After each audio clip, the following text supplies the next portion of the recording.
There we go. Let's try this one more time. Good morning.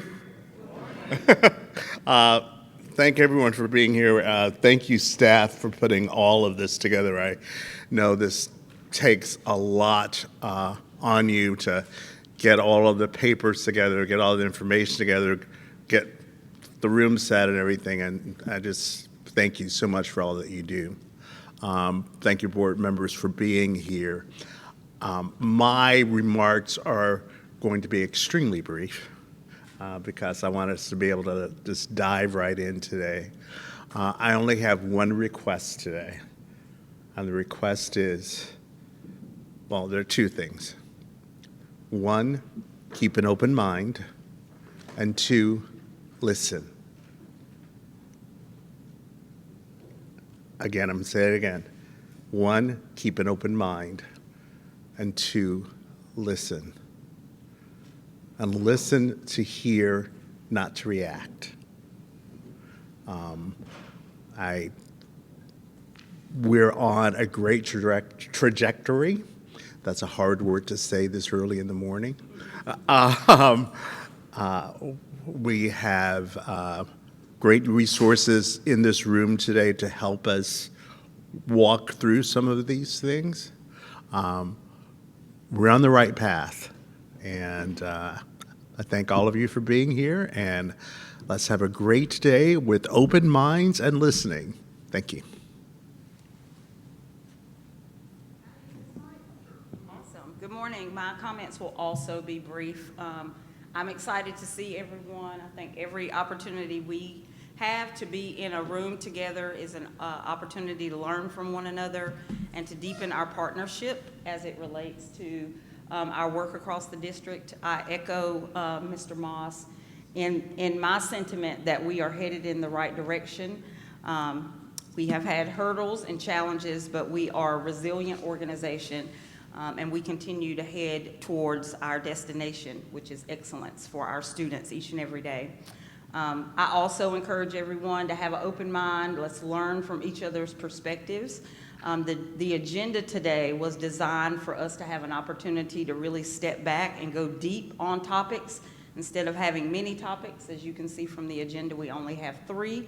And I just look forward to the continued discussion and guidance that will be provided today so that we know how to align ourselves and move the district forward. So with that said, I'll turn it over to Mr. Feliciano, who will kick off our first agenda item today with a strategic waiver conversation.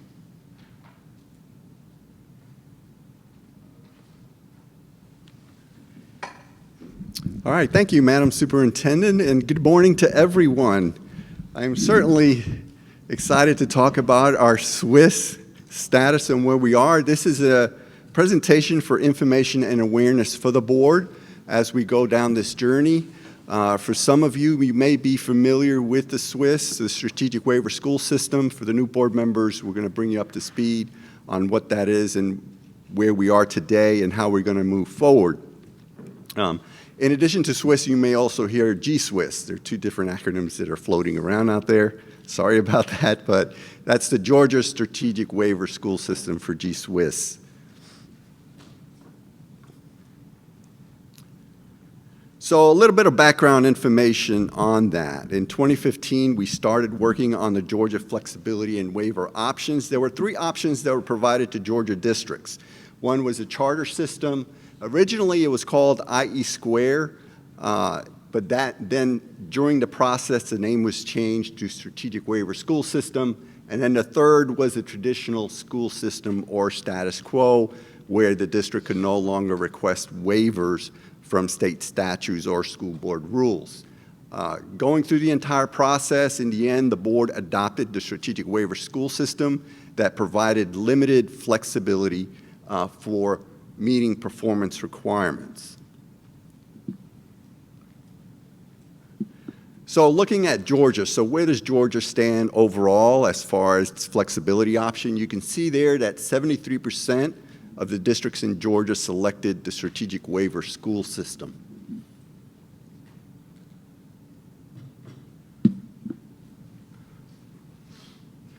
So on the screens are the term and components of the existing contract.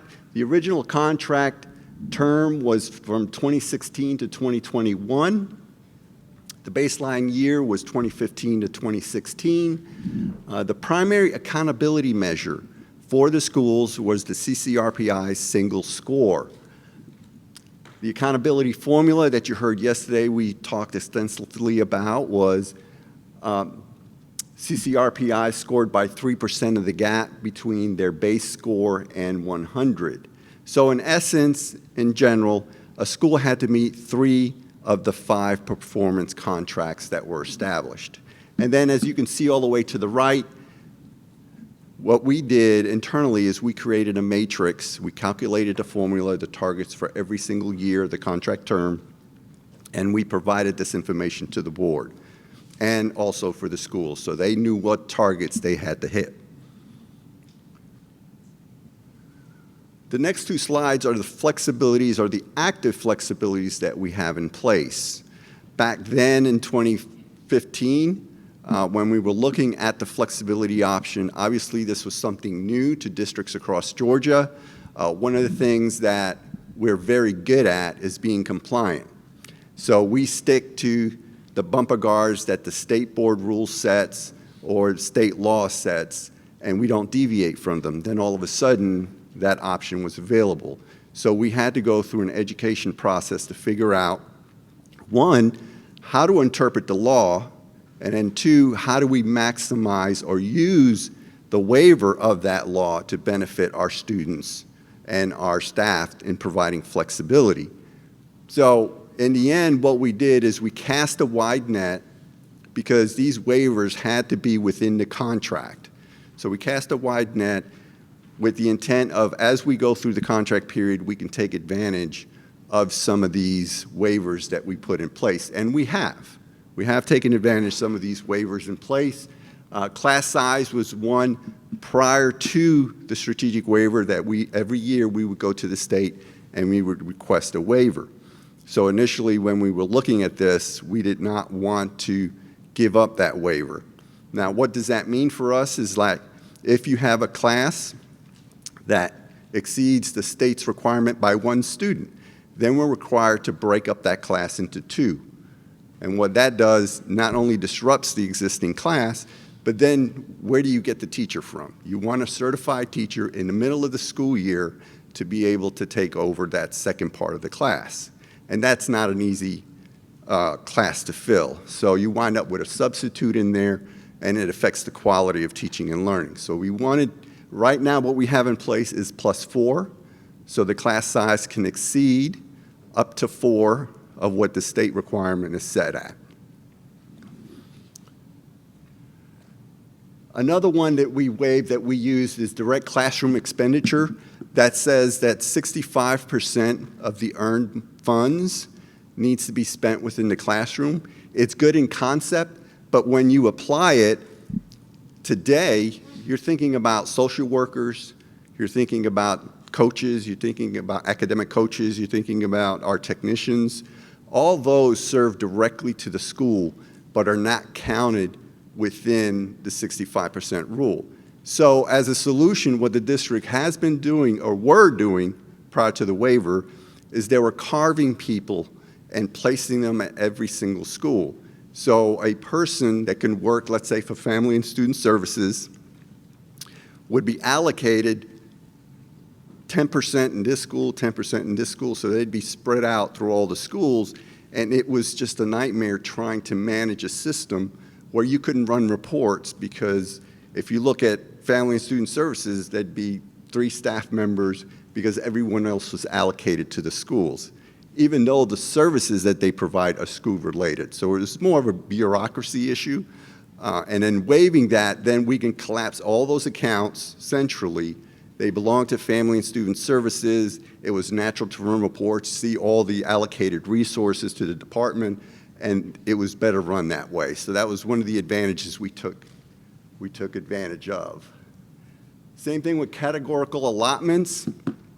That specific waiver there, the state requires you to spend 90% of the amount allocated to specific areas. So the flexibility to the schools was not there.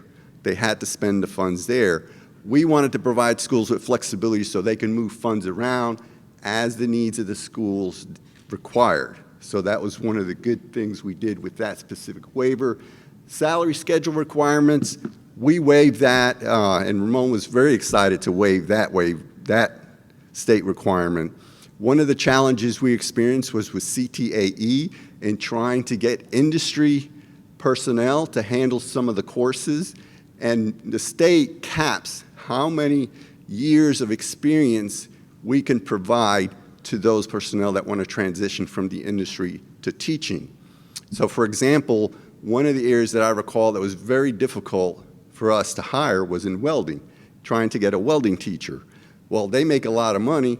We want to teach it because we want our students to make a lot of money, but no one's going to work when the state says you could only give them 3 steps for 20 years of experience. That's just not realistic. So in waiving that, then Ramon had the flexibility to work with CTAE, and for those positions that are difficult or that we want our students to learn from industry knowledgeable personnel, we can then increase that amount. So that was a good benefit for us there. Certification requirement was another one Ramon has taken advantage of. We want to be able to hire qualified personnel. They may not have PSC certification, but they could be on track to get their PSC certification. So we don't want to miss out on a pool of applicants that are highly qualified, that can do the work, that we can get them in the classroom, and then they can go finish the process of getting PSC certified. And then we did take advantage of some of the academic flexibility requirements also. Promotion and retention, that was grades 3, 5, and 8, where the state says you could only promote a student that passes the GMAS test. Nothing else was taken into consideration.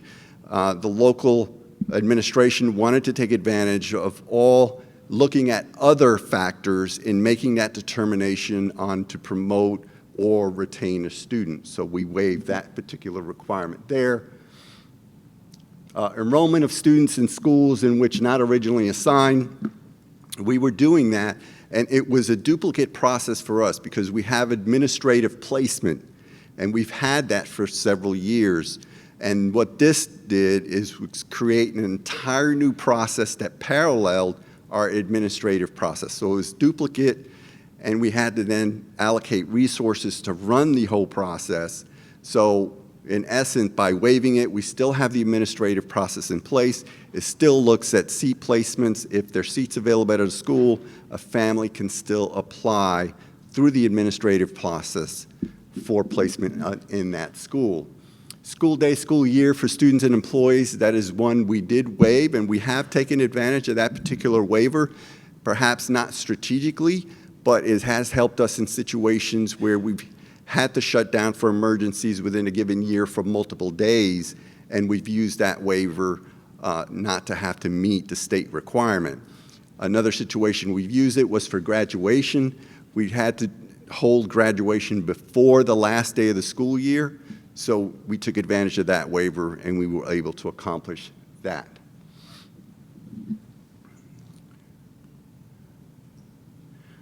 All right, so the next 2 slides are the amendment slides. During the process, there were 2 amendments done. And as you know, with the strategic waiver school system, they expected nothing to change in 5 years. Yes, ma'am. I'm sorry, I meant to ask this on this slide.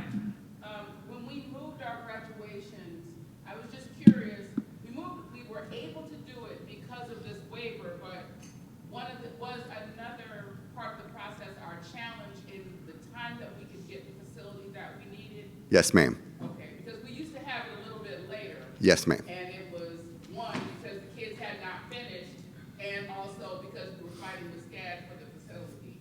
Yes, We ma'am. no longer have to deal with that, but we continue to use that early day because, why? Because it works better for us to do it earlier.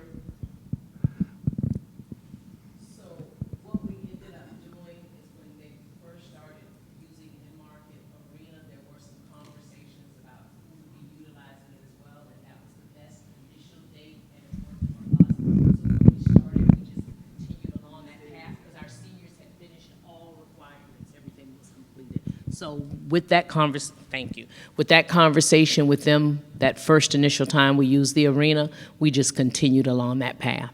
Okay, that's helpful. I mean, I like the schedule, and I've been going along with it and realized I didn't know why I was going along with it. So thank you for that help.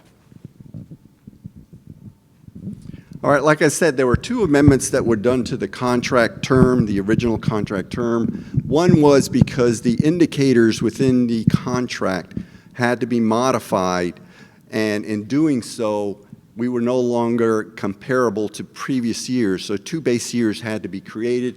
As you can see here, we established a new baseline year, 17-18, with 3-year targets. What that did in essence, then a school only had to meet 2 of its 4 target periods, 2 of the 4 years target periods. The second amendment was due to the pandemic. When the pandemic hit, that impacted GMAS.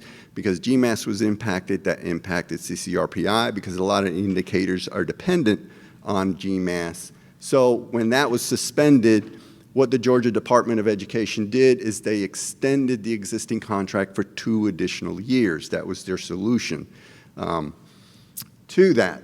In doing so, our contract then had an expiration date of June 30th of 2024, so that's about 3 months from now.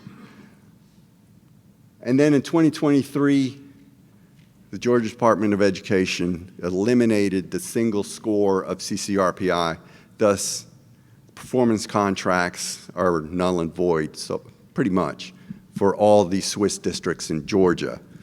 We have been waiting from the State Department to hear from them as to what's going to happen. So that's where we are now. Yes, sir. So We got a mic right here in the middle. You wanna pick that up? I'm sorry, it's not ours. It's okay. I feel like I'm at a town hall meeting. I should be ranting and raving. So I know in the state legislation now, there is talk of a bill that talks about CCRPI and how the CPI score will be done. Will that change any of this? Because we will have a CCRPI score. That's a very good question, and I have a slide, an interesting slide on that. Yes, sir.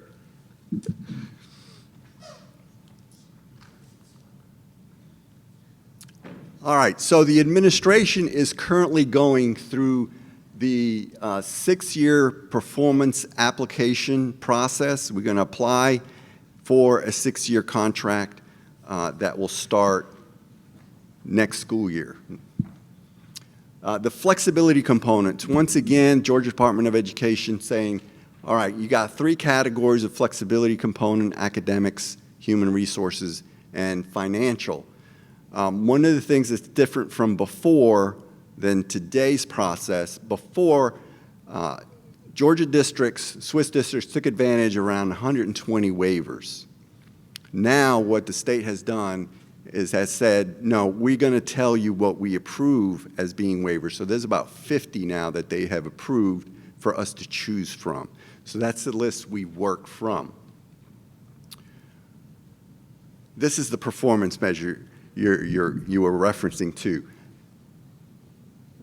State Board Rule 160 was recently updated and adopted by the State Board of Education, and the changes specifically address the single-wide score of CCRPI and how Swiss districts are to be measured performance-wise. Now you can see there, this is the exact list that was put into the school board rule. It could be high school graduation rate, SAT, ACT, GMAS, the advanced placement, or IB, or they say others, okay? This to me implied that, oh, we have a choice. But the State Department has said, no, you don't have a choice. We're going to select it for you, and we will tell you how we're going to measure performance for each individual school. So I said, okay, what is it? They said, we don't know yet. I said, well, the list is not that comprehensive. It's pretty small. So they finally send me this statement. The accountability measure will be aligned to Georgia ESSA Plan CCRPI. So you can't get any more vague than that. And the only way, in my opinion, the only way to equate that is tying, remember, content mastery is a component of CCRPI. Content mastery is determined by Georgia Milestones, the assessment tool. So I could tie 2 and 2 together and say, okay, they're looking at GMAS to be the one, but they have been, for every question I sent to the State Department, they have been extremely vague in giving me information, or they generalize it where it doesn't really make sense to me. But a key point to make here is the baseline year. That's very important because originally my expectation was this year would be the base year, and then the contract, like I said, goes into effect July 1 of 2024. So that would be the first target year. That's not what Georgia Department of Education is thinking. They're saying the baseline year is last year. This year is their first year target, even though you don't know what you're being measured against. Okay? And I had to explain this to our administrators and principals, which isn't an easy thing to do. So, and I did ask, is this a typo? But I didn't hear anything back on it. So that's how the performance measures are going to be determined. And I'm hoping we receive those before we bring this to the board for final resolution.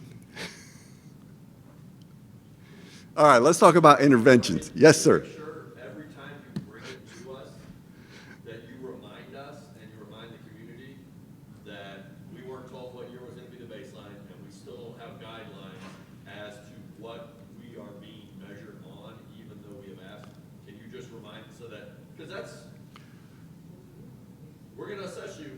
Right. We're Yes, not gonna sir. let you know what your baseline is until, it's well past, and we're not going to tell you what we're going to assess.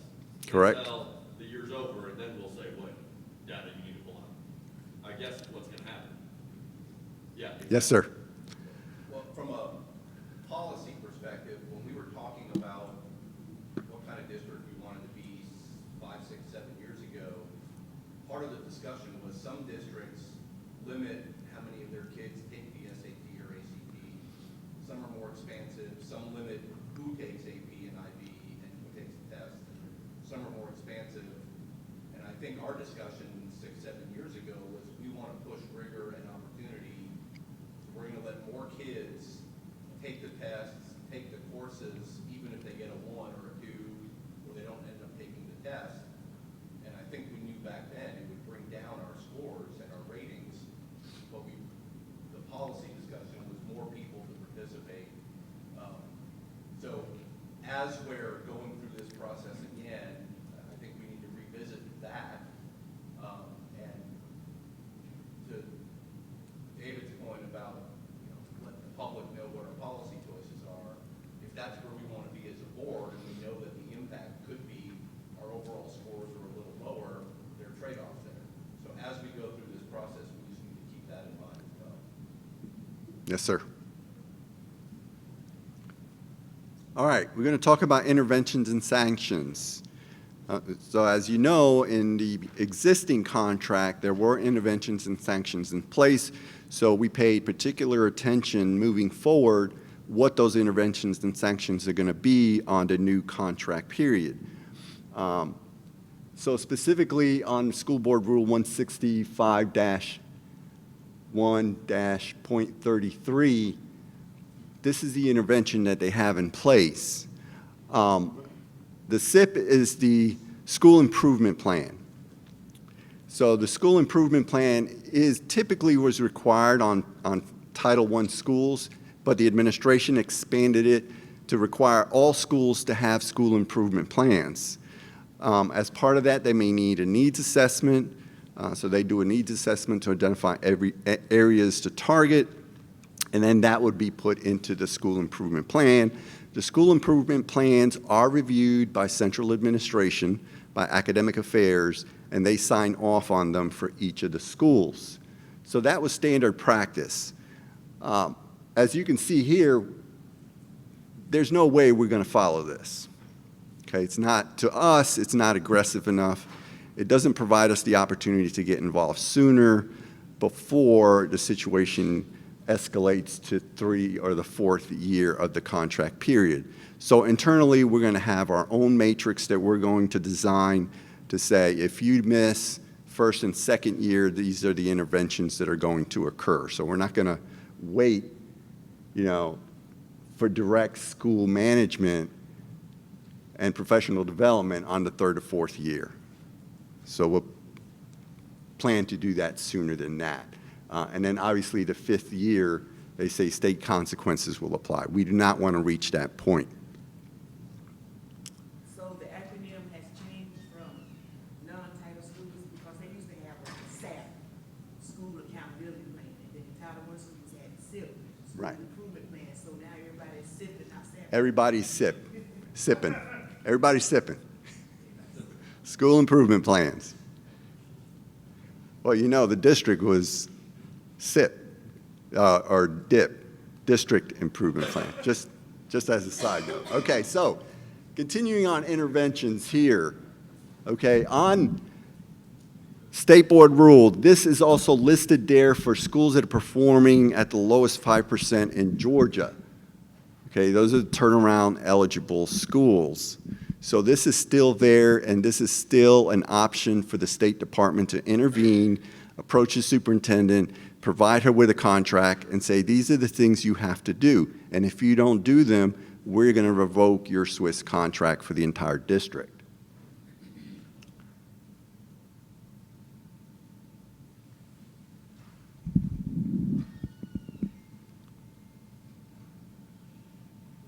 All right, so now we're getting interesting because the sanctions are still in the State Board rule. They did not remove them during the update. However, when we met with the Georgia Department of Education, they would not talk about them. What they talked about is what you see below here. But what's important, one of the things I asked Brian Dennison, I said, I'm getting conflicting information. What should I listen to? Should I listen to the rule, or should I listen to what Godot is saying? He goes, always rely on the law, always rely on the rule. So right now in the books, if by the 5th year of the contract term, a school is not in compliance with the terms of the performance contract, then you're looking at conversion of a school to a charter status. The other option is operating of a school by a successful school system, and then the third option is operating a school by a private entity, nonprofit, or for-profit organization. So what Godot is saying, obviously, they're going back to pretty much what the turnaround eligible school is for the lowest 5%, which is removal of school personnel, complete restructuring, or this is an interesting one because that's new as part of the turnaround option, is loss of or modification of any requested flexibility from state law or rule outlined in the contract. So my question is, are you saying that you're going to remove it for the entire district? Or are you talking about removing it just for the school? We'll get back to you on that. So one option that is not up there is conversion of a school to charter, operation of school to step-school. One option is not, that's not up there, for example, Bartlett, then it became STEM. So what terminology is used when a school is no longer a school under that status and it becomes a choice school? It still counts. It's still a school, even though it doesn't have a zone. It is still an official school within the Georgia Department of Education. So as part of the application process, I have to identify schools from programs. And all the schools are listed, and I could remove schools. Like, for example, during this process, I removed Largo Tibet. It is an official school, but our intent is that that school will close at the end of the school year. So by the time this contract goes into effect, that school won't exist. So just following up on that question, my question was about the violation of the whole strategic waiver for the district versus the school, but I want to follow up on what she asked. So if we, and we have done this, we have had schools that were prior to the waiver system that were on the borderline of not meeting the progress that they needed, and we did close that school and create a new school. Yes. And so, does that make the problem go away if the school no longer exists? Is that what you were just saying? No, because the students' scores follow them to where they go. So if we merge two schools together, the students' scores will come with them, and then the CCRPI will be recalculated, or whatever they choose will be recalculated and then applied to that particular school. So it only works if they all get distributed across, and I'm not asking this because I think it ought to be a strategy, I'm just asking how it works mathematically. It only works if you distribute all of those students across the district such that their numbers don't significantly affect the scores of the other schools. Because if you just change the school, like we did in Formie, like we did at Spencer, like we did at Schumann, and where else did we do? At Bartlett, if you just change the name of the school, you still have that data sitting in. Yes, that's So correct. the only way that that works as a strategy is if everybody gets dispersed so far that mathematically it doesn't. It has a minimal impact, but we typically don't. I don't want the media to think we do that. We don't do that. No, we don't do that. Trying to understand. Okay. But it is an option if it was to be done that way. But I could tell you this, we had 5 schools that we did turn around. You know, in 2010, we had Beach High School. 2011, we had Groves High School. 2017, we had Brock Elementary. 2018, we had Schumann Elementary. In 2019, we had Hubert Middle School. So those are under the school improvement grant where they got extra funding. We were able to provide additional resources and personnel to turn them around. But Spencer was the first one of that, Spencer was turned around before Beach. Spencer was turned around Yeah, it was the before first. 2010.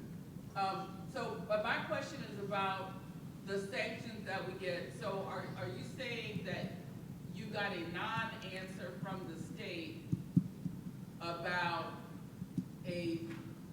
if the violation for a school was related to that school or the removal of the waiver for the whole district? So you're saying that failure to meet progress for a school could remove the ability for us to use waivers across the whole district?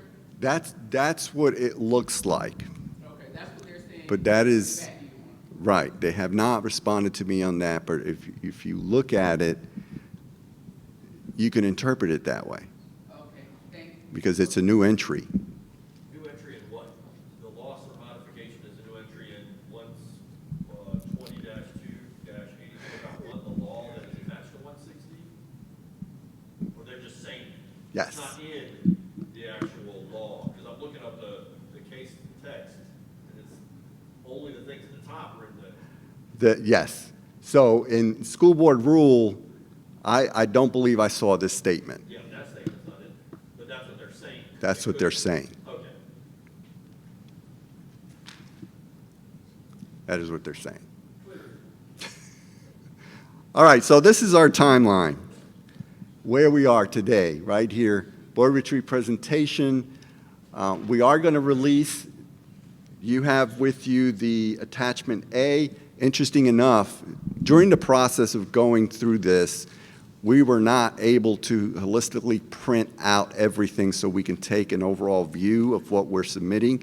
They would not allow us to do that until the superintendent submitted the draft application, which we did Monday afternoon. Then we were allowed to print everything and then look at it. It is a draft. That's going to be posted on the public website for community input on it. And we're going to collect that information for about a week. Then we'll create a report and we will provide it to the board prior to the board public hearing on April 10th. The Department of Education has said once you submitted your draft application, which was this past Monday, you will hear back from them hopefully by April 26th. Okay? That gives us a few days to review and to discuss if they come back with any questions on our application to resolve prior to the packets going out for the May 8th board resolution on the strategic waiver school system. The deadline from Godot is May 24th, with state board resolution occurring June 13th, and then the Swiss contract period beginning July 1 of 2024.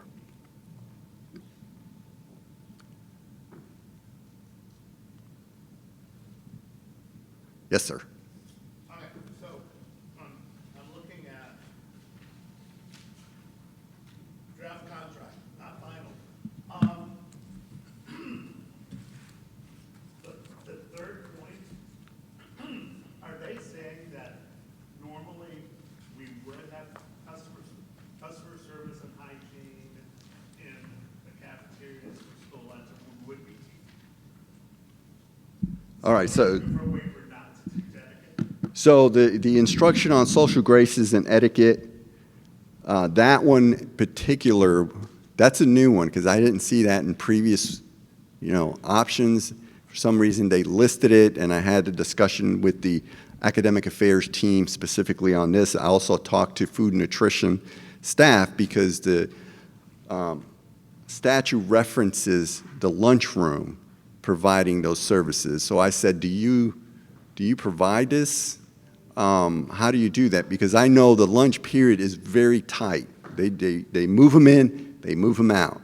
I said, do you spend time covering this stuff?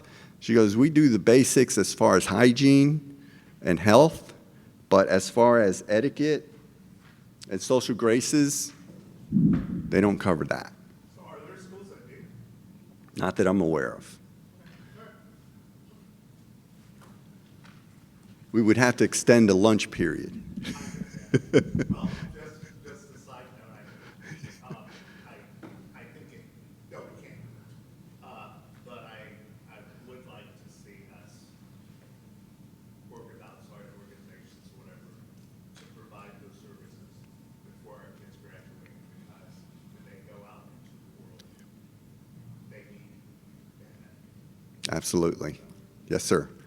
Yes. Unfortunately, we, at many of our schools, we haven't reached the point yet where we understand the children need to be able to talk to each other at lunch. You go into a lunchroom and it's a mausoleum. As though that's how students interact when they sit and eat together.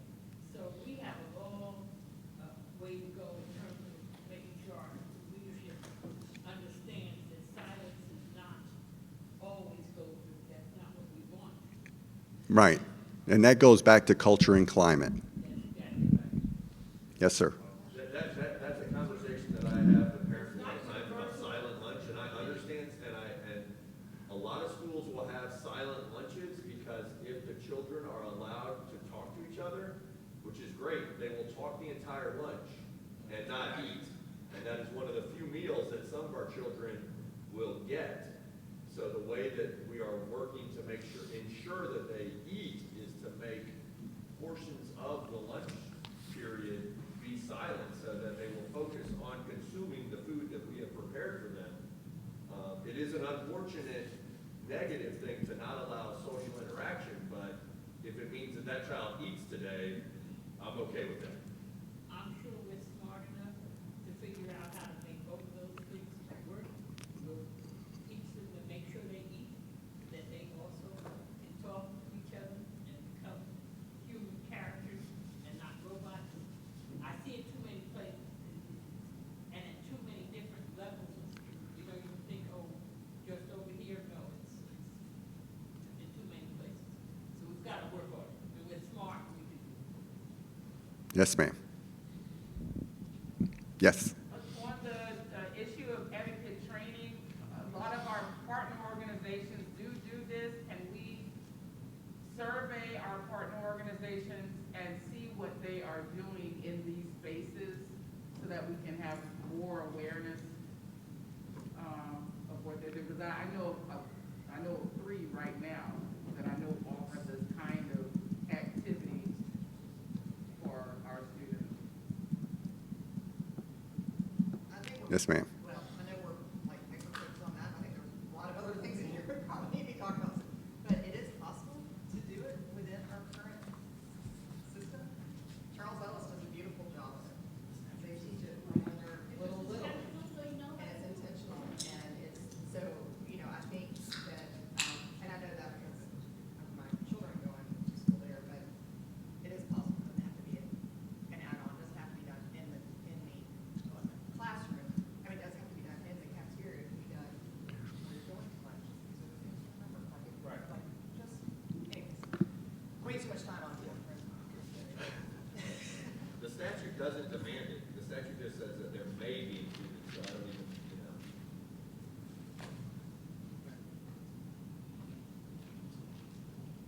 So are there any others that stand out to anyone? I haven't had the opportunity. Yeah, it's a lot to read, and I think, but I will ask, so I see the one on here about dual enrollment, and one of the bullets that you had up there was about, credit for AP and IB But it didn't also include dual enrollment. does not include dual enrollment. And I'm wondering, because I'm, junior high school, so we're at that point of AP versus dual enrollment, and she's being advised to go AP because that's where we get the credit, and to me, that's not what's best for her as a student, and I have a real problem with that, that we're advising because we get credit for something versus advising what's best for that student. So I don't know if there's a way in this process, whether to do this or something else, or to say, as a policy, we're okay getting deemed there, but we need to be doing what's best for our students. So I don't know where the fix is in that, but Yeah. that's my 2 cents. The bigger fix would, the state actually count dual enrollment, Right. line counts AP and CCRPI, but they don't, which is odd because. Which the state universities are saying, we want dual enrollment students, we need dual enrollment students to help our own. So, I mean, the 2 are connected, but yet when they're looked at administratively, they're completely, Correct. seem to be Correct. disjointed. Am I wrong, Sean? I've got 2 in college, 1 in high school. My sense is the higher ed does not want dual enrollment kids because they lose years of revenue. And if, like, each kid's unique, right? If they're gonna go to college, it might be better to do AP and IB if you're going out of state.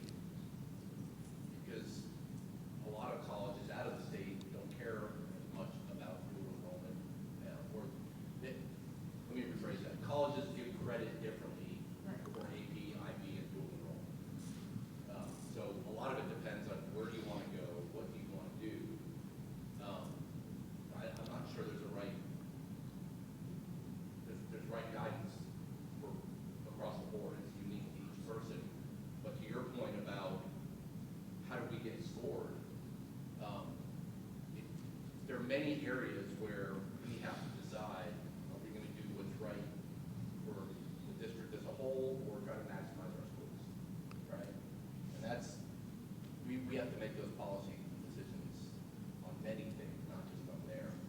And with the state changing the dual enrollment rules in the last few years, that's kind of changed the course of where kids go in high school too.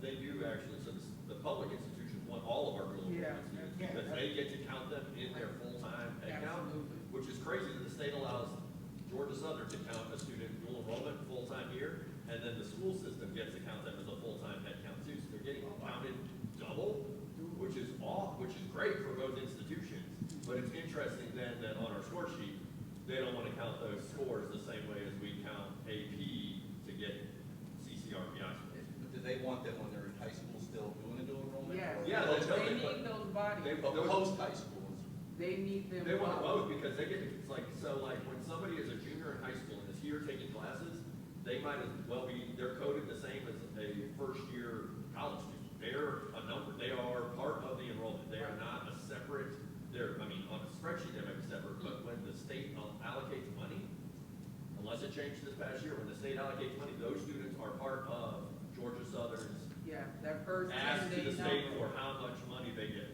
which is great. That's why the public institutions don't want the private schools doing all the dual enrollment. But then what was the fight over the last 2 years about cutting the? That was max tuition thing. Right, but it was, I thought that was being pushed by higher ed to limit the number of credits. No, I think that was a cost issue, not coming from higher ed. So, no, actually, higher ed was partnering with us at one point because they did not want to lower those numbers and hours that students could receive because it impacted them as well. And so that came about from the state. I think it had something to do with some decisions they were making as it relates to technical colleges, but also the amount of money that they were expending because of the number of dual enrollment hours that students were taking. A lot of students were able to enter college as second semester sophomores or even beginning their junior year because they were able to take so many dual enrollment credits that aligned to what we offer in high school, and they could get the dual credit and graduate with those same credits. So that was a big part of the issue, and so then they did a cap of 30 hours so that students can only take a max of 30 hours in high school unless they wish to then pay out of pocket. So that cut down the amount of money that they had to spend as well.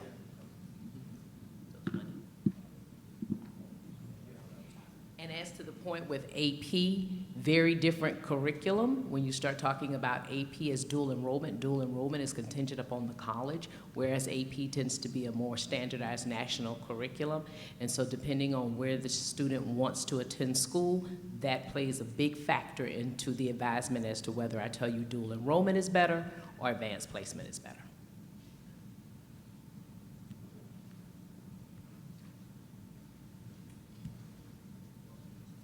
Anyone else?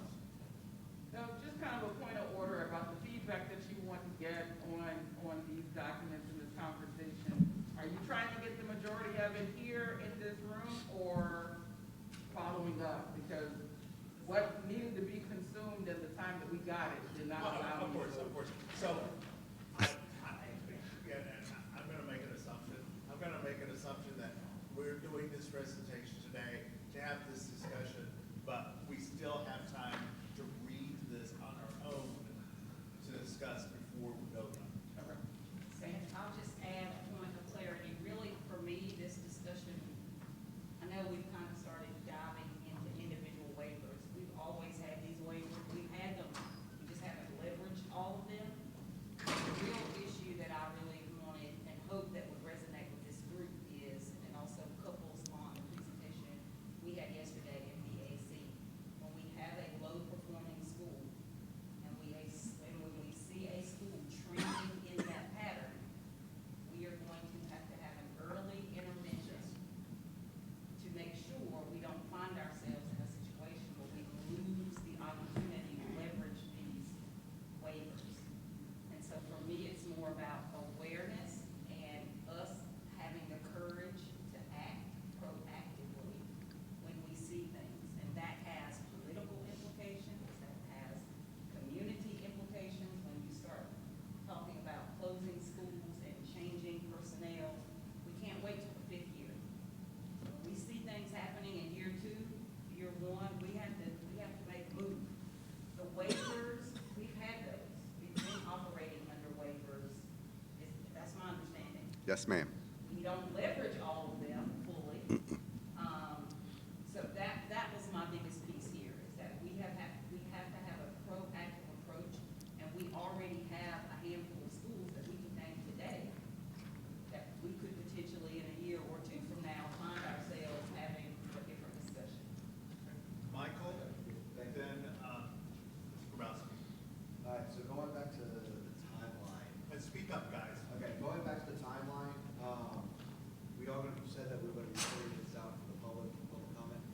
Yes, today it will be posted, the attachment A that you see in front of you, with an open box for comments. Can we make sure that that comment box has enough space for people to put as long of a comment as they want on the waiver, on the draft? Because one of the biggest complaints that I've gotten from past things is that there's not enough space. There's only like 140 characters, 100, or whatever it might be. And they want to say, go more in depth to give us more feedback and dig deeper into the weeds. Yes, sir. We have 1,000 characters. 1,000-character limit. More than that, I bet, in here, yeah, you go. Email your board members. Ms. Dombrowski? I think Dr. Watts started to allude to this, but especially if we're going back a year as our base year, do we have a sense of the number of schools that are at that kind of teetering point that, and the second point is, let's do it. Like, we need to be doing that regardless of the waiver system when we have these schools that are struggling. We need to make those years, we need to make those improvements to turn the work around, because it's the right thing to do regardless of whether or not the state's saying we can do it. Right, and you, That can mean changing staff, that can mean Right. moving the principal. That has, it just has Yeah. community implications, is all I'm saying. Well, and I appreciate that, Dr. Watts, and I think we all need to be eyes wide open, understanding what those implications are. But I think that's also, if we have to do that, then And obviously, again, yesterday's report links to this conversation. We need to have a proactive strategy, and that we're naming the right teachers and the right principals, and giving these schools the equity and resources, so we do not find ourselves having to make adjustments in real time. My goal would be no school even teetering that way. But right now, we don't have that in this district. I don't see. So, Ms. Hall, then Dr. Hall. I'm just happy to see that our commitment to these waivers seems to be as strong now as it was back in 2015. I remember that was a lot of angst. What you mean? Yeah, so the fact that you don't even seem to be debating, whether we're going to keep these waivers or not, just what we're going to do is strengthen them or amend them, but, so that's good to see. thank you. I think that year two is crucial and critical, because in the, currently says year 1 and 2 is like school improvement plan. It's too late by year two to start writing school improvement plan. Because previously before with AYP, adequate year in progress, it took 2 years to get on the list and 2 years to get off. So 2 is really essential and important. So by year 2, if we see a school teetering in that, downward trend, that's when we really be more proactive and avoid them from entering into year 3. Year 2 is pretty much the telltale sign of big adjustments. Yes, ma'am. Yes, Ms. Hall. Everyone heard Dr. Watts say that, we have to be sure that we are giving these schools the resources and the equity that they need. That yesterday was a great discussion of all of the things that are wanting and needed in schools. That's a conversation right there. Are we doing what we're supposed to do to make sure that the resources are there? Because just playing eeny, miny, mo with principals and leaders and not changing anything in the substance of the school, we're not going to get anywhere. So this accountability is kind of really on us. Everyone else? This is great. Anything else, Dr.? Yes, sir. Thank you.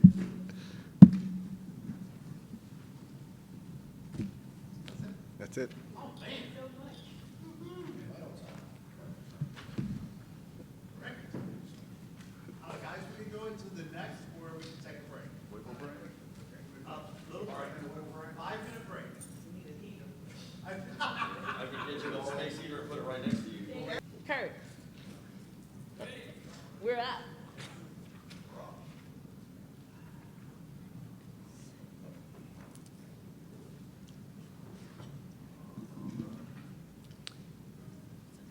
Good morning. Mr. Hediger and I will start off our next topic, which is student attendance. Attendance matters. Hashtag attendance matters. Let me get that right. If you remember, on March the 6th, thank you, at our board academic excellence committee, we did a presentation on attendance at that time. There was a really robust conversation around our attendance. We talked a bit about truancy sweeps that occur in our district, and actually I believe it was last week, there was an opportunity, last Friday, an opportunity for some on the board as well as community persons, our mayor, to participate in one of the truancy sweeps that we conduct with our social workers and our school resource officers. Also, as just a reminder, many of our principals do those on a regular. Sometimes that information comes out of their attendance committees that they have at the school, those teams, and they will go knock on doors with their resource officer, their school social worker, either their counselors will go with those persons in terms of trying to get students back in school. So you also received on March 25th, which was Monday, from Dr. Watts, additional documents that spoke to attendance, the Improving Attendance in Georgia document that takes a tiered approach to how we can have a positive impact on getting our students back in school, because we recognize that this is a nationwide problem. And also you received an attendance playbook link in that document as well.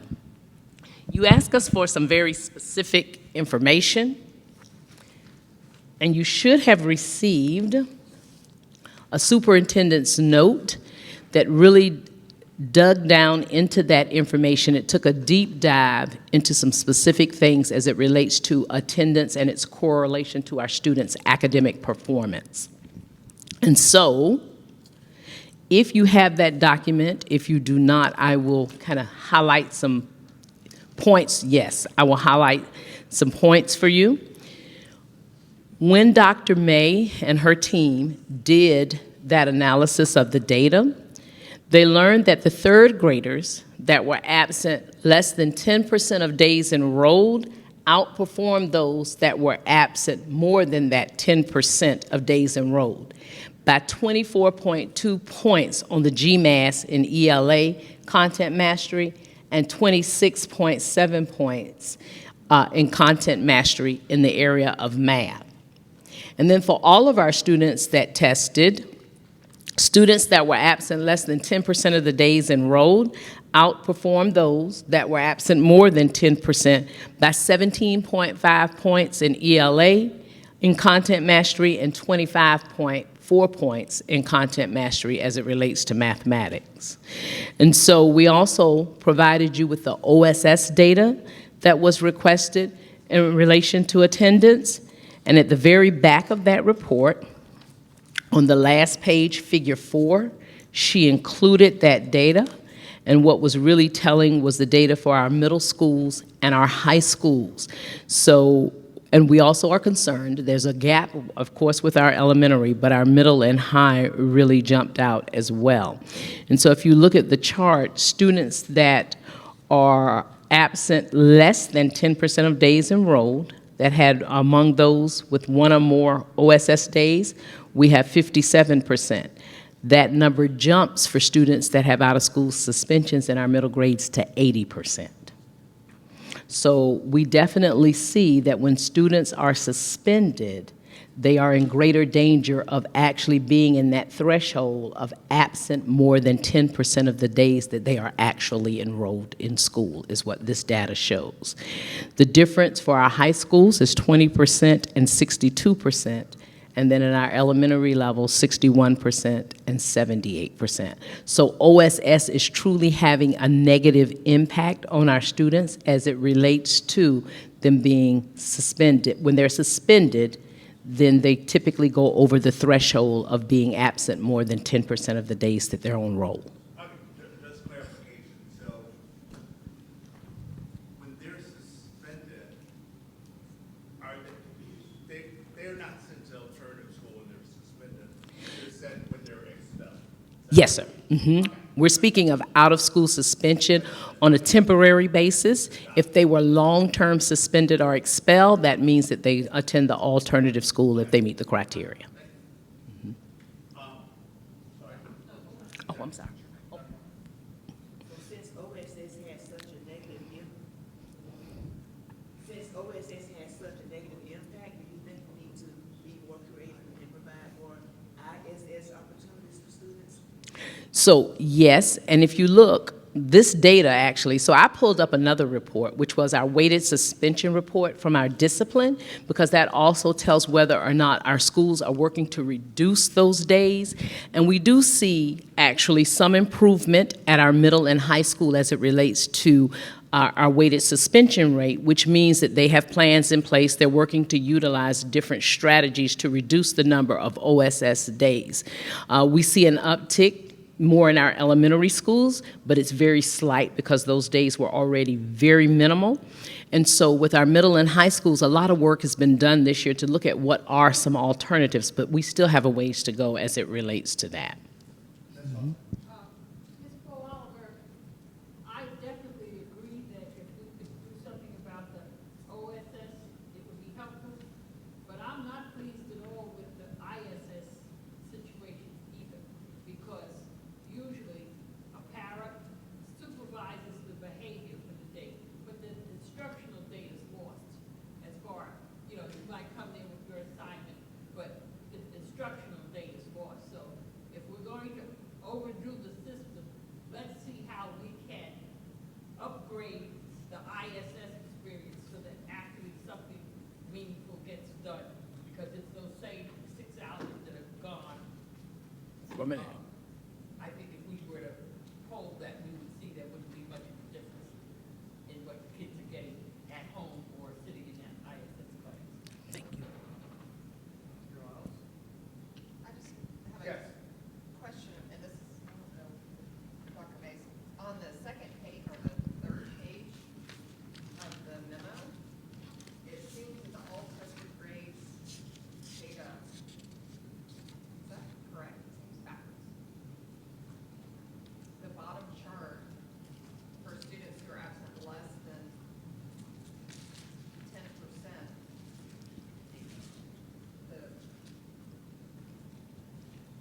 we're performing better. Or we're absent more than 10%, we're performing better. Yeah, the data's The look data looks like it's. The bar Yeah, graph- looks like you got bar the- graph you is see different here? than the, It needs to, graph I think table she's got them inverted. Okay. Absent. Greater than 10%. It's backwards. Mhm. Yeah, it's backwards. It needs to be flipped. Make sure we. Correct that. Mhm. Take care. Thank you. But thank you, and I will also say, thank you for providing, I mean, I think intrinsically, we all figured the data would show us this, but I think it's super helpful to actually have the information and the data to support it.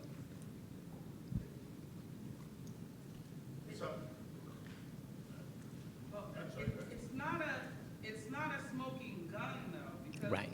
Wait, so I'm a little confused with the correlation coefficient on that page. No, it's on page 2. The correlation coefficient is describing the figure.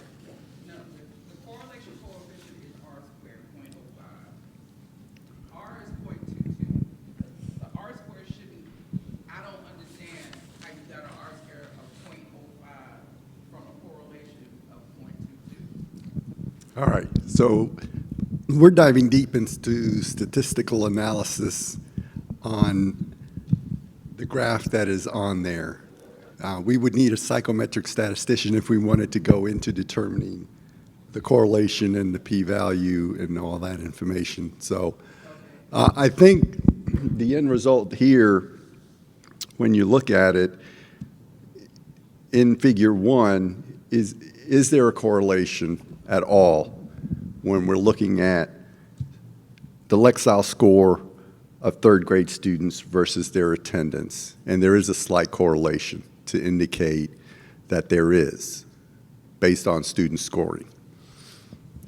Okay, so the reason I'm asking about it is because the correlation coefficient explains how much of the variability in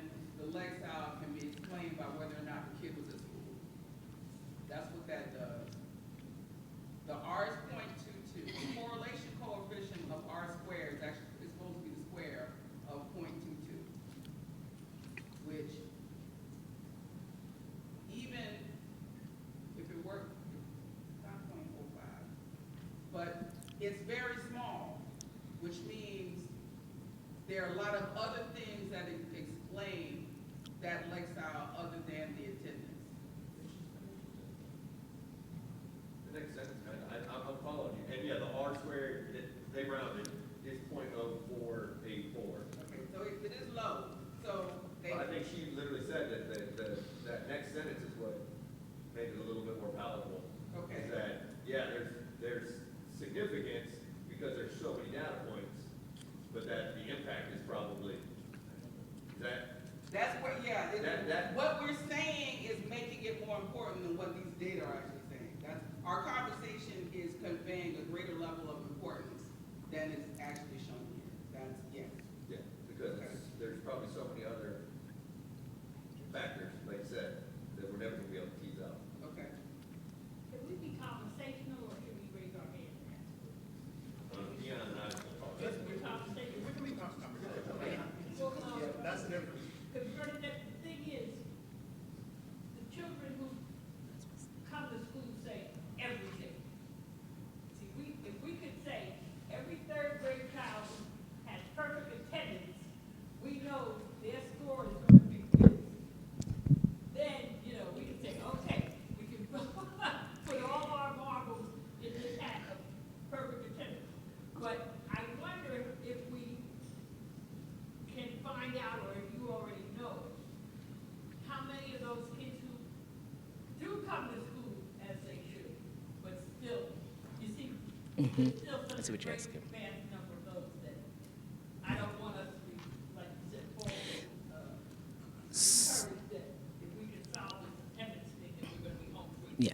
Now, And so, that doesn't take away from the. right, so, Not there, you can't do anything. correct. So I think we also have to consider that when we presented at the Board Accountability Plan, our focus was on attendance, but we know that multiple factors can influence this performance, that attendance is just one. We have to think about that, yes, it is, and we also have to think about that, we heard on yesterday about our kids that come to certain schools 2 and 3 years behind. So we have to think about that impact as well on this data. It doesn't mean that they're not coming to school, but it means that they have started and continue to manifest challenges that impact their ability to perform. So I think we have to consider those options as well as some other external factors, environment, importance of school, and all of the others that we've talked about before in the past that do have influence on their performance. What, great discussion. So, and no, we're not taking away the importance of attendance. And again, that's what we're talking about today, is attendance. I'm wondering how their lack of attendance contributes to the other factors, or how the other factors affect attendance. So the reason they're not coming is that they are 2 or 3 years behind and they're just frustrated. They don't feel like they're ever gonna catch up. Or, we're gonna talk about it again, parents not insisting that they come to school. If kids in high school, that's a whole nother. But elementary school, Johnny is 8 years old. Johnny, 8-year-old, can't drive to school. Johnny has to be put on a bus and come to school. The reason I believe that we're discussing attendance today is, while it may not be the statistical giant, it is significant because it can reflect other things. I mean, it's almost like attendance could be a symptom of the disease. not Yes. the disease itself. And I think, and I would really like to get into, and I don't know if we did this or not, into the reasons these kids are not coming to school. High school, we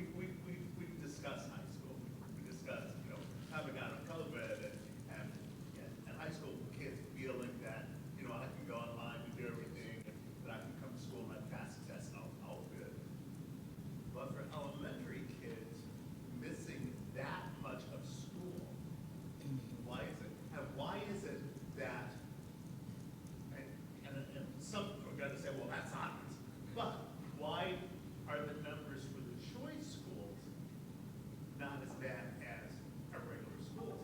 And is it because those choice kids just basically love to come to school because they're coming to do what they love? And how can we get more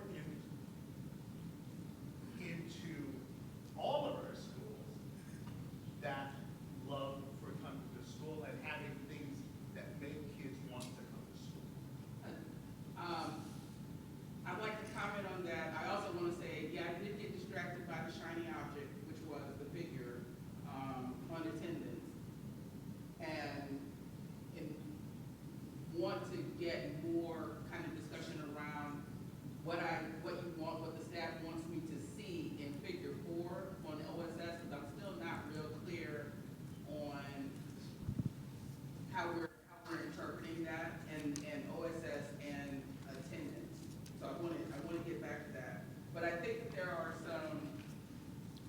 we should probably be careful with assumptions about the perspective of little people that are at choice. For example, I know kids who go to choice schools because their parents wanted them at that choice school. No, I'm just talking about the numbers. But the numbers say that they're there. yes, that's what we're talking about. Right, We're I'm saying talking about attendance. the kid could hate it, No, but they're we're there. talking about it, but they're there. We're Right. talking about attendance. Right, and that's what I'm saying. I'm addressing what you just said in attendance. You said the kids are at the choice school, they may be there because they're happy to be there. Maybe they got parents. Okay, but you stop there. So I'm just advancing it by saying, and Yeah. they also may be sitting next to a child who parent fought like hell to get them there. Parent was like, you're gonna be at this school, and I'm gonna get you here, and you better sit there and be there. So I think that imparting feelings to attendance to a choice kid is probably not something that we can do efficiently. We can't make all of the positive additive assumptions about why a kid is sitting in a choice seat and a neighborhood seat, say that there are all these other negative issues, because some kids love their neighborhood seat and maybe can't get there because of other issues.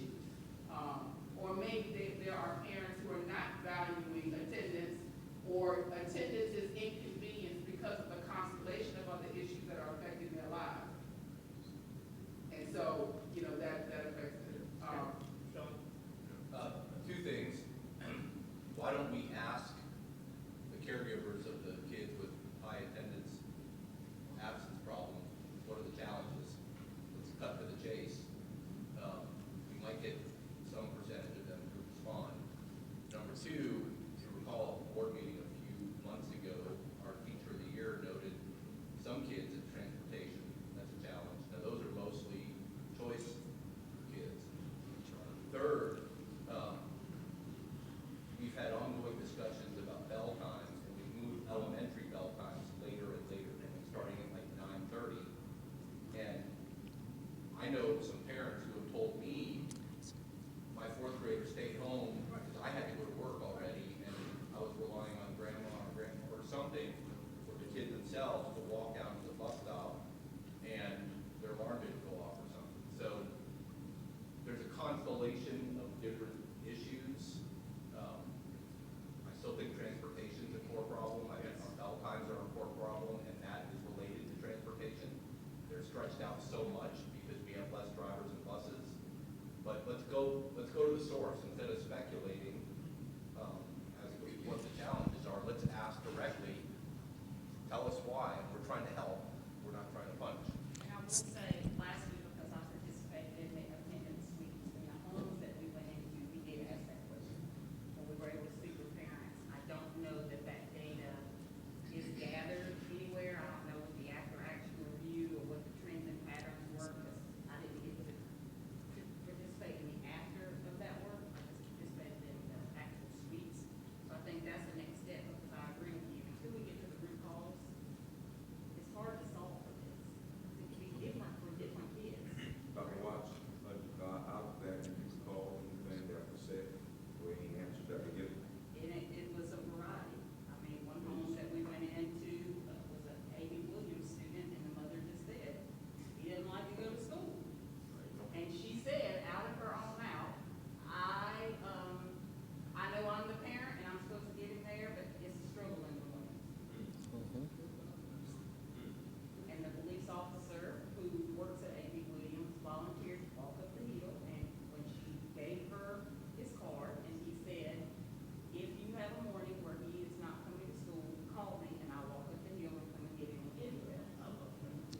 Officer Jenkins. And thank you for going on that.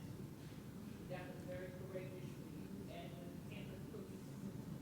That was quite, when I saw you on TV, I said, go girl. It was quite enlightening, but, to Mr. Cashmore's point, I think a good next step for us to take would be to look at what the root causes are and almost attack this from where we see trends and patterns. And I think our social workers have some of that data. Dr. Miller Fields and her team, so we can reach out to see if when they go on these truancy sweeps, they're collecting that data and talking about the reasons why I'm pushing in to help those families. They may not have all of the data, because a lot of doors they knock on that doesn't happen, but we can start with collecting and maybe sharing the data that, well, rather sharing the data that they have collected about the whys. I will tell you, one of the biggest observations for me is that we got to some homes and they were vacant. So we have an address, we have phone numbers on file, but when you actually knocked on the door and looked in the windows, the home was vacant. Well, Bernadette, you know, yesterday I was talking about our having to make sure we stay within our sphere of influence. To hear her say that parents said some mornings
So in looking at this data, what it was pointing out is that students who are likely to receive, as it relates to CCRPI attendance and the way it's defined, students who are likely to receive 1 or more days of OSS, then they are going to miss more than that 10% of the days that they are actually enrolled.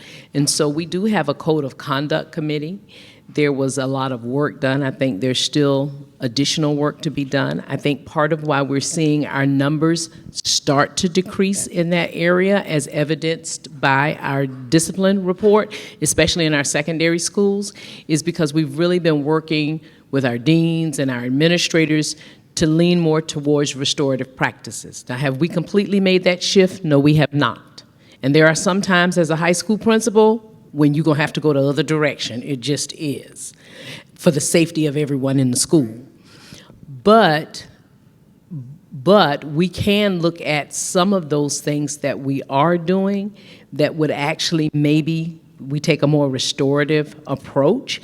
And so about 3 years ago, right as we were coming out of COVID, when we saw a lot of changes in our students' behaviors, a whole lot.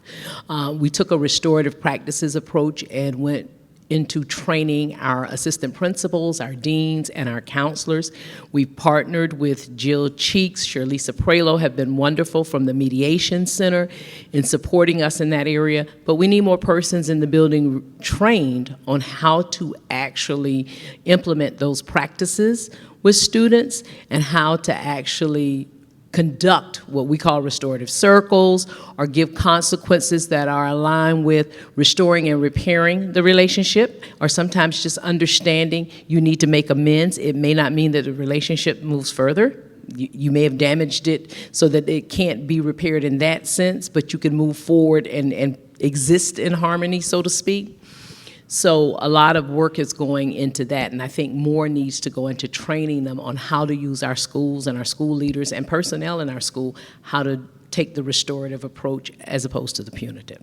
I'll comment on that. I've participated in that process. It works, but it's time consuming and Yes, you it fill out is. the rules. And there are not enough individuals who are able to do that. I mean, it's correct. It's great when you see it happen and you see the light come on in a young person's face that is participating in that.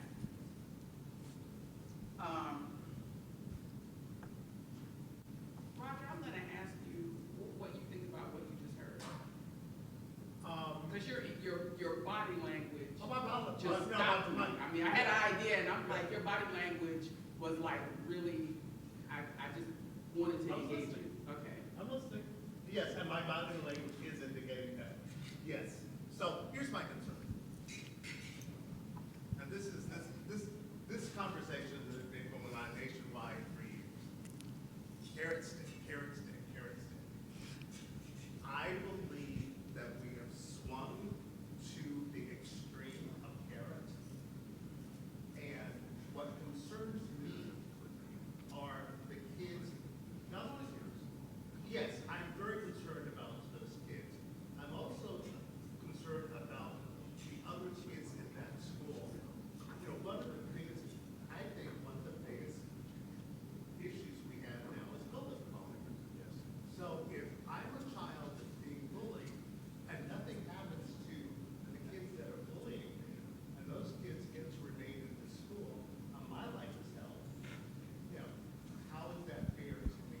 Okay, I appreciate you sharing that because I was sharing my experience. You looked shut down, and I was getting aggravated, and I didn't want to be aggravated.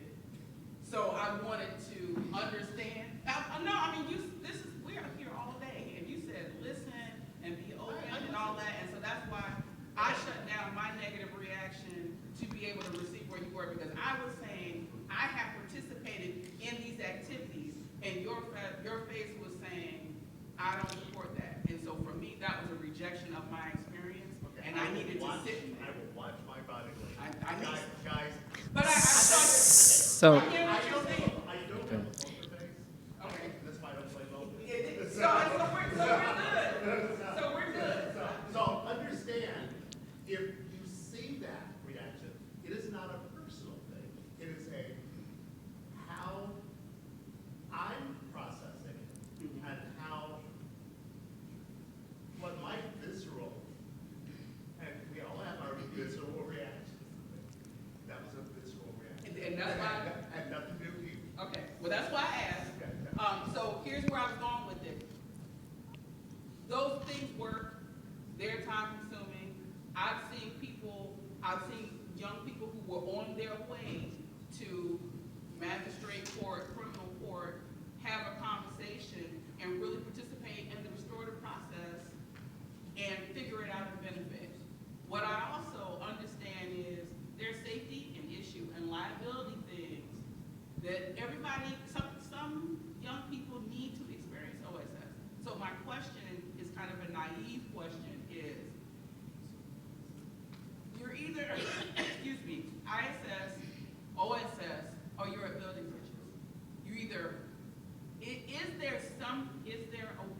address the instructional loss of OSS by having an extended ISS.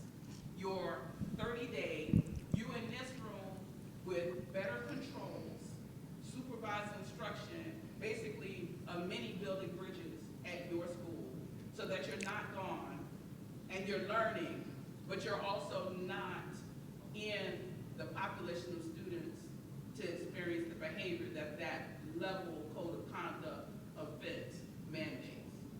So to start back and unpack a lot of what you said, because there's a lot in that, we have not explored extended OSS at the school level, but let me go back and give you some history, having quite a bit and been a high school principal. And I want to say this because I think a lot of that occurs at our high schools and at our middle schools. And it is a challenge during the day to run that building when you want to keep everyone safe. And as you said, restorative practices take time, and I have to respond and act in that moment immediately and think about 800, 900 students instead of 8 students who I don't have the resources to necessarily do that in that moment, in that time.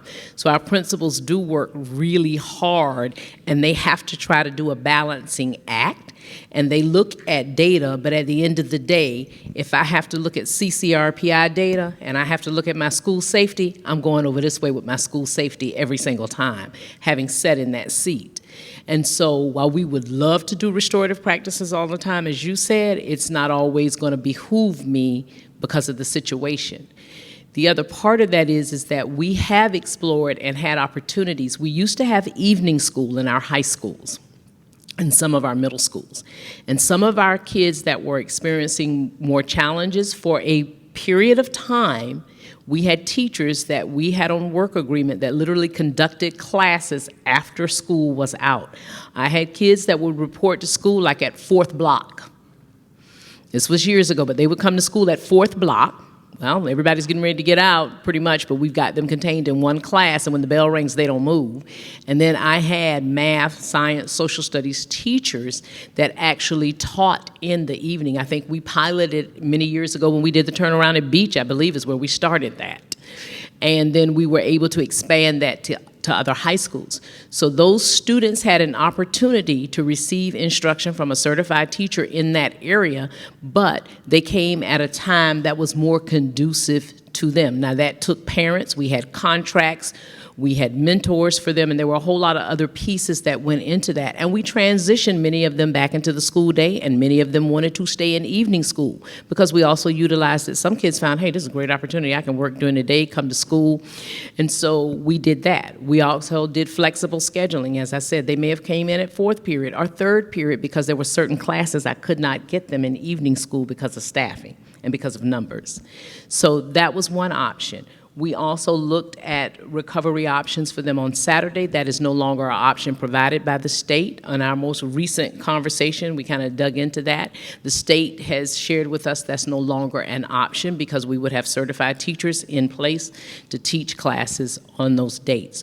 So some things we have explored. Evening school was a great one. I don't think there is anything in state board rule that would not allow for us to continue to explore evening school. I would have to defer to Brian, Lee, and look that up, but that was a really good option for kids that face some challenges during the day. That was because, and I apologize for interrupting and jumping on you, but I just want to ask this. One, we funded that with No Child Left Behind money, right? Not at Johnson, no. At Beach, we started it with No Child Left Behind money. We actually get additional instruction money from the state. The schools refer to it as their 349 accounts. Those accounts can be used to pay for additional instruction beyond the school day, and that's how we paid those teachers. And having those kids out during the day, doesn't that create risk, especially as we have seen last year, that would be moderated by having them in their own separate space during the day? Like, is it for safety that you would still want to have them in the evening on Saturday and not during the regular school day in a separate place? So yes, for us, that was a part of it because sometimes their personalities were so challenged. I may have you in a separate space. It does not mean you will remain in that space. Again, our sphere of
people, I don't think we have the people, we're 100+ people down.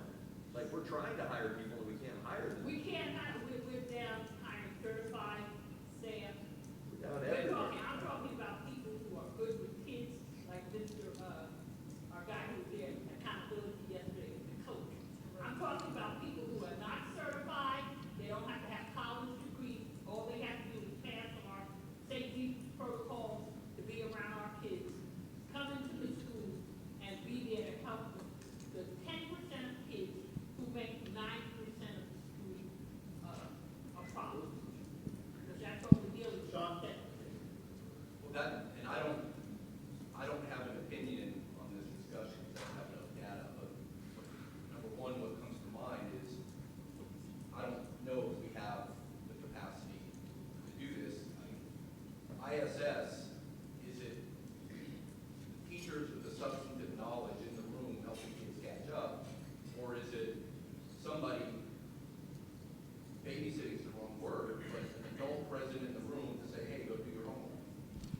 And we've had this discussion before in terms of building bridges may be better because the substantive support there more than a coach picking up extra duty or a teacher picking up extra duty going into ISS. And so it's the substance of what the kids are accomplishing, to me, which matters more than where they're doing it.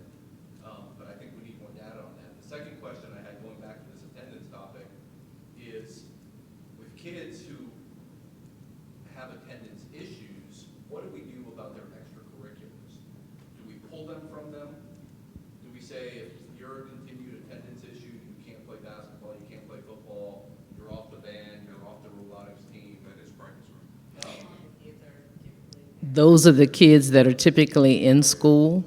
But there have been times when, as the principal, I had to have that courageous conversation. Just because you're not coming to school during football season, don't think you're going to hit my basketball court, because it's going to have an impact when you get to your sport.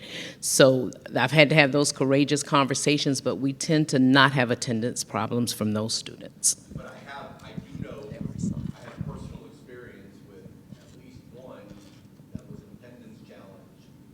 The intramurals, the extracurriculars got pulled, and the response was, well, then I have no reason to go to school. So I'm gonna stay home even more. Yeah. Right, And so. that happens.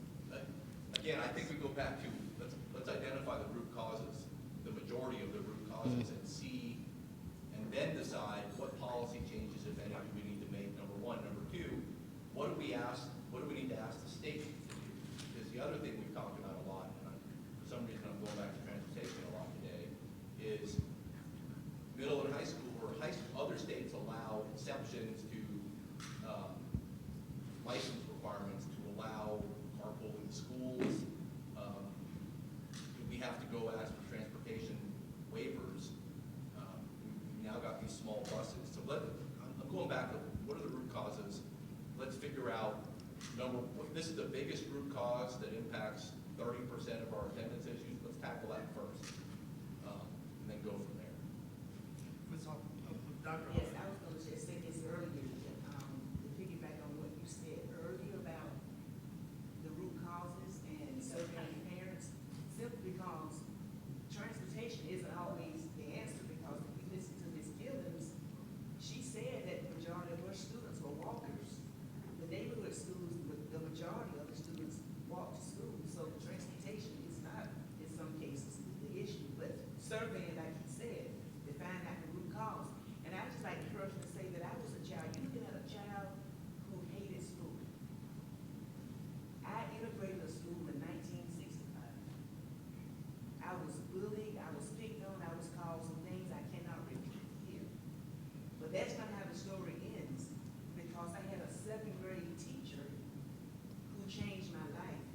She changed my trajectory of how I feel about people and life itself. And from 7th grade, I knew that I wanted to be a teacher.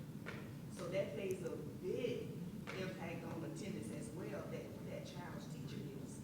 Because if I had continued on the way I started, I would not be sitting here today.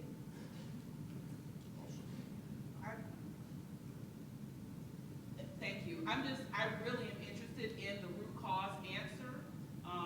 And I wonder if we can't put a timeline on that survey or getting that feedback or having the focus groups or emailing the families that are meeting these numbers and having that information in a time that we can use it for our budget cycle? Because if the answer has if there's a one-time cost to an answer, like we can create this and pilot it and see if it's helpful, that to me is a really valuable use of fund balance. And I forgot to include that I went to school every day. I did not miss a day of school and still repeated first grade. But based on the way my grandparents reared me, I had no other choice but to go to school, whether I wanted to or not. So that's another concern, as you say, culture. Different culture. We don't want to go because it's fighting. Let me ask this question just for clarity. There are requirement days or days of attendance before a student can be promoted to another grade, correct? So there used to be, and I'm going to try and remember all the old rules. There used to be an actual required attendance policy for school, and it did impact promotion and retention. Our state did some things differently, and so that no longer became the case. They kind of removed those barriers, if I remember correctly. We have compulsory attendance that at a certain age you have to attend. We are supposed to have students attending schools. Kurt is going to talk a bit more about those policies and what we can do in terms of when kids are not attending school and what those age requirements are. But there's no longer a seat time rule or an attendance rule. I will tell you, as a high school principal, it was easier for me when I did have that rule and you had to come before my team for a waiver to get credit for that class. You could not get credit for the class if you missed so many days until you came before the committee, and then it depended on a variable of factors that we were doing to make you recover those days. That went away when that rule went away. We actually had it in policy how many days you could miss, and then you would lose credit. It was, I believe it was 10 unexcused absences, or maybe it was 15, and for 5 of those, you could actually have a handwritten note from a parent, and we had also calculated it that if you were on a block schedule. And if I remember correctly, it was 150 hours on a block schedule that you had to, I'm trying to remember the numbers, you had to complete in order to get credit for a high school course. And then they calculated maybe 135, I think, or 150 on a 7-period day, 135 on a block. We had kids who would be absent where they should be paid because they were absent for so long, but they would come in and they would ace the test. And that's how that whole problem got exacerbated, because what do you do here? This kid is scoring this way, but they haven't been here. So that's why that problem. And I think, yes, from a state perspective, it's also part of why there was a push to redo the test, because the test was not aligned to actually the standards we were teaching. It was much easier. We used to say that it was in the basement. Now, I think that for me, I understand your point, Ms. Hall, but I think that there's a two-sided coin to it. There's some students that will be promoted because they can pass the test, but there are other students that will be promoted just because they fell through the cracks and they have not been there, they don't know the stuff, but they're still being promoted. So to me, that's very challenging, it's very critical that we observe that closely. Another question I wanted to ask, in addition to the teachers being responsible or helping students attend classes, social workers do that as well, correct? Social workers and counselors. Most of our schools also have mentor programs, some of them, many of them internal mentors, as well as external mentors when they can get the volunteers, yes. Do we have I believe I know the answer I'm asking for the record. Do we have a shortage in counselors and social workers? So we could use definitely, yes, more social workers and yes, counselors. We have some counselor vacancies currently. And we have a budget for a salary Yes, but I'm going to defer to Mr. Ray to answer that more specifically. Bernadette, express how desperately we need these counselors and tell the numbers, tell them how many high school kids per counselor, as opposed to what would be the ideal. So Ms. Hall is putting me on the spot to remember a whole lot of numbers in my head, but I want to think that for every 350 students, and I'm not remembering which level that is, it's been a minute since I've looked at it by level, but we do not have, especially when you think about the challenges today, our counselors are assigned to, let me say it this way so that I'm not completely inaccurate, hundreds of students, a couple of hundred are assigned to each counselor. And when you look at what we're discussing today as it relates to attendance and all of the factors that go into that, then yes, that is a very, very concerning ratio, and it is very difficult for them to wrap their arms around 350 kids in a building, especially, and I'm not saying this because I was high school, because there are a lot of things that occur in elementary, but it is very difficult for high school counselors when you layer on that scholarships and graduation requirements and all those other pieces that they are managing as well. And sometimes that is all that they can manage, and so then services to students may not be as robust as they would like to give, not because they don't want to provide it, not because our counselors are not qualified to provide it, but because there are not enough of them in the building to provide it. And so that is a definite impact. And we see the same thing at our elementary schools. Now, I would like to thank the board because you have given us, for want of a better word, local grants in which we can hire additional counselors and additional social workers. And I thank you, but standing here for my schools, it is still not enough.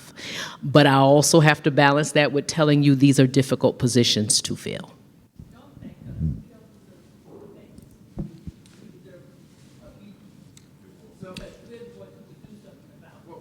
Yeah. Oh. Mr. Ray has the numbers. I'll follow up on the numbers related to salary. So our counselors are certified just as our social workers are, and we are actually very competitive with social workers as it relates to the industry. The public sector really is maybe where our social workers come from.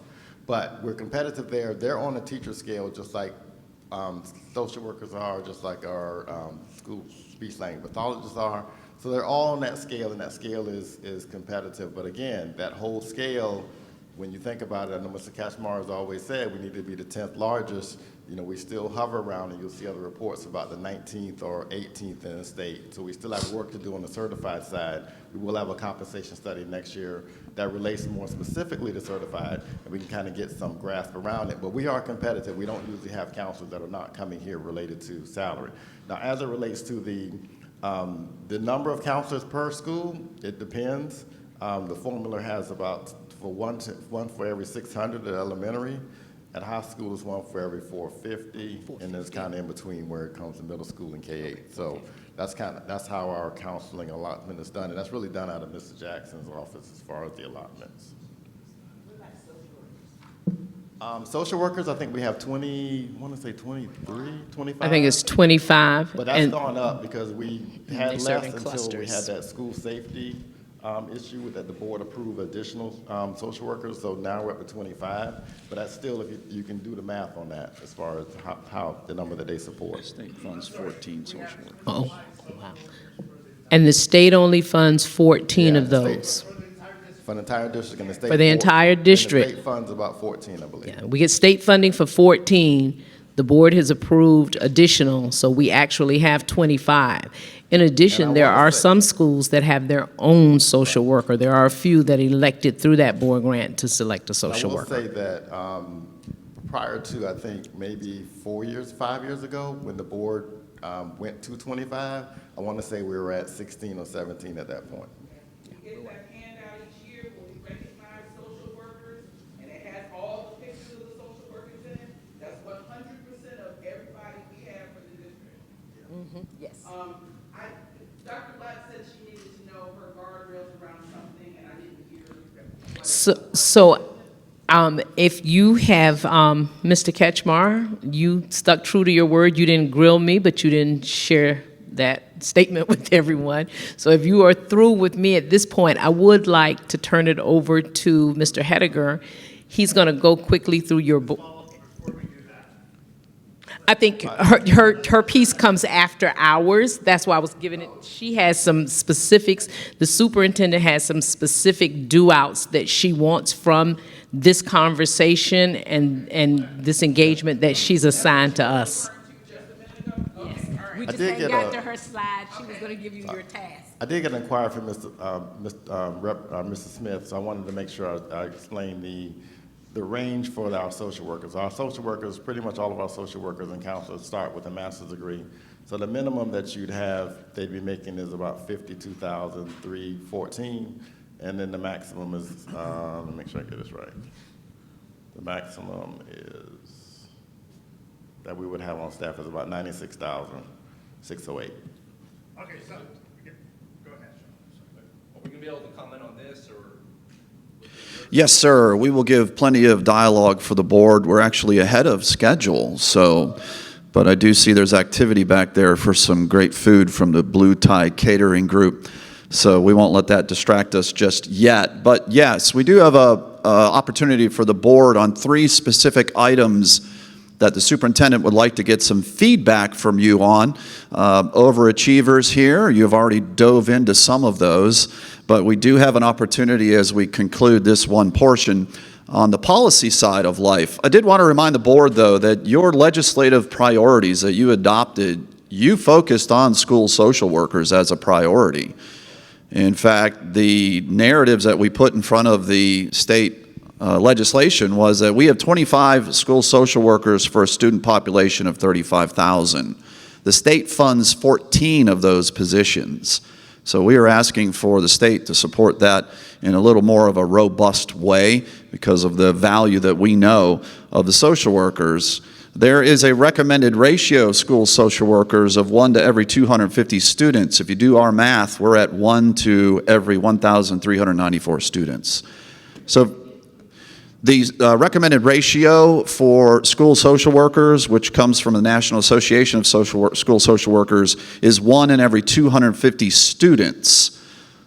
We have 1 in every 1,300 based on 25 positions in our district. So that's an important area for us to focus on.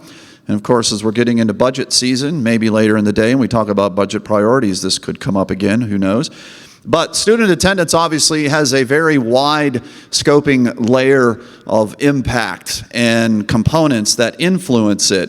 There's been some discussion as well about what can we do from a policy standpoint in trying to influence this very important area. I do want to also state very clearly that Policy JBA on compulsory age attendance is really the biggest overarching policy component that we have as it relates to student attendance, and there are consequences if students are not in school. However, I do have to stipulate that this particular area in this code section is a little different from the CCRPI readiness component that tracks student attendance.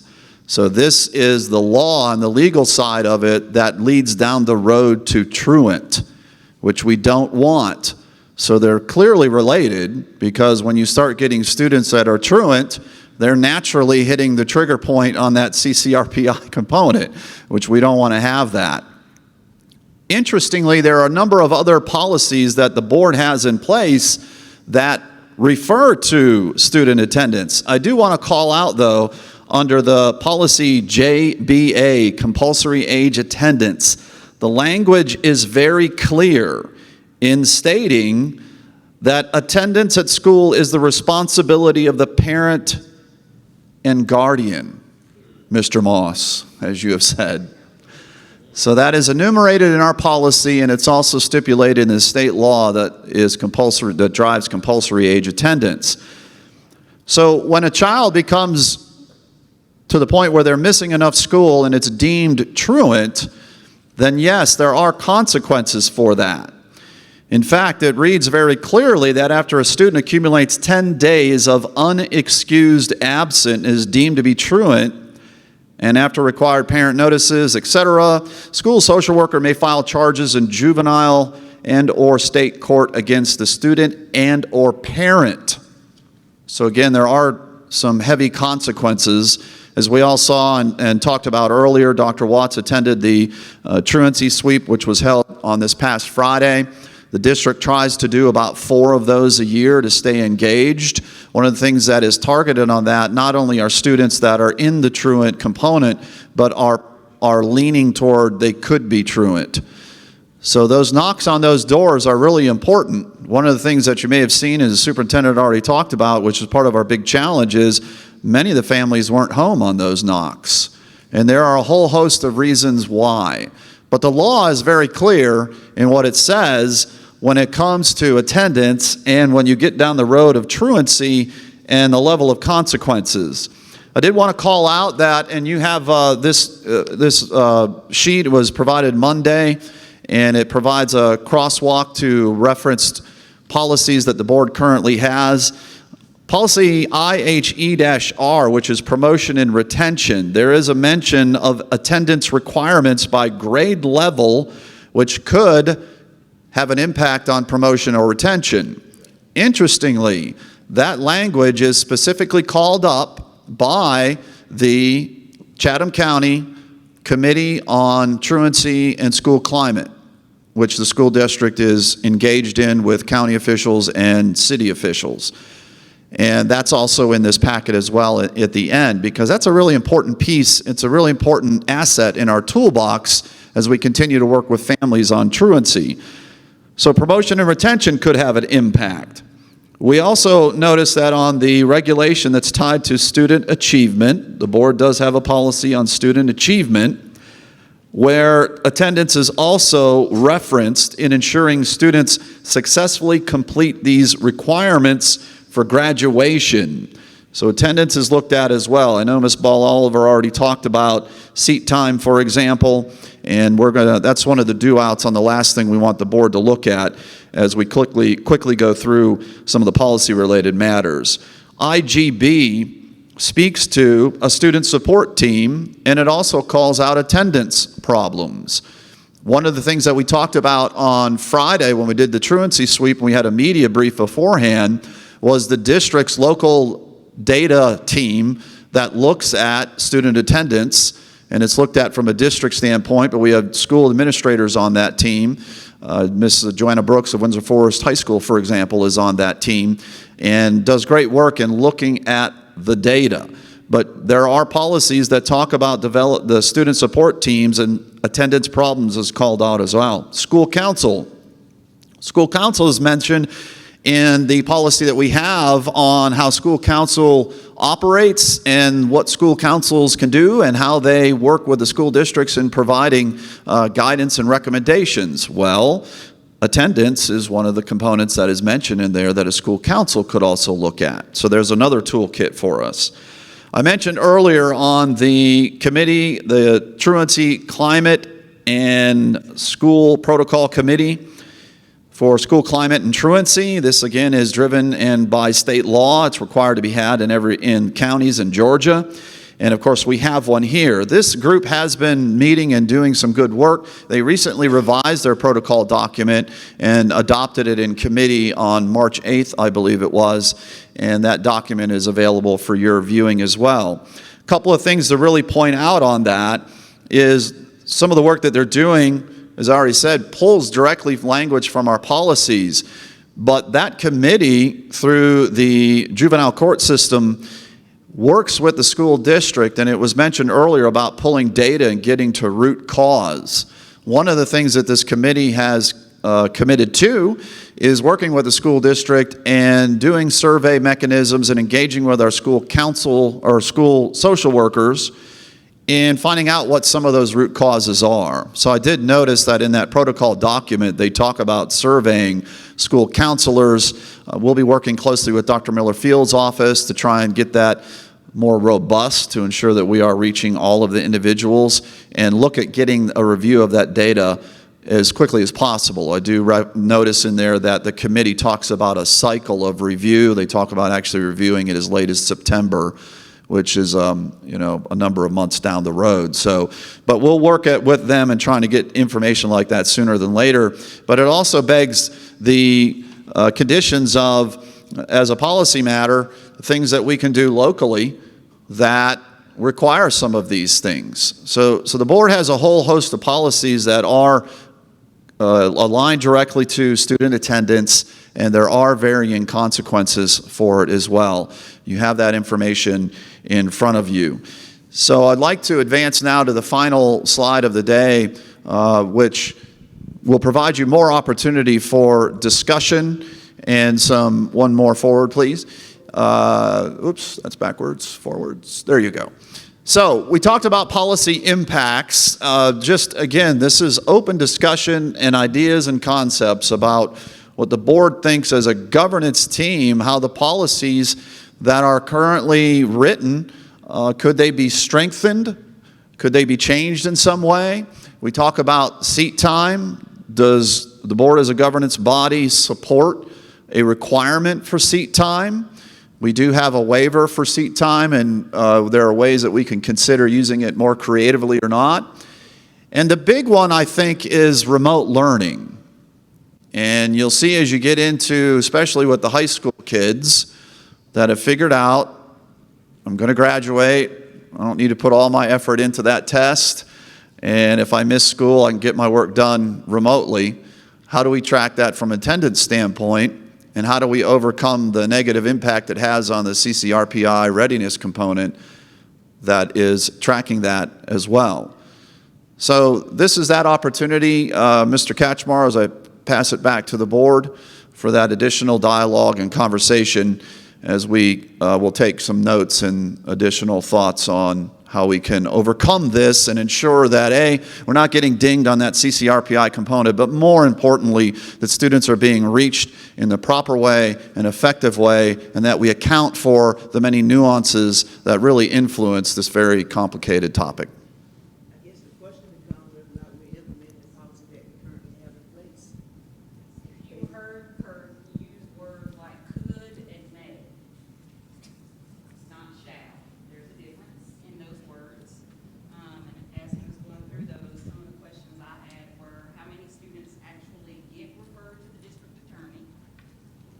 How many kids, retention or promotion are actually impacted by retention? Are we optimizing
building leadership is getting dinged for too many referrals, and they're being told, don't refer stuff. Is that part of the problem? You know, so again, it's the overarching policy decision. Do we want to do what's best for the kid, or do we want to try to polish our numbers to make them as good as possible? That's an issue, number one. Number two, on 2 and 3, require seat time, allow remote learning. I mean, the whole phrase of move on when ready. If the kid doesn't need seat time and is performing at a high level remotely, fine. I think it's an ad hoc approach. If the absence from the building is impacting performance, guess what? You got to be back in the building. There's kind of a rule we apply at work, which is we're gonna trust you to be a professional and to do your job until you show that you can, and then we're gonna, you know, tighten the application of our requirements. And I think that's a good general approach. We're gonna trust you to do your job until you show that you can. And if I do your job, I'm not talking about staff, I'm talking about students. Your job is to come to school, pay attention, you know, et cetera. So, but on the truancy thing, I'd love to know, have we ever referred anyone in the last few years? But I think the policy should be, let's examine root cause, let's figure out what's within our control, then decide whether we want to make an adjustment or not. And last step is, hey, we can make a referral. I wholeheartedly agree with what Mr. Grabowski said about looking at institutional variation and what we hear from the schoolhouse.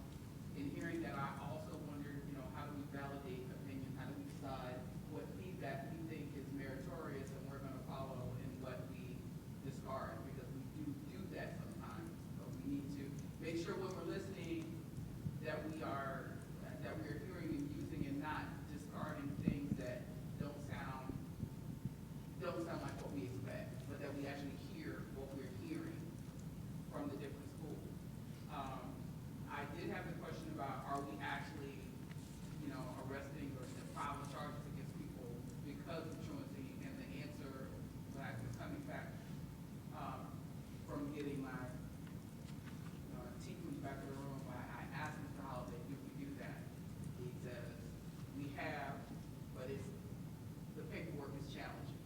The documentation is challenging and not consistent. And so criminalizing this behavior doesn't necessarily, it's a tool that we have, but it's not, doesn't seem like it's effective, and it doesn't fully address, you know, what our issue is.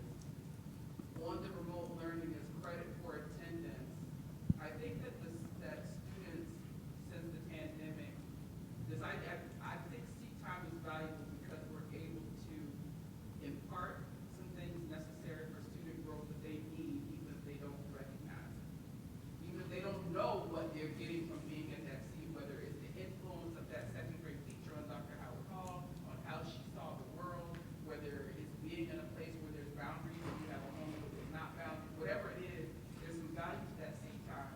Here's the thing that the pandemic has done, in addition to what we do with vocational learning, and that is to communicate what you can develop without being in the seat.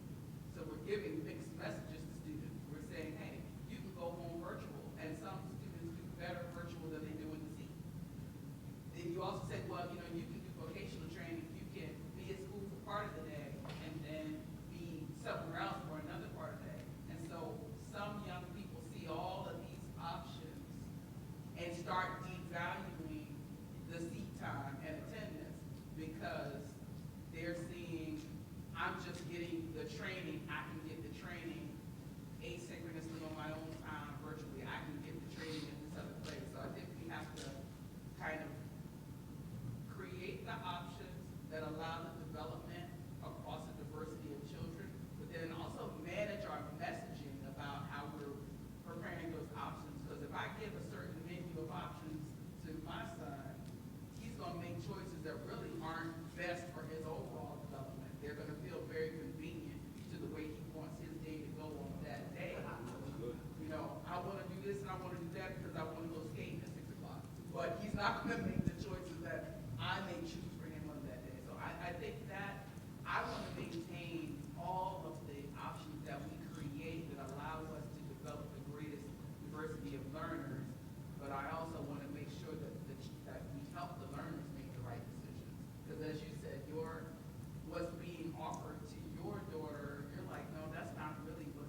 you know, so, because I've heard a lot that, we're missing out on a lot of talent coming into our organization because we have this restriction.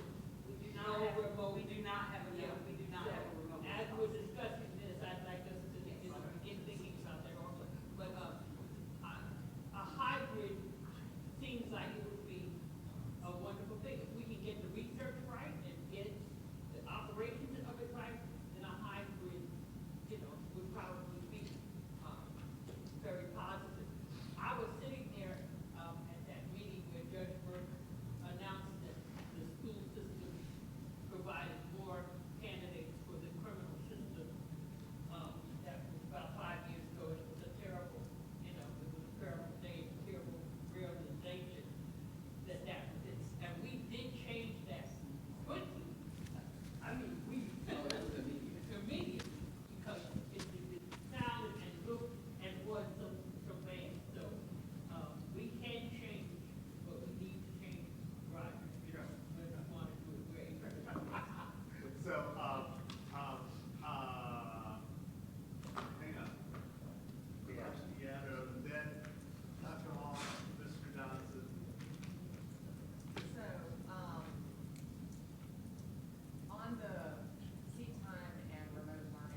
not a state waiver, local decision.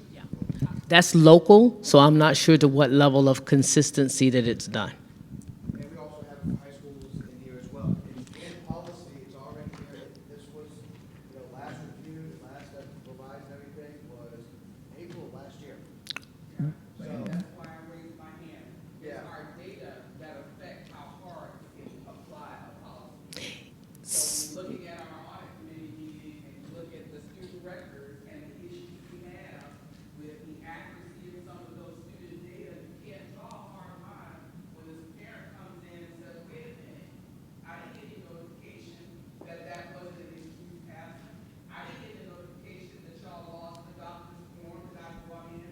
So you have these wishy kind of applications of these hard policies, because at the end of the school year, you got a parent that's coming to PTO 38 high, because they just got a note saying that their child is not getting promoted because of absences, and they're like, wait a minute, I didn't know. So, sorry, what's 38? 38 is how, 38 degrees is how high it has to be for water supply.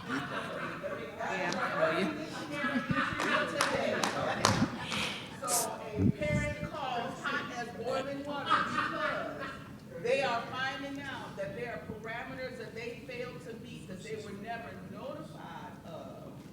So my comment to what Dr. Howard Hall was saying is that, well, it's a connection to all these things. When we're talking about the strategic plan and the number of power school accounts that are active as being one of our methods for communication, well, as a power school parent, I get a text message every time my child is late. I get at 3 a.m. every day, I get all the grades he's earned or not earned up to that point, So if you're one of those kind of parents, you're gonna know, you're gonna have a whole phone full of absences, lates, and all that. If you're not, you'll be one of these parents that's getting a letter in April where it's too late to try and fix, or you have to fix the data management issue where the records keeper at that school is saying they didn't have these records or absences or documents or all those things resolved. And if there's a failure to resolve, typically the academic affairs makes a decision to the benefit of the student, has been my observation. We feel trying to be quiet. So, no, Dave's whispering at me, but I just wanted to say to Mr. Johnson's point, in promotion and retention policy, it kind of negates that policy, because then it says while they have that, the school needs to look at multiple criteria for promotion and retention, and kind of almost crosses that out to determine whether or not a student is ready to go forward.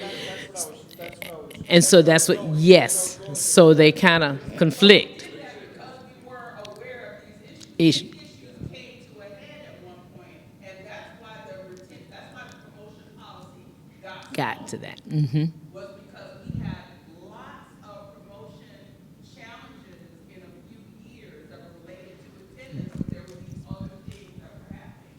So if we did not approve those two policies unaware, it was an acknowledgement that failures in the system would get young people to a place where they were not being considered for promotion when they actually should be.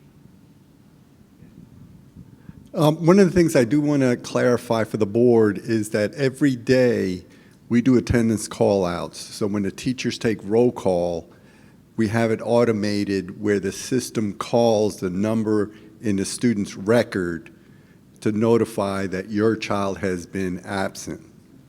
So that's one of the methods we have. Didn't we have a policy where if your child has any chance of being retained, we have to start that parent conference like in January at the end of the Yeah, promotion and retention policy. year? So it's never a surprise come April or May that your kid may be retained, whether it's attendance or whatever. That conversation starts earlier in the year. Ye- We don't have those 38 meetings come mid-May when it's time to go to the road. That is the way the process is supposed to work. So I'm telling you that I would not speak to degree of consistency of implementation. My other comment was something that, Mark said, site-based collecting data. I would hate to have staff mandate that, because there's so much on the sites already. And that's one of the things that they complain about, that we give them more on their plate trying to fix a problem.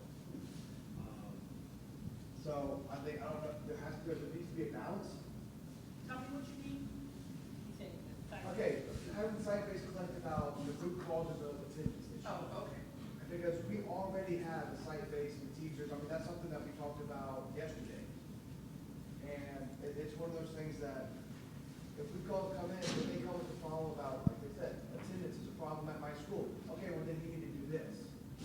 That's one of the things that they complain about, is that we give them more to do instead of to fix a problem. Oh, I didn't understand. Did you? That's not. Okay, well, that's what it's, that's what it's wanted us sounded to like. hear them. I said we need to have site-based solutions, so that means the district needs to provide support to help that school get it done, that's fine. But if they have, what I said was, they have strong school council, work with the school council, they have strong PTA, maybe work with the PTA. We need to understand that in order to get, and this kind of goes, I think, to Dr. Hussman's Brown's point about the way in which we utilize that information and receive that information, that we need to be able to understand the nuances that exist in each school, and that having a top-down approach to gather that data may not get us that nuance that is going to be really important in helping to understand how to solve. Okay, so it made it sound like you wanted the site-based to collect all of the data and do all the legwork for that, to collect the information. What I'm saying is, I don't want us to necessarily have a one-size-fits-all approach. Well, no, okay, I thought you were talking about just collecting the data that was just going to be put on the sites. Dr. Washington, teachers that are here want to entertain that session. And would that be a place where they back? I believe this May's professional senate actually has you all in attendance. Yeah. Gathering feedback from them. So if you would like to pose that question, then you will have them next month. Well, at some point, because they probably have a pulse, they know the pulse of, what's. But I agree with you, it shouldn't be a one-size-fits-all problem. And it may be, I mean, this is not like an ongoing thing, that we're hoping to gather some information in a certain time frame and utilize that information to improve the conditions. So we, yes, it takes time to gather that data, but I think that the robustness of this discussion demonstrates the importance of this issue and may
y'all want to be with them.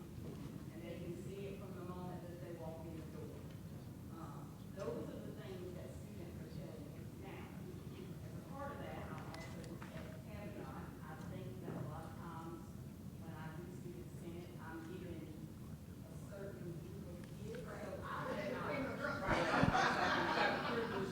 And I asked this year that didn't happen. Next year, I would be even more intentional about not just getting a certain group of kids. Because I realize that I'm only getting all the kids that are already coming to school space, right?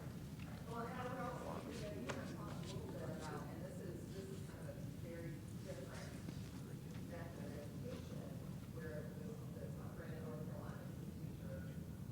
They said because videos in advance, they don't actually teach in the classroom. The teaching is done by video. They come to the classroom to review and do activities. So that's a pretty fundamental shift.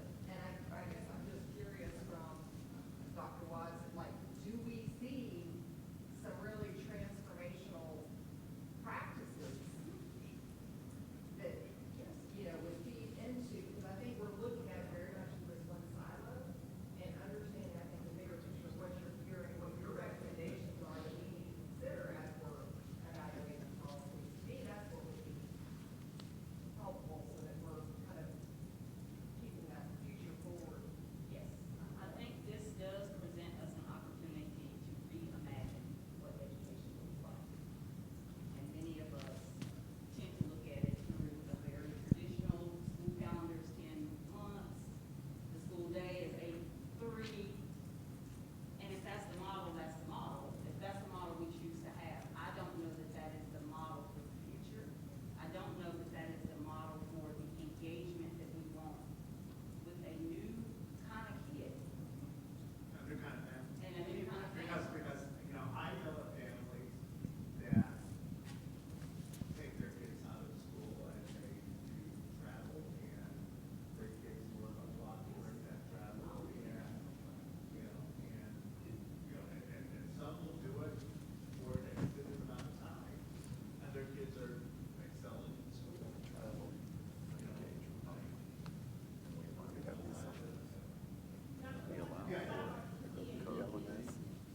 You know, we've been talking about kids, want to stay home, don't want to. CPA kids, part of their whole pathway to see they got, so it would be interesting for you to get a chance to talk with them, yeah, and see what their perspective is on it. So I am, it really troubles me, you know, not in a bad way, but, you know, I show up in 3 different jobs. And each job has a particular ethos of what needs to happen and, you know, kind of what widget we're making at that job. So this job, our widget is the educated, you know, K through 12 individual. And then I go to the other job where the widget is the 18 to 30-year-old is going to be a scientist. I think that we need to have conversations with people who are receiving these students for the professions that they want to pursue, because some of these methods, these new generational methods of teaching high school students, is not preparing them for the skills they need to be something, the traditional professionals. Like I have in the past said this whole worksheet culture that drives me insane that we use. It really works for some kids, but when they come into tech writing and marine science, you know, you can't get there from here with some of the skills that you're bringing in from how you educated them. But it works really, really well as bringing accessibility to other professions, to young people who otherwise might not have had access to that profession using old ivory tower education techniques. So I think the way that we used to find this out as a board is that part of our district accountability plan was that the board chair would meet with the university presidents, would meet with the leadership with the chamber, and that has consistently occurred. But there was this list of annual check-ins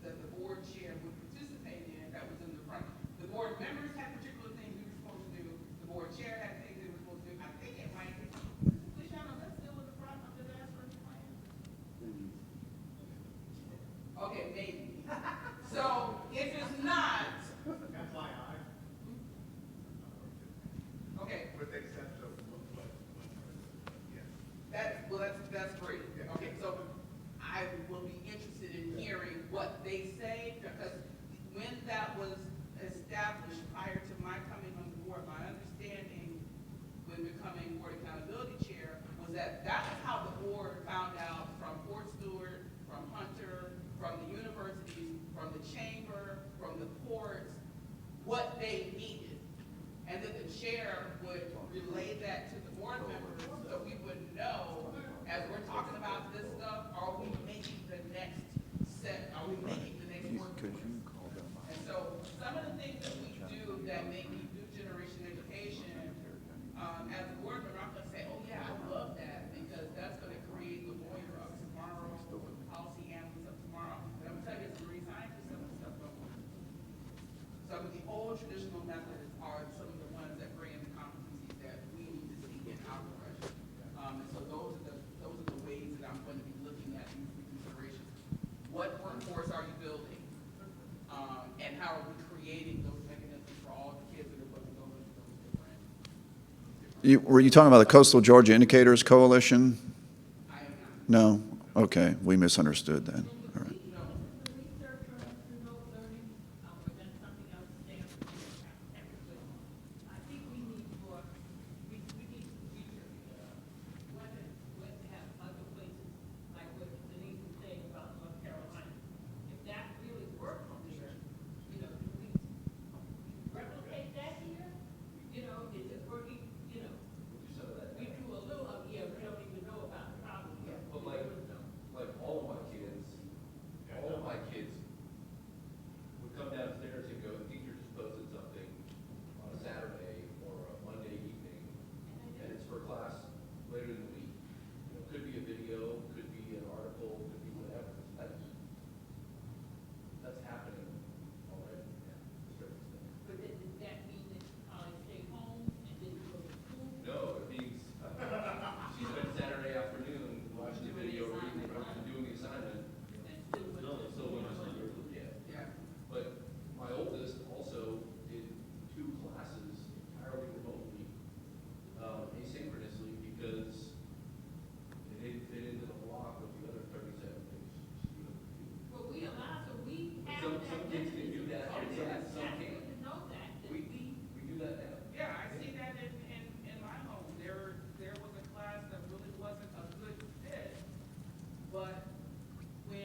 No, we appreciate Savannah Morning News for correcting that as well in that work. But understood, to your point, Reverend Smith, that the commingling of the data can get extremely confusing, and that particular one was talking about the CCRPI component for readiness on attendance, which again, as I said earlier, is different than the truancy component under state law, which is part of our policy JBA on compulsory age attendance. So it can all be very, very confusing in that matter. So it's important that we find ways to talk in simpler terms, but unfortunately sometimes with the way the state measures things and the way legal language is written, it can be a challenge to even do that. No. But I do think, to your point, in like what we talked about yesterday in the Board Accountability Committee and the great work that's being done in the dashboard, as we continue to refine the work that we do under the strategic plan, that's a great communication tool to simplify things so that the general public can easily drill down into some of this data. We talked also about the new website that's coming online and its ease of access and the way things are tiered and the way they're built in there and the way the information is organized, so folks can understand that as well. But certainly not a simple topic and understood. And Dr. Hoskins Brown, understand what you were talking about is I misunderstood that you were talking about a different component that we used to have in the DAS, but you were talking about the board's contribution in supporting the goals of the DAS. Yeah. Thank you for that, and hopefully it was pulled out that text as a relic from an old document, and the board can look at it to see if it's anything they value, and if they do, then the VAC can put it back, and if not, then we don't put it back. Kurt, you mentioned the dashboard, and the new website. There's also where we report our data on continuous improvement. You may remember the old Chevron report. Yes. We really, the Board Accountability Committee, needs the board's help in going to the site and looking at these places where we say we put information and seeing if it really is digestible for the people that Reverend Smith is talking about. Like if they went to that, would they be like, oh, this is what I need? Or would they be like, what is this? Yeah. I'm not getting what I want from this. Because I have been guilty of going to that portion of our site and being like, this is exactly how I want information. And it not being a good fit for other people. The dashboard is now more of an interactive visualization. That's better for a lot of other people. Not for me. But it's great for the majority of people. So we're moving in that direction, but we need that feedback because it doesn't matter how transparent we are with our data. If people go to our website, they can't read it, don't understand it. Yeah. So please try to use it and read it. Try to get people who you think look at the data regularly, read it, and let us know so we can fix it. Dr. Hall? The first report that we had prior to the last attendance report was clear. It said that prior to COVID, as a district, we were at 91%. Now, we are at 56%. That's just an easy way to get the information out. When you break it down about, days enrolled, 10% days enrolled, the overall district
Mr. Board President, there was a question earlier about how many referrals that we are making, and I believe Ms. Ball Oliver has some live data that we just pulled. So this data has been double-checked, they're triple-checking it, but right now we have, for this school year, over 3,000 referrals to social workers for attendance. 105 of those have made it to state court. That's typically our elementary students, and 73 to juvenile court. And again, we're triple verifying those numbers with the system, but that's what we have to date. Over 3,000 referrals have been made to social workers as it relates to attendance across all of our schools. And then 105 referrals to state court for attendance, 73 to juvenile court for attendance. They did not dig that deep. They just got the initial numbers, and then they'll go back and see if that's duplications. Yes, this is for attendance only.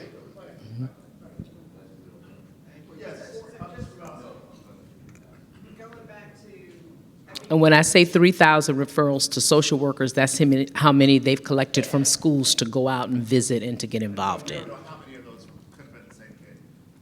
No, we do not know how many are duplications. But we do know from the data that we received at the informal meeting that we have some schools where the attendance issues are much more severe than others.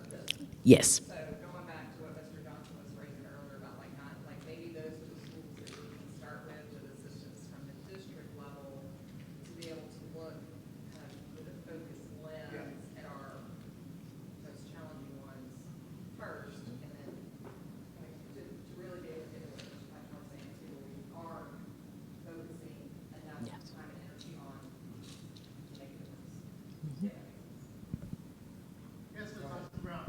So I like the idea of focusing, but, and won't we have to establish a criteria on which we're going to apply the strategy? Like, is it going to be the schools with the highest absenteeism, or is it going to be the schools with the lowest student growth or the lowest student achievement? Like, there's going to have to be another layer of, once we figure out the best, the strategies are going to have to be aligned with the priority locations that we are applying to, right?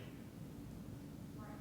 I think it goes back to our earlier conversation when we need to define what a priority school is. It's a combination of performance, attendance, discipline.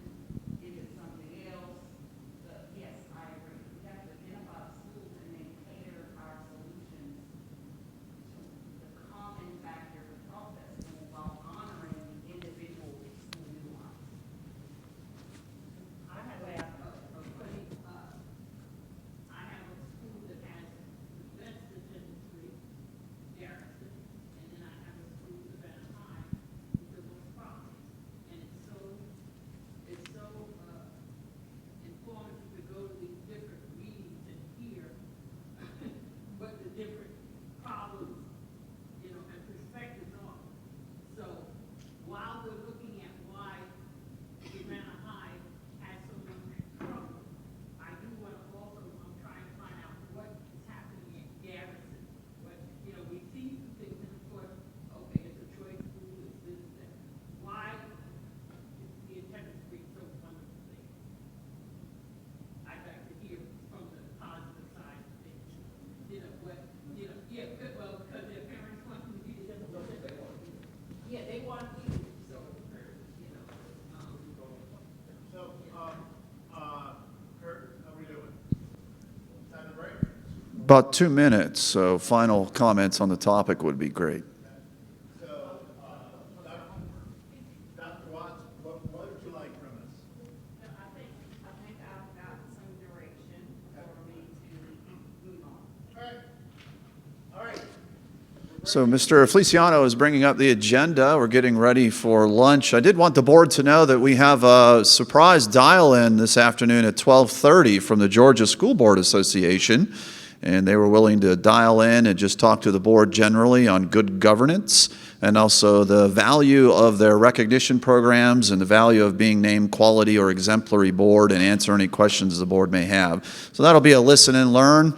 and some Q&A if you have any. Do we get some credit? We'll ask them. They are an approved educational leader for that component, so we'll see.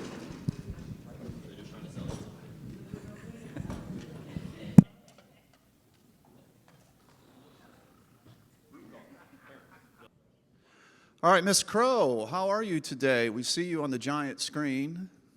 Yes, how are you guys doing today? We're good. We're at the board superintendent spring retreat. Some of our board members are actually moving about the room, but we also have our Board of Education here as we're finishing lunch. So we've told them that you're dialing in today for a bit of a listen and learn so they can hear directly from the Georgia School Boards Association.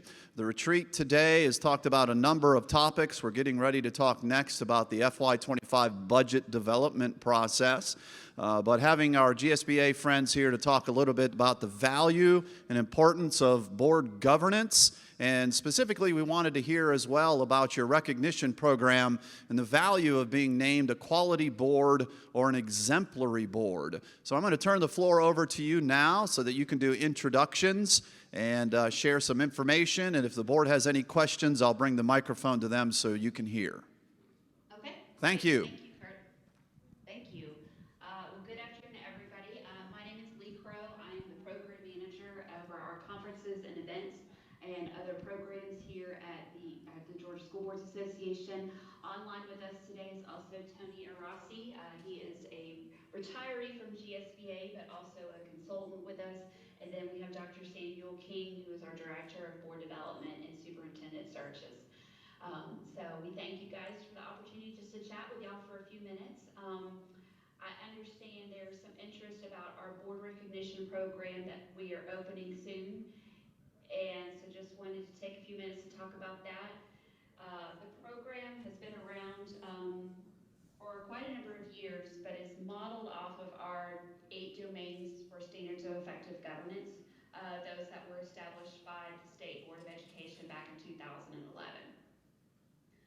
So the board recognition program is modeled after that, and really is an effort to honor and recognize governance teams throughout the state of Georgia for the work that they're doing around public education. So, Sam, Tony, do you guys want to join in and add anything? I'll let Sam start. Okay, great. Good afternoon to everyone, and thank you for the opportunity. And I do echo what you heard. I hope you can hear me okay. But I echo what you heard Lee mention already in reference to the board recognition program. It's an opportunity to, in the current state of public education, there is certainly a need to be very transparent about great governance that is going on in your jurisdiction and all across the state. And this recognition program opportunity is a great chance to seize that so that you can highlight these items for your stakeholders, both internal stakeholders and external stakeholders. It's a program that's a 3-tiered program process to achieve the highest level in governance. Lee already mentioned its linkage to the state board rules domains. There are 8 domains in the state board rules that should lead and guide all of the training that governance teams across the state of Georgia receive. And this is an opportunity for us as the association to really showcase and highlight the great work that governance teams have done within those areas. And there are 3 recognition areas: 1, quality; another, distinguished; and another, exemplary. And exemplary is the highest recognition that one can receive. And now going forward, receiving an exemplary recognition then could possibly qualify.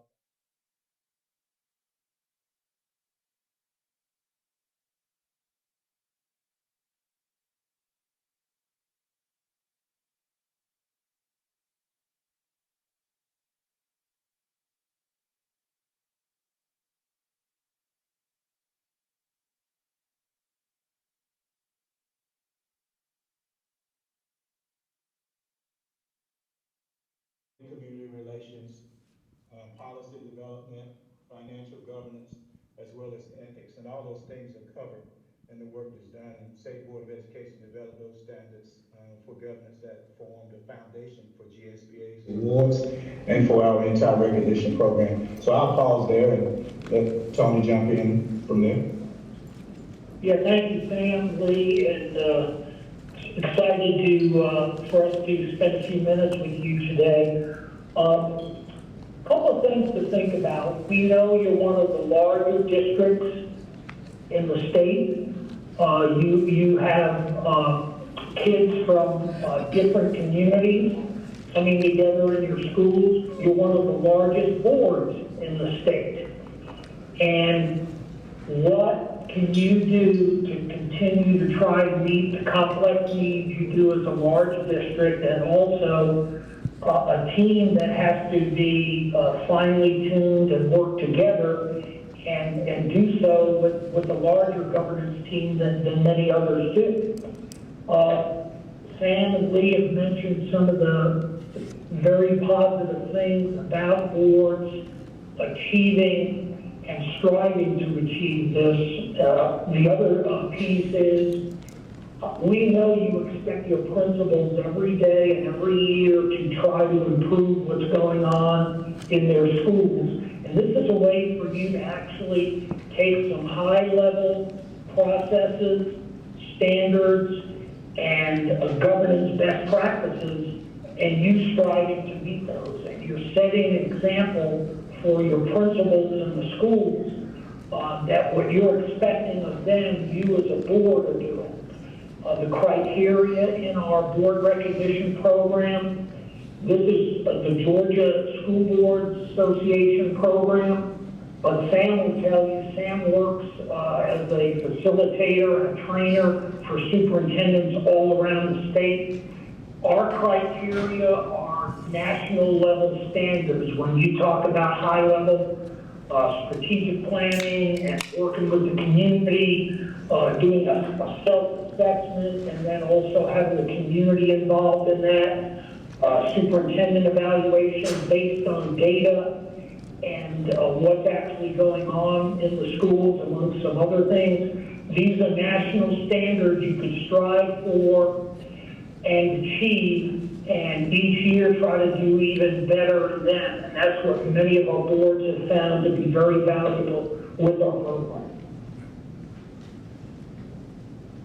Thanks, guys.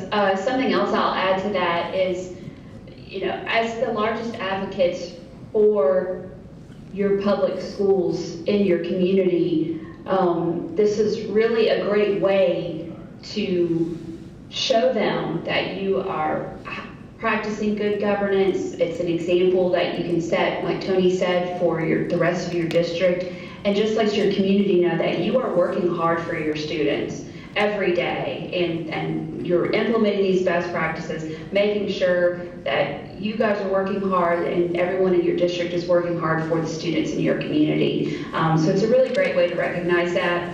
And you'll find that a lot of what you're already doing, your roles and responsibilities, your superintendent evaluation, your training hours you get every year, those are things that are part of the application that you're already doing.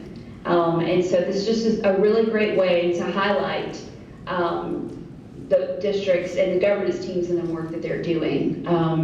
We take the process very seriously. We want to have examples of districts all over the state doing this. Valerie Wilson was just with a district yesterday that didn't receive recognition.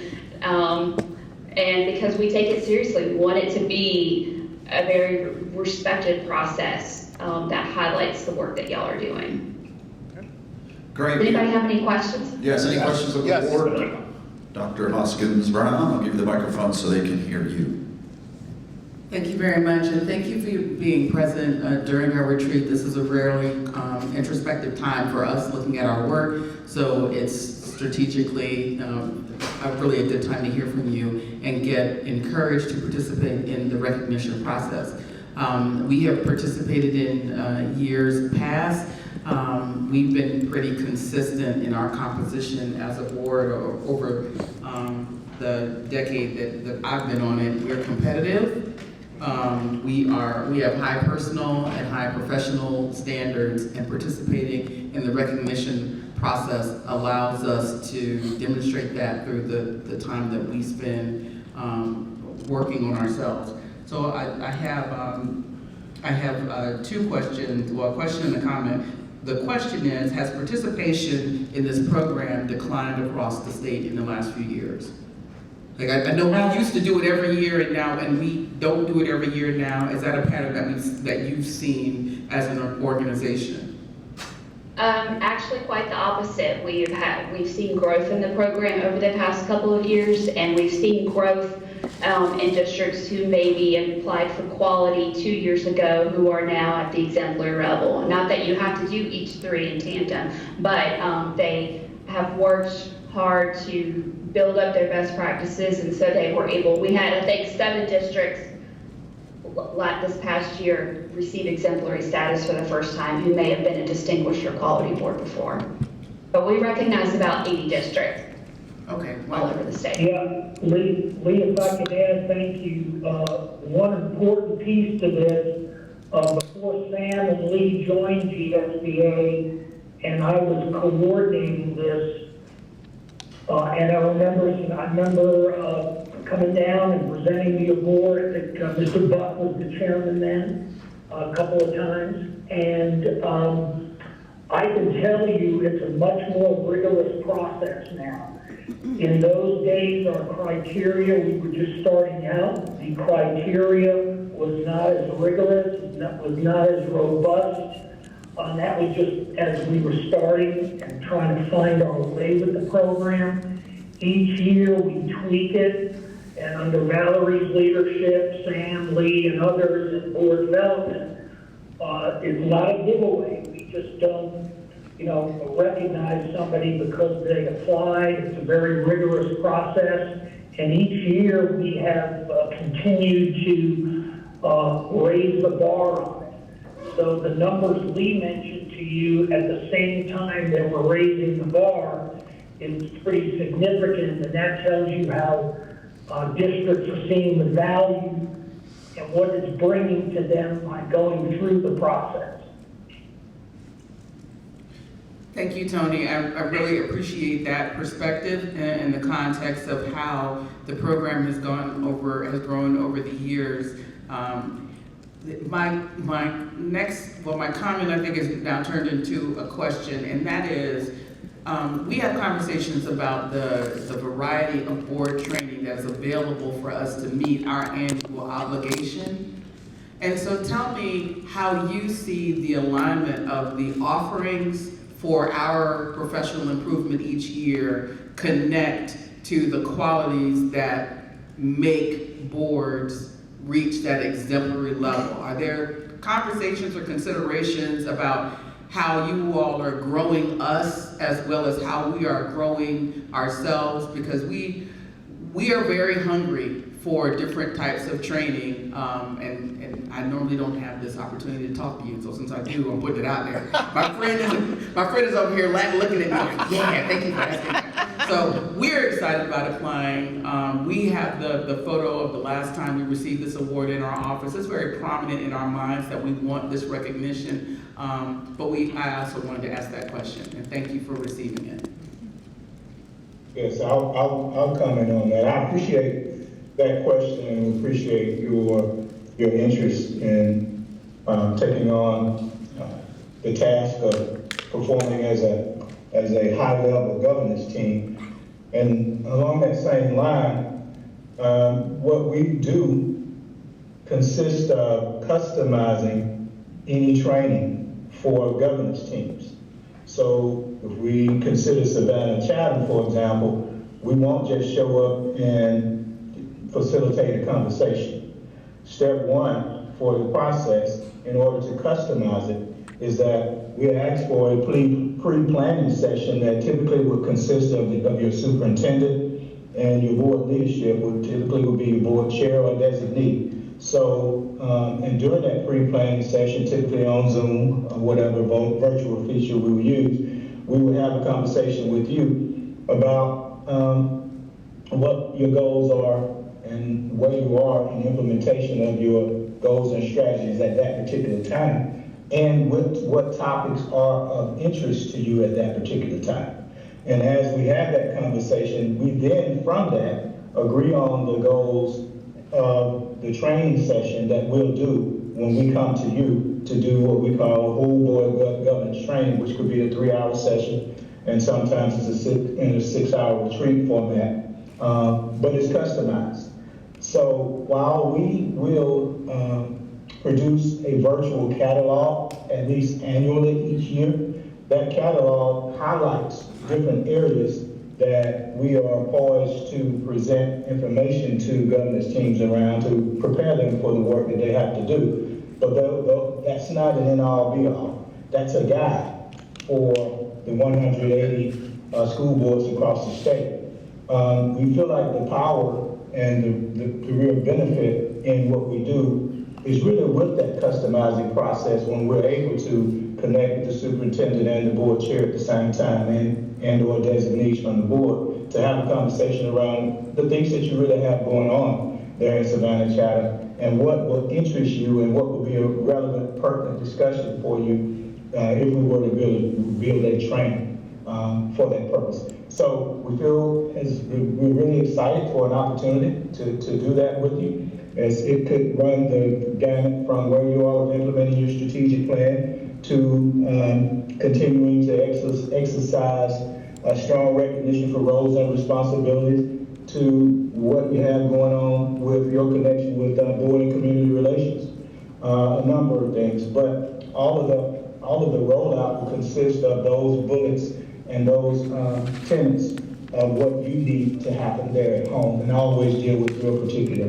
information. And so I'll stop there and ask for the comments. Thank you, sir. You have something? Another question from our board member, Connie Hall. For those of us who have been on the board for more than 5 years, when it's time for us to do our 9 hours of training each year, it's gotten to the point where myself, I've had to take the same course several times because there is not a variety of new courses being offered for us for our training for those 9 hours.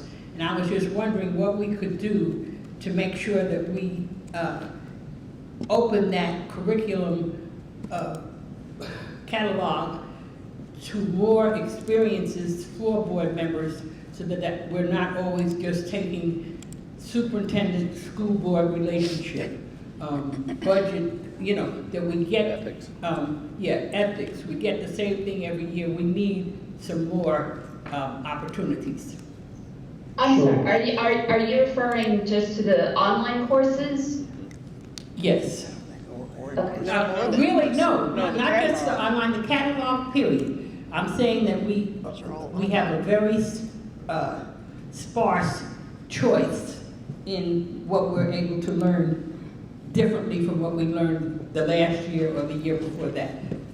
And Yeah, I think that the benefit, the way that you do that is to go the customized route that I mentioned earlier, and to, you know, to have staff come to you to provide training, but we wouldn't come and provide training without having the pre-planning conversation around, you know, those topics that you have going on real time, challenges that you might have going on, and the great opportunities for growth that you have, and we will build the training around those topics. Well, we do have a board of governance training coming up, in fact, next month. So what you're saying is if we present the topic to you, you will provide someone to come here and give us the 3 or 6 hour credits that we need to fulfill our obligations every year, that we just need to get the topic to you. Yes, and getting the topics to us means a conversation with your superintendent and with your board chair jointly to talk about those topics, to talk about, you know, the information surrounding those topics, and the appropriate staff would develop that plan and then report back to the superintendent and to the chair in terms of what that plan looks like, and then we show up and provide the training, and that would alleviate the other items that you mentioned prior to. So I do suggest that you consider taking that route, and we will be happy to jump on the Zoom with you to have a conversation about it and move forward from there. Sure. Yeah, and many of the trainings we do that are customized when we come to the district, they're designed based on the needs, as Sam mentioned, between the superintendent, board chair, and board members.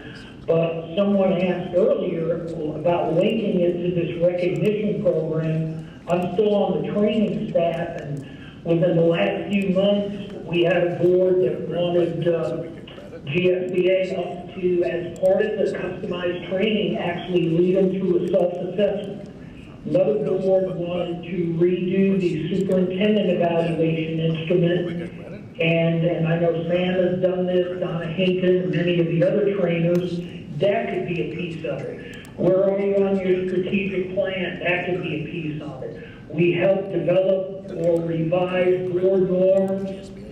So a lot of the customization is based on the needs you want, but to an earlier comment or question, many boards drill down on some of the areas specific to the recognition program where they want our help also.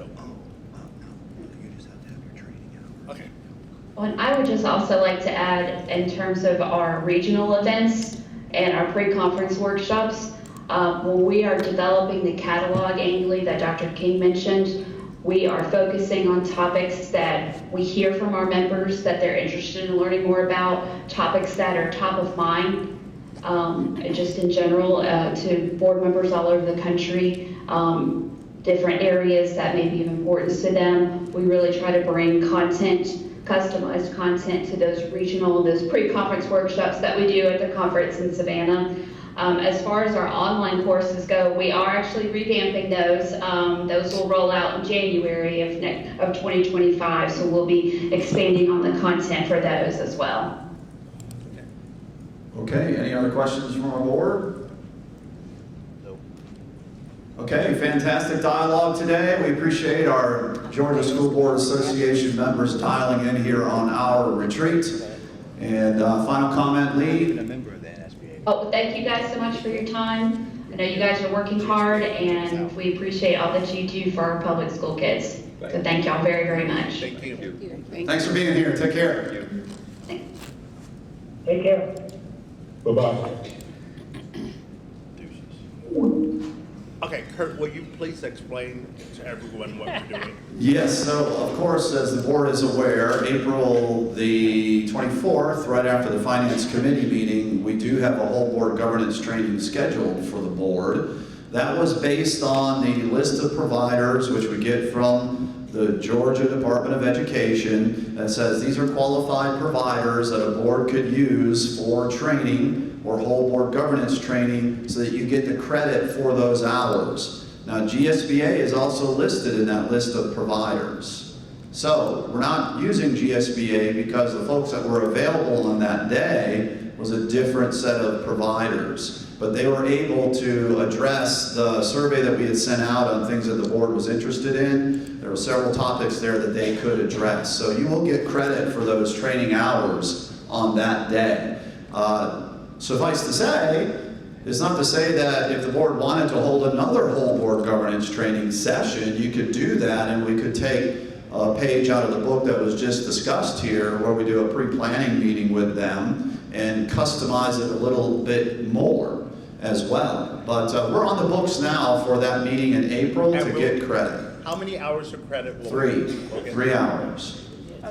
So I have a question I did not want to ask them, but I want to ask if there's any intelligence on the room on this. But related to what Kurt just shared with the training, I was bemoaning to the people sitting next to me is that if you read the GBSA book, it doesn't say this is just a sampling, call us to customize whatever you want. It looks like you got to do this training, here's your menu. So I think, and we always knew that they could customize, but we also knew that that meant that we were bringing down a consultant and it was creating an additional cost. So it seems like they have pivoted to a model of greater customization on demand on a regular basis, whereas before it was customization as really, really needed. So I think that's good information, but not obvious from their materials. The question that I had is that I wasn't going to ask because we were having such a pleasant exchange, and I just didn't want to create that energy because clearly they are reaching out to be supportive of us. But the question I want to know, does anybody in the room know the answer to why the national organization's training does not apply to any of the state organizations' training? Is there any, like, the street committee know why that's the case? I want to ask the same question regarding the Urban School Board That's right. Association, because I attended that and learned so much. Fabulous. But it was I just learned. It was no credit. We Yeah, we Kurt, could've so received. you understand, we minded our manners. But I didn't say nothing. I just Because we sure want to know why we can't go to the National Association meetings anymore and get credit, because we learned so much. So 2 people have said under their breath, it's because it's how they stay relevant and how they make money.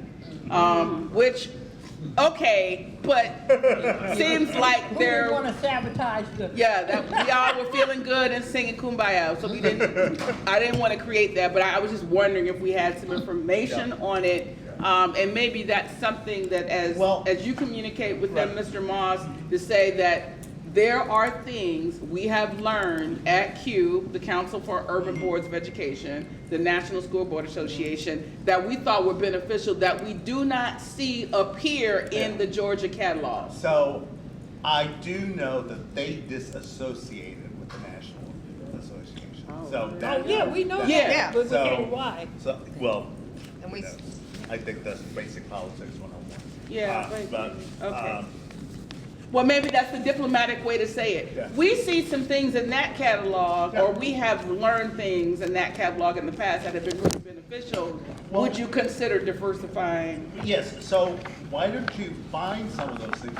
Give me some examples. Okay. That I can say to them, okay, if we went national, we could get We this. could get this. Okay, yeah, we'll do that. Yeah. We can do that. Yeah. Thank All right. you. Thank you. And for the training that we have coming up, is there any possibility that time, the end time or the begin time is going to change at all? And the reason I ask is I have a very tight day that day, so I have blocked off that time. Is there anything going to happen? I wouldn't see it happening, subject to a robust discussion of the Finance Committee that might run a little long, but we'll try to do all we can to make sure everybody stays on time. One of the reasons we wanted to schedule it on that day was because we already had an existing committee meeting, and you can flow right into that and get your 3 hours of credit. So, but the other takeaway from this is GSBA is a resource, notwithstanding some of the connections that we just talked about, or lack of connections that we just talked about. But one of the things that we haven't done in quite a while is a scheduled whole board governance training. So I'm glad that we're back into that process. And I can tell you, working closely with Ms. Edwards, she and I are certainly at the will of the board to schedule more of those at your purview. And So we we're happy to do appreciate that. that too. We appreciate your doing that. Excellent. Can we record this new information in our board administrative procedures in the office, like how we do things? So how we schedule board training is, 1, we circulate the training requirement, we circulate the catalog, we also now know that we can solicit board members for customized training. Yes, yes, definitely, and I love that thought pattern. I appreciate you saying that because it just gave me an idea about just getting them nailed down on the annual calendar already. So we could make that a part of our process to pull and extract that information from the board and then identify those dates. The board has to adopt by law your regular schedule of meetings, and they have to be appropriately posted. Frankly, we could, in line and in tandem with that adoption, we could identify when the whole board governance training is as well and make that part of the process for developing it. So in January, we adopt the meeting schedule, but then isn't that usually the time that we first get the training plan? Are you suggesting that we talk about the training plan in the fall or, Yes. November, December before January? Yes. So when January comes, it's the full calendar that includes the training? In fact, in the purview of the board, when we do the board fall retreat, that could be a topic where we extract that initial information, so we hit the ground running with it. That is actually what we used to do. Yeah, yeah. Yeah. Okay. Excellent. Thank you. All right, subject to that, we'll turn the floor back over to Mr. Moss, stepped out, but we're ready to transition into the remainder of the day, which is a extensive discussion as we are in the throes of the FY25 budget development process. Mr. Jackson is going to lead us through the initial discussion, and then you'll also hear from other staff members who will be sharing you some information about things that we are looking at as priorities as an administration. So I'll turn the floor over to Mr. Larry Jackson. Actually, as Larry is making his way up, I think I actually have the first few slides with the... Yes, thank you. Sorry. I actually think I have the first few slides. Just want to cover some objectives that we hope to get out of this discussion as we close. So for the purposes of our discussion today, what I hope that the board takes away is that there are some influential factors, some within our control, some outside of our control, that will be affecting our budget development process. And many of the ones that are external to us and we don't have control over, we are projecting. So we don't always have clear answers to questions because some information that comes from the state we don't have. We want to outline the revenue and expenditures that we can anticipate and be able to show you what our margin is for decision making. Once we build in what we must do because the state is saying we have to do these things, once we pay all of our employees, we want to show you the piece of the pie that's left for our decision making. We're referring to that as our margins for decision making. As a cabinet and as a district, based on a variety of documents, listen and learns, listening to include from you, we would like to advance to you today what we believe our budget priorities should be. And then the most important part of the entire discussion is that we get feedback from you all on the priorities that we are advancing to you and the path for making budget decisions as we move forward.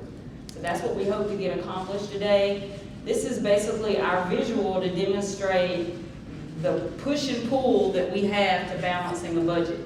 The things that you see at the top, these are the things that I refer to as being unknown, but they're often mandated. We have to do them. And so we know that there are local and state economic factors that we must adhere to. We know that there's simply just to keep the doors of the organization running day to day. There's a cost to that, and those costs increase year over year, as we've seen in the economy total. And then there are unfunded state mandates that we love, that we have to account for. Down at the bottom, these are the places where it is a little more iterative and we have some decision making and some input on. So when we think about our strategic plan, when we think about some of the reports, such as the one on attendance that we had this morning, these are all the factors that we want to keep in mind as it relates to balancing our budget for the upcoming year. I want to double tap or emphasize the fact that we consider the process to be collaborative, instructional, and evolving. So today you will get one iteration, and I think I've learned valuable lessons this year on how iterative it needs to be and how we need to leave ourselves open for input. So as you can see, we are pretty much on track to hitting a few of these milestones. One of the things that you all asked of us in committee meeting back in January and February is that we advance to you all an initial budget earlier than we have ever done before. So I think we are still on track to be able to advance an initial budget to you all in April, given I get the feedback I need from you today. It's going to be really hard for me to do that if I don't get the feedback I need today. May, we will give you another iteration of that budget. That will be influenced by surveys that we'll do with our general stakeholders, ongoing conversations with you all. And then finally, we know June is the day or the time period in which we must adopt a final budget, which includes a millage rate adoption. So we continue to be on track with this timeline. We know it's evolving and it will change many times, I'm sure, throughout the process. I want to announce to the public that we are really close to being able to release our surveys, but we also have a schedule for public input and opportunity for the public to speak on their perspectives related to the budget. You can see these dates here where we will have 2 public hearings in May. We will have a millage rate hearing in June, and then the board millage rate public hearing on June 20th. So these are all important dates for our general public to have calendared because we definitely want their feedback and input as it relates to how we develop our budget. And with that said, I'll turn it over to Larry. Good morning, everyone. Morning. Afternoon. Afternoon, I'm sorry, I meant to say afternoon. 2 disclaimers before I start. One thing, as we was going through the budget, putting this presentation together, as a team, you know, we would go in there and make corrections, and we would reference slide number 12, slide 13, slide number 9. I didn't realize until after it was printed, we didn't have page numbers on there. So we don't have page numbers, so we apologize. We can count. All right, so if there's something you want to talk about, just tell us what it is and we can go straight to it. Briefly, just want to talk about the enrollment. We haven't made an enrollment projection. We were scheduled to do that for the April Finance Committee meeting. So here's kind of a summary of what we would be talking about. I'm not sure if we're going to still make the presentation, but we are projecting a slight decline in enrollment. Countywide, we have experienced a decline in birth rates between the years of 2019 and 2023. Around 2021, the birth rate starts going back up. Another area of concern, some parents have migrated to charter or private schools during the pandemic. We all realize that. We've talked about that in previous board meetings. We're also seeing a movement of families in neighboring counties. You know, people, the problem is prices of houses are a little bit cheaper, so we have a lot of families moving to neighboring counties. But another concern that we have looming in the future is the Senate Bill 233. I think most of you have started exchanging emails on that. We're just going to have to wait and see what happens, and we're just going to deal with it when it does. Mr. Jackson. Yes, ma'am. Another factor is our star athletes being recruited by our private schools to attend, and they begin to take a look at them when they're in middle school. So that's another factor. Indeed. We're going to talk briefly about the revenue projections, and about 90% of the items in this presentation has already been shared with the board, either in a previous meeting, small group meetings, or in the finance committee. We're looking for an additional $32 million in local revenue from the tax digest. We are doing our projections on another 10% digest increase. That's the same as it was last year. So if it comes in higher, we will get additional revenue. But if it comes in lower, then we're going to have to come back to the table and make some adjustments. We're looking at an additional $17.5 million in state revenue. Most of that will be money we're going to get from the state to pay for their portion of the health insurance increase. We will also get some additional funds to help us with transportation. The governor put in his budget to increase funding for transportation on the operations side. So we should see some increase there. And a little adjustment for QBE growth. Not only for our district, but the charter schools are doing a good job with enrollment and how they are assigning students to their FTE count. We will have a slight decline in federal revenue within the general fund because we're going to lose some E-rate funding and E-rate funding and military aid grant that we received from the federal government. That is going down just a little bit.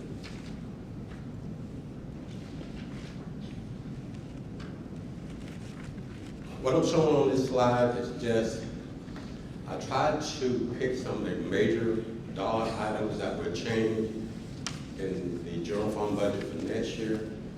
We have some other operating expenditures, and during the finance committee, we'll talk about those, but that's mostly increases for utility and some overtime accounts where we are actually currently already spending the money. We just need to adjust the budget to match what we're spending. There are some one-time expenditures in the general fund where we're using fund balance. There were one-time expenditures for the budget next year, we have to take them out of the budget. One was for textbooks and one for the letters, training and software. So those were one-time expenditures that would come out.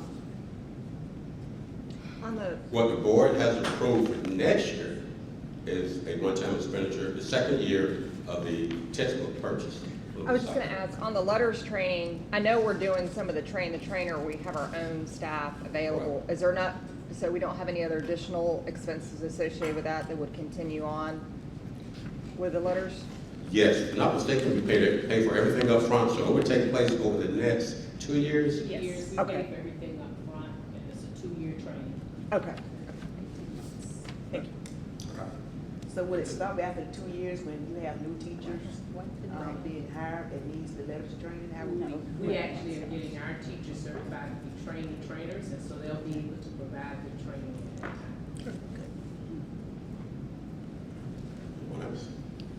time. I have a slightly unrelated question about fund balance usage. Do we have a parking lot somewhere that we haven't seen that y'all are working from, where you are placing things that you are anticipating asking for in future years, not just this year? That's what I want to know, because every year you can ask for one thing from fund balance. I want to know, do you have a parking lot where you're putting multi-year things that may come up for fund balance in the future? I think we have a slide to cover that. Okay, Yeah. thank you. Yes, ma'am. I don't know about future years. Well, I don't need a number, I just. Yeah. I think the last finance committee meeting, we talked a little bit about GNETs, and we may bring a presentation to the next meeting to go into more details about GNETs. It's currently a grant that's going away, but as far as we know right now, we would have to pick up that total cost in the general fund. The next line is $7.1 million would be adjustments for staffing, additional staffing that we're earned from QBE or staffing that's based upon school enrollment. The next line on the ARP adjustment, we talked a little bit about those at the last finance committee meeting. And before you leave, there's a big 11x17 spreadsheet that we're going to give you all. If you did not receive a copy at the finance committee meeting, that talks about the items that we want to sustain and continue and pick up in the general fund. Some of those items will be picked up by other grants. Some of the items will sunset and go away. Some of the items have already been completed. We also have a projection for the years of service step. That is for all employees, teachers, classified and certificated. We calculated what we project the cost of living increase will be $15.9 million, and that is actually based upon the $2,500 that the governor is planning to give teachers.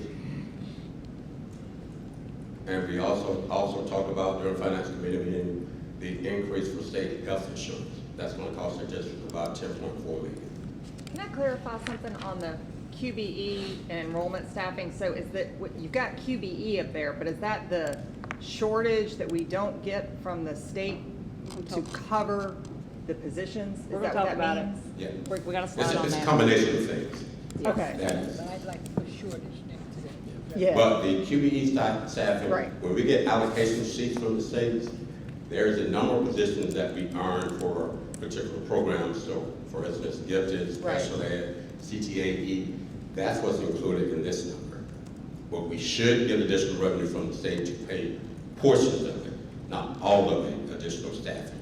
I guess should that really be QBE shortage and additional staffing? I'll just wait till the next slide. Okay.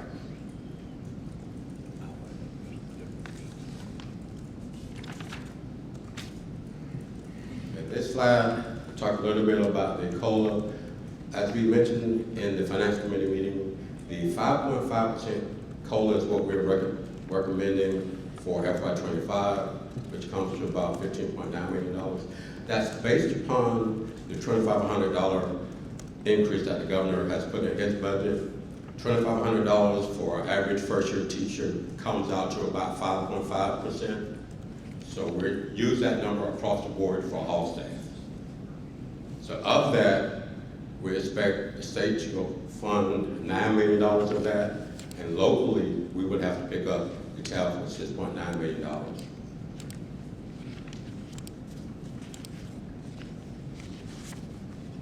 On this slide, we talk a little bit about the health insurance. If it's easier to show the total cost of health insurance for the district, we have participating, because not all employees participate, 2,614 participating, certificated staff, another 1,600 for non-certificated. So for next year, we're projecting the cost is going to be $80.7 million. The cost this year is right at $70.2 million. So there's an increase of $10.4 million. But we are projecting to get $5.1 million from the state. The state is going to pay their portion for the QBE positions that they fund. However, the local impact, we will pick up the difference of the $5.3 million to support that increase. I think there has been some talk to accelerate the percentage increase for classified staff, if I'm not mistaken, so that number could go up some more. The state will increase the insurance cost, but we don't get money for the classified portion if they go up on that portion of it for those employees. This is just a reminder of how we currently spend our budget. We just want to show that 84% of our budget is people and benefits. Then we have the other factors that are over there, utilities, operating transfers, charter schools, building maintenance, textbooks, equipment, software, building insurance. So there's not a whole lot outside of the salaries and some of the major operating costs that will not go away, that we have flexibility on. But so this is just put up there as a reminder of where we spend most of our money. Our money is in people. Mr. Jackson, is it classified as well as federally employed? Okay, Regarding the insurance, I'm talking about the previous slide, the benefits? That was just the general fund portion. That wasn't like the federal grants. So the federal grants would have to pick up their portion of that increase. So they're going to have to make adjustments to their budgets for the COLA and for the health insurance. Any other questions? Who do we use for building insurance? Is there a school system insurance provider, or is there? It's through the state. Through the state. Yes. So, given the limited margins that we have to work in, and you go back and think about this, I'd say that pie piece that we have available is even thinner, because this is what we're operating with this year. Next year, given all the state implications, the pie shrinks, right? So it's even less. As a cabinet team, we kind of brainstormed what would be the methodology we wanted to use as we think about our priorities and our budget development process. So there were 3 potential pathways that we explored fully, we continue to explore, and you all will help us explore today. Path one is around really focus on maintaining and enhancing investments that we've already put money towards. For example, LETRS training, anything related to our literacy initiative. We could make a choice to pivot away from those things. But our sentiment is that we should really double down on those things and not pivot away from those things in lieu of doing something else. And the reason for that is, as you will see in the next series of slides, and it goes to a comment that was made earlier today, we really want to focus on optimizing execution. Instead of doing a whole bunch of things, we really tried to boil it down for you today on the 3 to 4 highest leverage things that we feel like we can get the most impact from, and to double down and to do those things really well. So when you see the next series of slides, you will see some things that you might say, well, I thought we were already doing that. To continue to do it costs money. So we will have to decide as a group, will we continue to make those investments, or will we pivot to invest in something else? Path 2 has to do with reducing and reallocating expenditures. So again, we can look at our existing budget, we can look at things we've already made decisions about, and we may decide we're going to discontinue those things or reduce those allocations and reallocate them to new initiatives or new ideas. So for example, I've heard compensation come up many times. I've heard today more social workers. In order to add more social workers, we would have to cut something else. Does everybody understand the choice and trade-off scenario? Or path 3 is we could do a blue sky approach. I think I heard Dr. Brinkman refer to that in one of our committee meetings. We could say, here's what this looks like in its ideal state. We don't have the revenue for it, but we do have some options for increasing revenue. Millage rate increase, grant funding, or somehow increasing our enrollment. That would bring us more revenue. You will find, as you listen to the next series of slides, which introduce our team's budget priorities that we are advancing to you, we have chosen path 1 as our kind of criteria or guiding principle as it relates to our budget priorities. In choosing path 1, where did we go? To the strategic plan. Because this document is our guiding path. It tells us what we've agreed upon is most important in our district. So hopefully today, as you hear what our priorities are, you'll be able to directly draw a line to one of these objectives or priorities, because this was another piece of our criteria. So as I ask Ms. Ball Oliver to start making her way to the front, I'll give you just a quick overview. The budget priorities that you all will hear about today focuses in these 4 areas. They should be familiar to you because they are the same areas that go across our strategic plan, the top. So a focus on our students. We will be looking at investments in literacy, special ed, ESOL, student engagement, and workforce development. We feel like that's the few things that we really need to do well in the upcoming year. Our employees is another huge focus area, and really trying to sell to our community what the value proposition is when we compensate people well. And when I hear that, I have to think about Ms. Connie Hall, who reminds us of that often. So you'll hear a little bit more about how we're making investments in those areas. Communication and engagement is another area you will hear about, and our continued investment in our stakeholders and making sure that they feel invested and engaged in our decision-making process, whether it is a facilities decision or whether it's understanding what their child's individual progress is through PowerSchool. We have to have a multimedia approach and a multifaceted approach to how we do that in order to reach our parents. And then lastly, we will share with you what we are prioritizing in terms of maintenance and operations, and also technology for the upcoming school year. So I've asked each of our chiefs to present to you what our budget priorities are with a little bit more depth and detail. So Ms. Ball Oliver is first. Oh, sorry. And you may be answering this question later. Where does transportation fit? Is that under maintenance and operations? You will find that it will fall under employees. All right.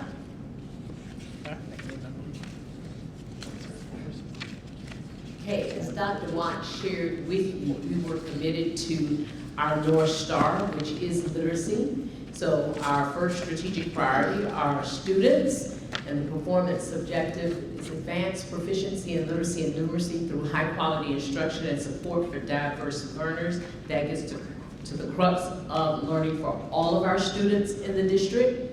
And these are staffing enhancements. These are new positions that are needed to help support that.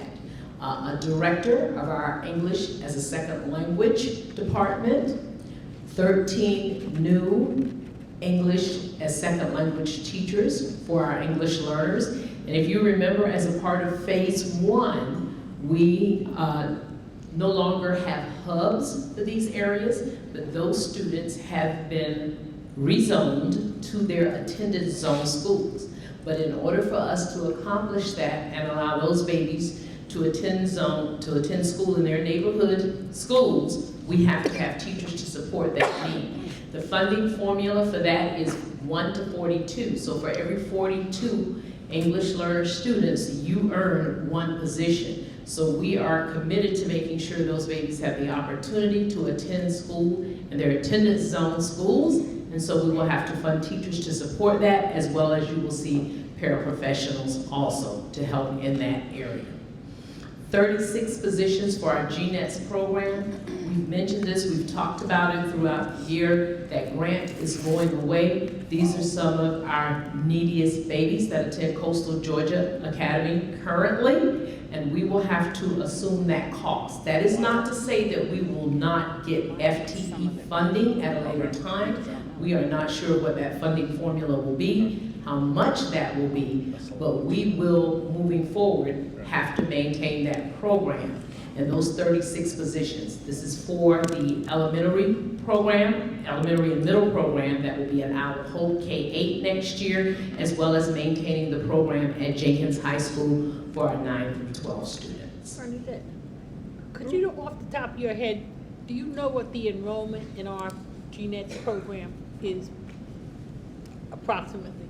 No. How many students? I'll be honest on that, no, I do not. We looked at it when we were getting ready to move them, but I do not remember the enrollment off the top But of these my head. 36 positions are in addition to what we already have. So our GNETS program was funded differently. These 36 positions are what currently runs GNETS now, and they're paid for a grant. The grant is going away, so we have to assume the cost for their salaries. Okay, thank you. So it's not a new position. It's not, those are not new They're not positions. actually new positions. No, they're not new positions. They're new for us in our budget. Okay. Because we have not paid them before. Before they were Grant being paid paid with a grant. So we listed them here because it's approximately $3.3 million that is new for us to assume the cost for. And that means we made the decision not to try to go after another grant. We just said, So, okay. right, this was a federal grant, and I will tell you, and Brian Dennison explains it best, but based on some lawsuits, some other things that are coming down as it relates to this federal grant, we need to go ahead and assume this and educate our students under the same auspices that we do with it. Okay, thank you.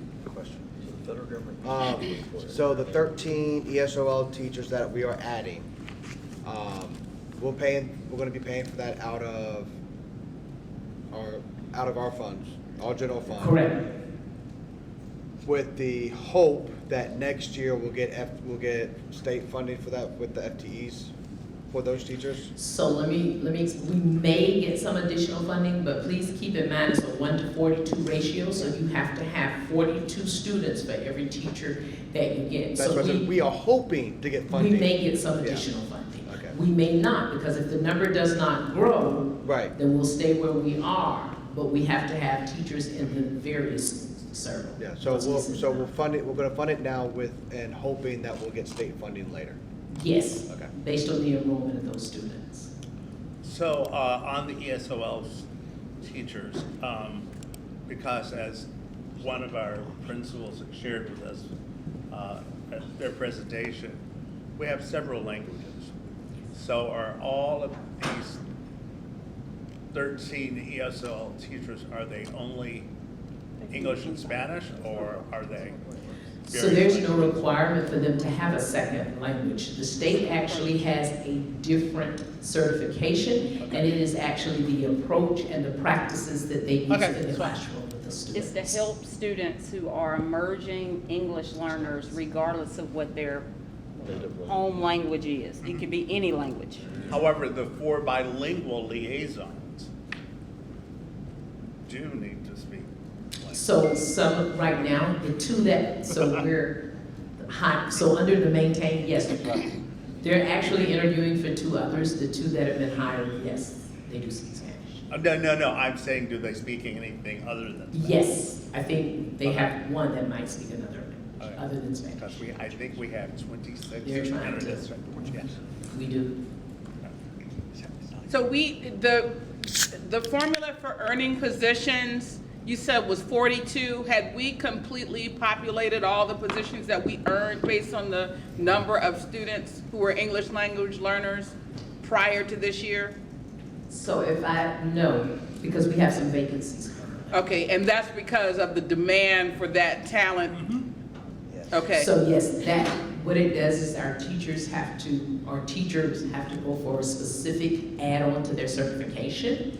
And so you can only hire them when they attain that add-on. And so we had not completely filled those vacancies with teachers who actually met that criteria. Okay, and so what drove that? Was it the state of the workforce that we were not able to get those persons? It's like special ed, very similar. It's just it's a harder position to fill because the additional certifications. And that's what we did find because of that is that one of the things we did learn at the high schools, if you remember our first hub that we put back into our regular schools was at Rose High School. So once the team went in to support those teachers, we do have teachers that are now interested in going after that certification so that they can support those students. But understand, as they come out of the classroom, we then have to hire to fill their vacancies. But we do have teachers now that have shown a greater interest, so we're working on partnerships that will allow for us to be able to provide that certification.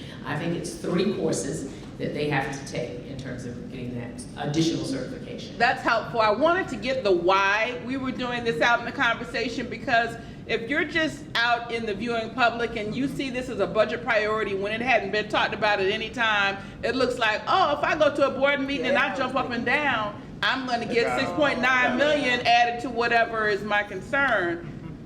And why didn't they do it before? So I wanted to know, okay, this is a workforce issue. Those persons weren't available. The coming to the board meetings was an important education process for us to learn what the needs were, but there were some other things. We weren't just ignoring people. Right. We weren't telling teachers who had this certification, never mind, we don't need you.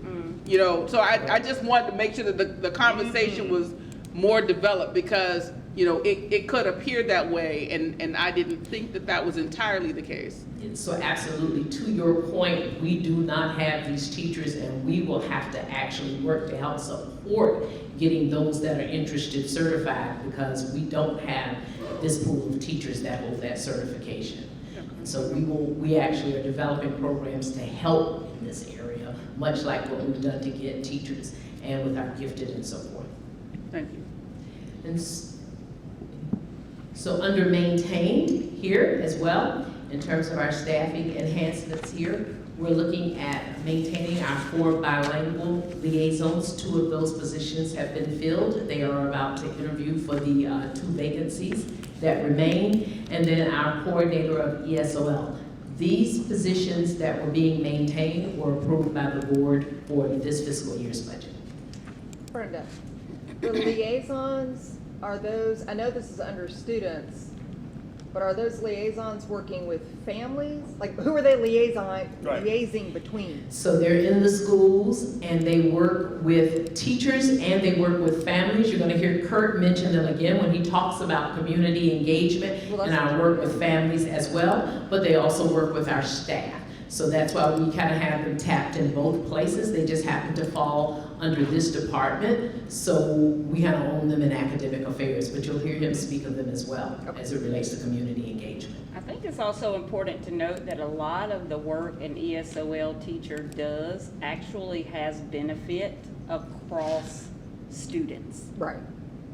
So we see ESOL up there. Of course, we're working on our kids who are emerging in the language, but if you think about our literacy issue, those students are also emerging in their language development. So a lot of what they can get it transfers over and across.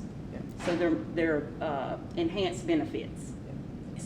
And our high school teachers actually said exactly what Dr. Watt said when they started learning the strategies. Yes. Because like at Beach High, we did not have an ESOL population, so those teachers didn't need that training and support. But when our team went in to support them as we transitioned those students, they found it beneficial in the regular classroom as well with some of those strategies. They did share that as part of their feedback from the training. Total, $6,945,005. Continuing with this performance objective, again, remembering our focus, and we are committed to that, is literacy as our North Star, is advanced proficiency in literacy and numeracy through high-quality instruction and support for diverse learners. Our literacy effectiveness officer, we have Ms. Sherry Goldman, as you have all met, and she has hit the ground running. Letters training, and while we want to maintain that, we did pay for that this year, but keep in mind that next year we will have teachers that will come out, so there might be some sub-costs, some other smaller costs incurred with that.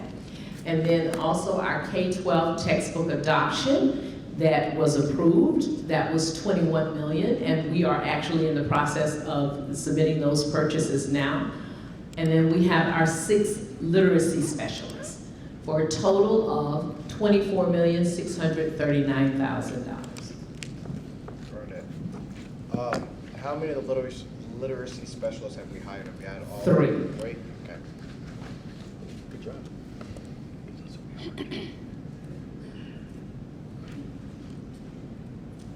So I will pass, So how are we going to measure our return on investment? We have our KPIs here. And the way that we will do that, to measure that return on investment, is to increase the Lexile performance. That will be measured by GMAS reading on grade level, with our focus being on 3rd grade. And then increase the percentage of students that are demonstrating typical or high growth on GMAS, English, Language Arts, and Mathematics.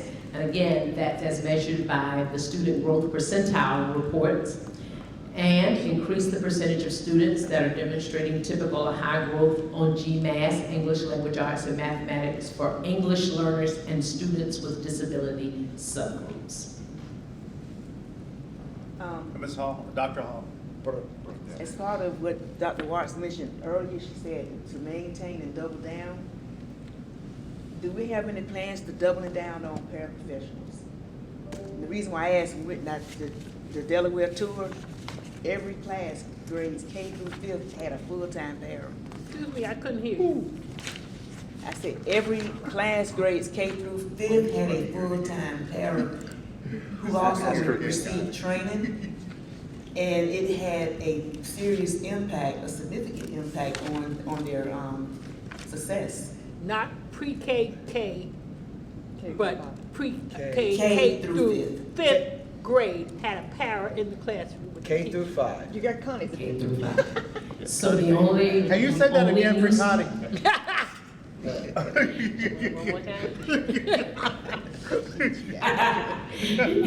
It's just so good to be validated, you know, because I read that for years and years, and I said, we need more para. So that's good to hear, Tanya. So the only proposal that we have currently that involves paraprofessionals are the 13 paraprofessionals that are needed for our ESOL programs because they're going into their home schools. However, I have taken note of what you have said, because again, by the end of this, if there are other things that we have not lifted up that you feel are important, we want to capture those, but at some point we'll have to have a conversation about what are we not going to do to do that. Or how much are you raising taxes? And So, also, But Dr. Watts, could she- are we gonna raise the millage rate so we can do that? or Could she The tell us district- what she saw them doing, you know, No, because I I just don't wanna want it to say- seem like we're just talking about having people in the classroom. just wanna and just having- add this. What were they doing, I Tom? questioned the funding, and I asked, how are you all funding these paras to have a full-time para at every grade level, K through 5, and they are a Title I district? Yeah, They they're applied probably to using their become, Title I money. yeah, they are tied to become a Title I district, But we as haven't done opposed to that. targeted, like we We have do it school-wide differently. and targeted. So that was another funding source that they used. They are a Title I school district, and we're not. Our schools could use their Title I funding to do that. I'm saying, but it's a Title I district, we're not a Title I. We're probably pretty close to District. being one. Yeah, it's the So we would have to application. mandate that, see, we'd have to say you don't have that So you would, You flexibility. have to apply. It's a right, I think process. to Dr. Howard Hall's point too, if we told our schools to do it, then it would only apply to those schools who had Title I funding. It would not cover all elementary schools in the district because they're not all. So we would have to be a Title I district to maximize that a bit more than just individual schools. For us non-Title I experts, what does that mean to be a Title I district versus, I mean, I know what Title I is, but what does it mean to be a Title I district versus school by school? You look at the overall poverty percentage for the entire. Yeah, well, yeah, I mean, district, that and makes then- sense, but what's, like, if that. Why if- are we not one? Why are we not one? Like, if we are eligible for that and it would get us paraprofessionals. Every kid would and also every- get free lunch and free breakfast, every kid. Gives everybody It gets free everybody breakfast and free lunch. Yeah. So why have we not done that? I asked that question on Monday, and I asked to have a presentation on that. Okay. Because they would, I can't remember. I there's asked pros them and first. cons, Yeah, but I Yeah, need what to are the explore cons it. and what, yeah. Yeah, I need to Yeah. explore it, so I Yeah. asked for that presentation on Monday. Okay. Well, we For had this all conversation. We had 4 or 5 years ago. Yeah, we had the conversation about free lunch, and there was a reason that we couldn't do it. That there was a demographic, data-driven reason why we weren't an all-free lunch district. We created it. Because we we're in an all Title I district. No, We need okay, more information. So yes and no, but I guess what I'm saying is there was, Title I is demographically driven. There was a demographic reason that we didn't do it. We were able to do it under the pandemic because of those conditions. So that presentation or whatever is generated should be able to tell us definitively via the data why we haven't applied.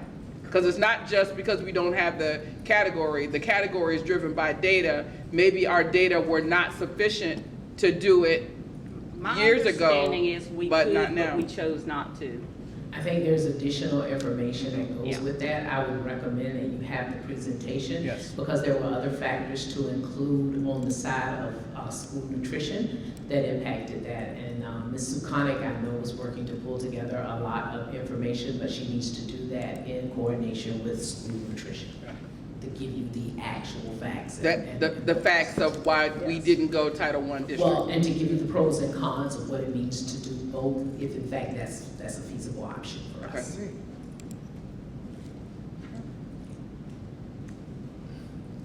I will pass this now to stakeholders, to my colleague, Mr. Hefner.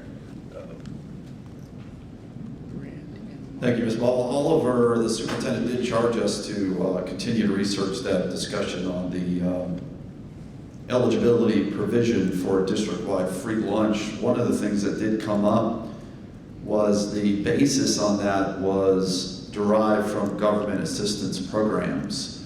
So we weren't able to do it system-wide because when you really looked at those numbers, the determination from the staff at that time was a percentage would actually be lower than what we are right now going through the free and reduced process. So we'll pull those again, that assessment, look at it today with fresh lens, and then provide an update to the board. But that was the first thing that came to my mind as I did a quick search. So excited to share information with you about our continued growth, expansion, and commitment to stakeholders and community engagement. What you see on your screen right here is work that is actively ongoing. The board has been previously received information about the reorganization of divisions in central office. One of the first ones to go was the public affairs division, And we realized, of course, over the years, we've made great progress in the work that we do with our communication output and all of the channels that we're using to tell our story.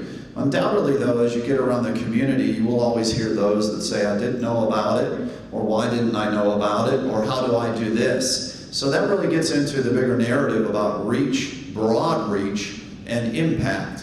An area of the division that over the years hasn't had as much of a focus area is that grassroots engagement process where you actually have people who have boots on the ground, they're able to use initiatives where they're out engaging with the public, providing toolkit to our families, providing toolkit to our schools to ensure that they have robust community engagement approaches. How do you do that? Well, you're going to have people. So this represents an investment in that arena. As we roll into the FY25 budget, this would be a part of that. So the FY25 budget, through the work that we're doing right now, represents our commitment to this strategic priority area.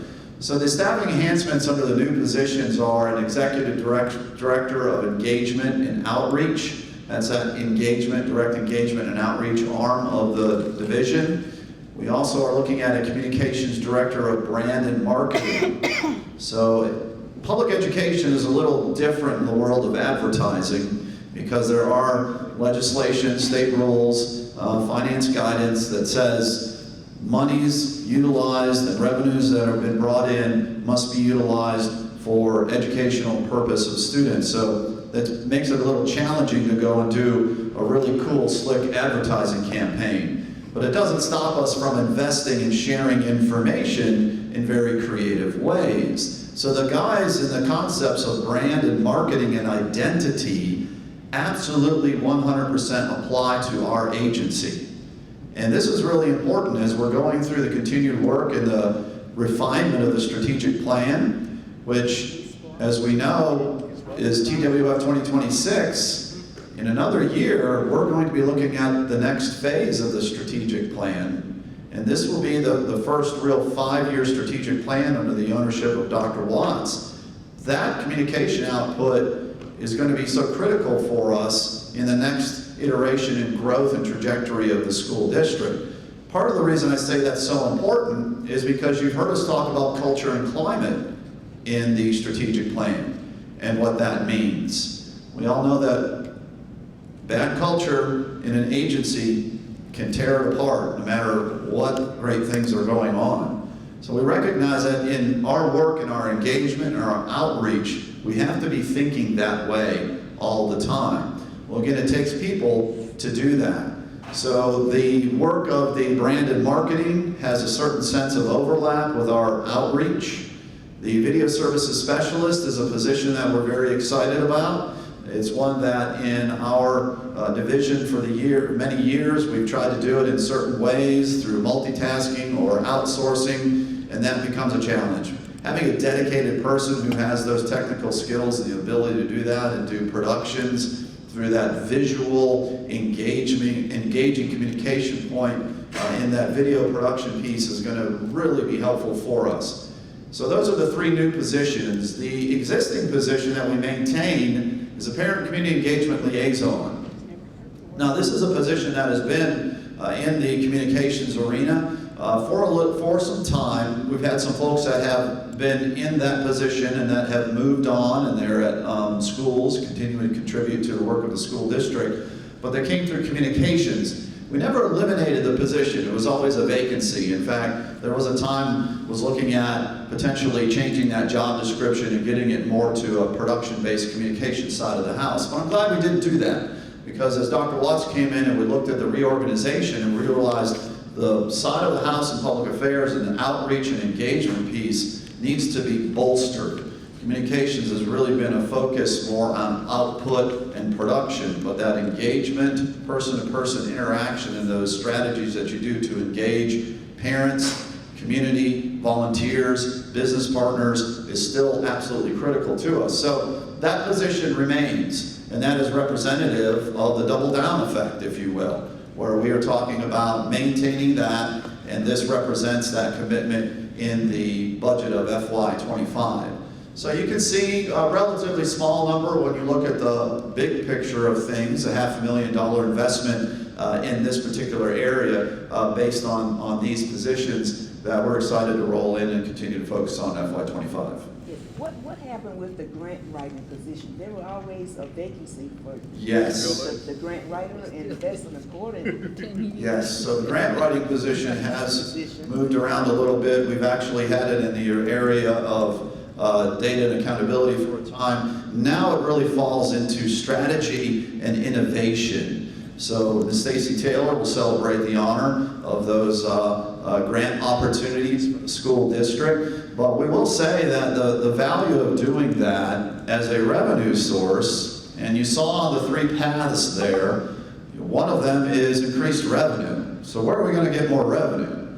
Well, you're either going to raise the millage rate or look at alternative funding sources such as grants. So that's an important piece. So that has not gone away, but it really falls under a strategic aspect there. I will say that this other part of our engagement side of the house, that strategic part of it in partnership, sometimes that crosses our desk where we will get partners that tell us, hey, we've got a grant that you could take advantage of.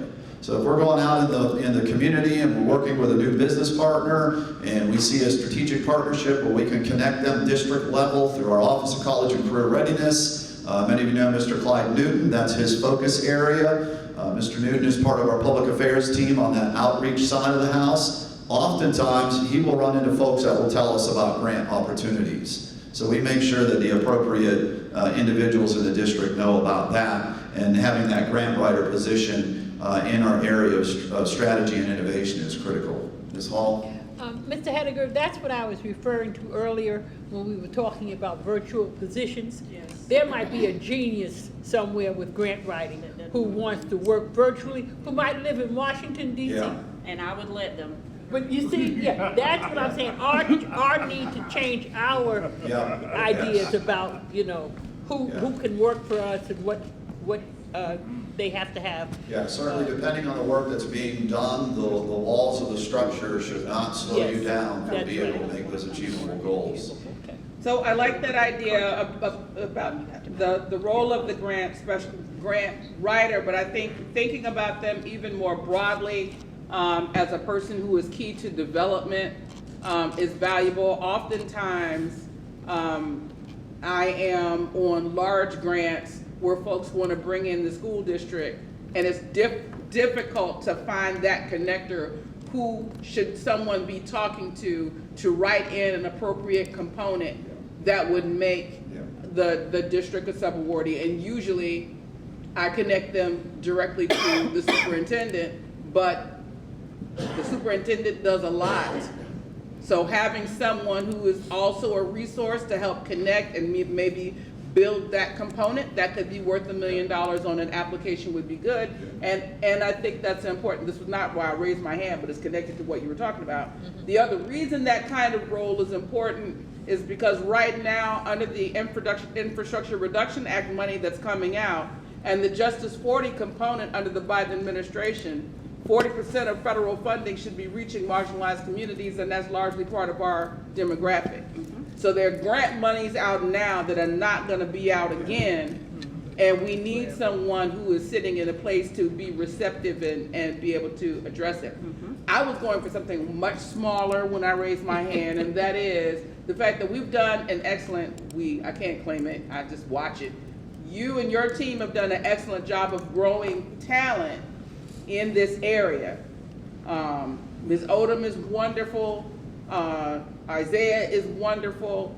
We had an internship process a couple of years ago, and I know Ms. Brown executed it in the board office. I don't know whether she originated it, but we have young people particularly in some of our specialized programs like video services specialists, like there are young people that could participate in some of these activities for a small investment, yet it be a significant activity in terms of their training and exposure.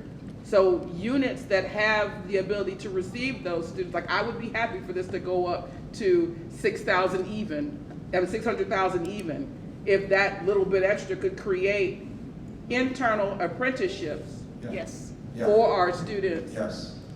who have those skills. And I'm thinking Savannah Arts, but there are others, just because we're, in this. No, I appreciate you saying that. Very proud that through the years of the world of communications, we've had Gloria Bratt Ford come through. She's working as a specialist over at Hubert Middle.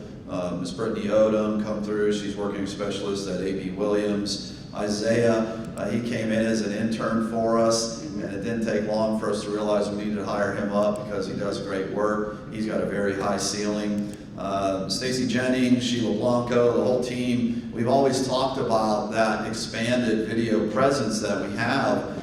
Ms. Blanco actually had previous experience in working with students on and shared in years past where they would do their own student type newspaper where you'd be able to pull data from them and use it on a global, more of a global district-wide level. So that's an area where we do see there's great value in growing our own and our own students, because you're right, it's not just Savannah Arts Academy. There's students at New Hampstead High School that do fabulous broadcast productions out there. And Jenkins. And Jenkins, exactly, that we could roll through. And you'll note that we've done a lot of work at Whitney in the board meeting space to try and move that more into a user space for video type of productions and communication outreach. That's where Ms. Blanco and Ms. Jennings, they record the board briefs, for example. We also use that area where we record for our connection to industry, business and industry, where we bring businesses and we interview them, and then we share that video to all of our CTAE teachers to share with their students.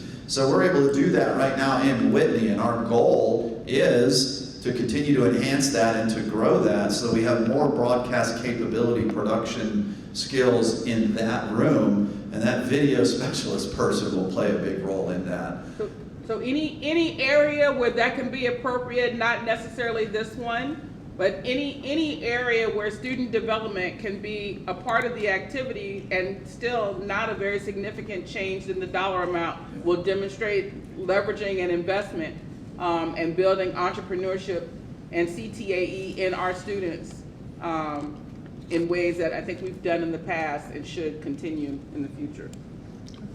Fantastic. Greatly appreciate that. I did want to make a quick mention of bilingual liaisons were mentioned earlier. We did talk about including them in this particular area, but they really fall into the guise of academic affairs. But there's crossover because we did learn, and we know that there are areas where we could increase that engagement. Those liaisons will be partners of ours as we work with our division in academic affairs to provide them supports and market the benefits that they offer in their services. So there is a return on investment component with the individuals that will be doing this work, and we're familiar with the KPIs that we just launched. The KPIs were built in part strategically knowing that we were going to have a larger division and folks that were able to do this work. So you see on the screen, you see references to volunteers, you see references to sustained partnerships that directly support student learning, parent and staff, student engagement to increase perceptions. Again, there you get back into climate, you get into culture.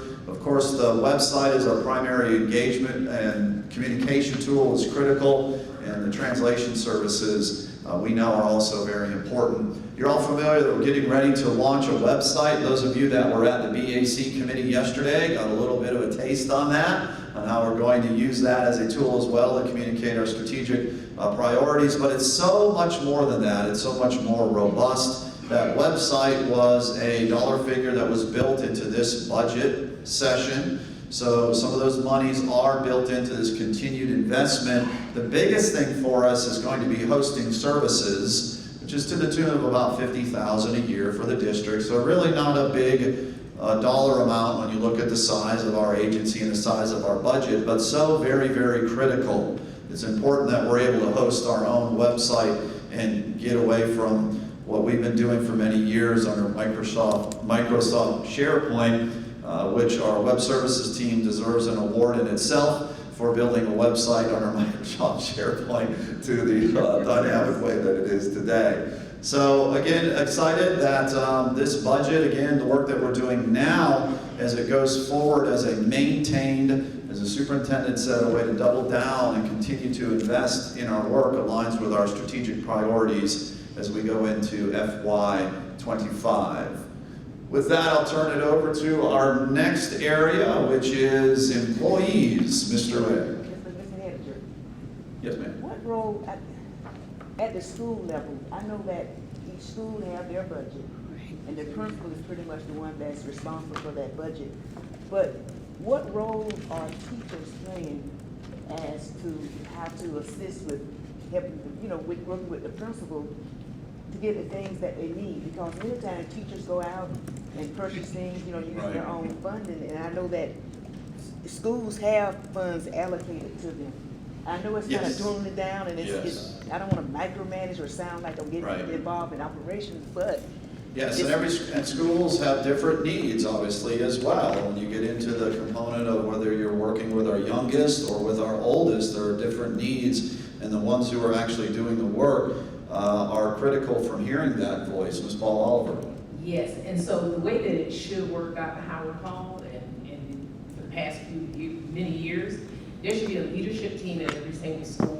And a part of that leadership team's role is when that principal establishes that budget, each of those leaders on that team should know how much money that is set aside in that budget for them to share, whether it be a grade level chairperson, whether it be a department chairperson.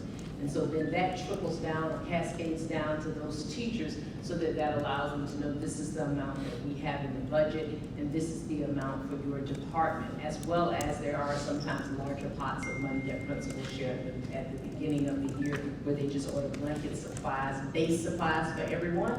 And then that money that's given to the department is something that they spend on maybe specific needs to their grade level or content area.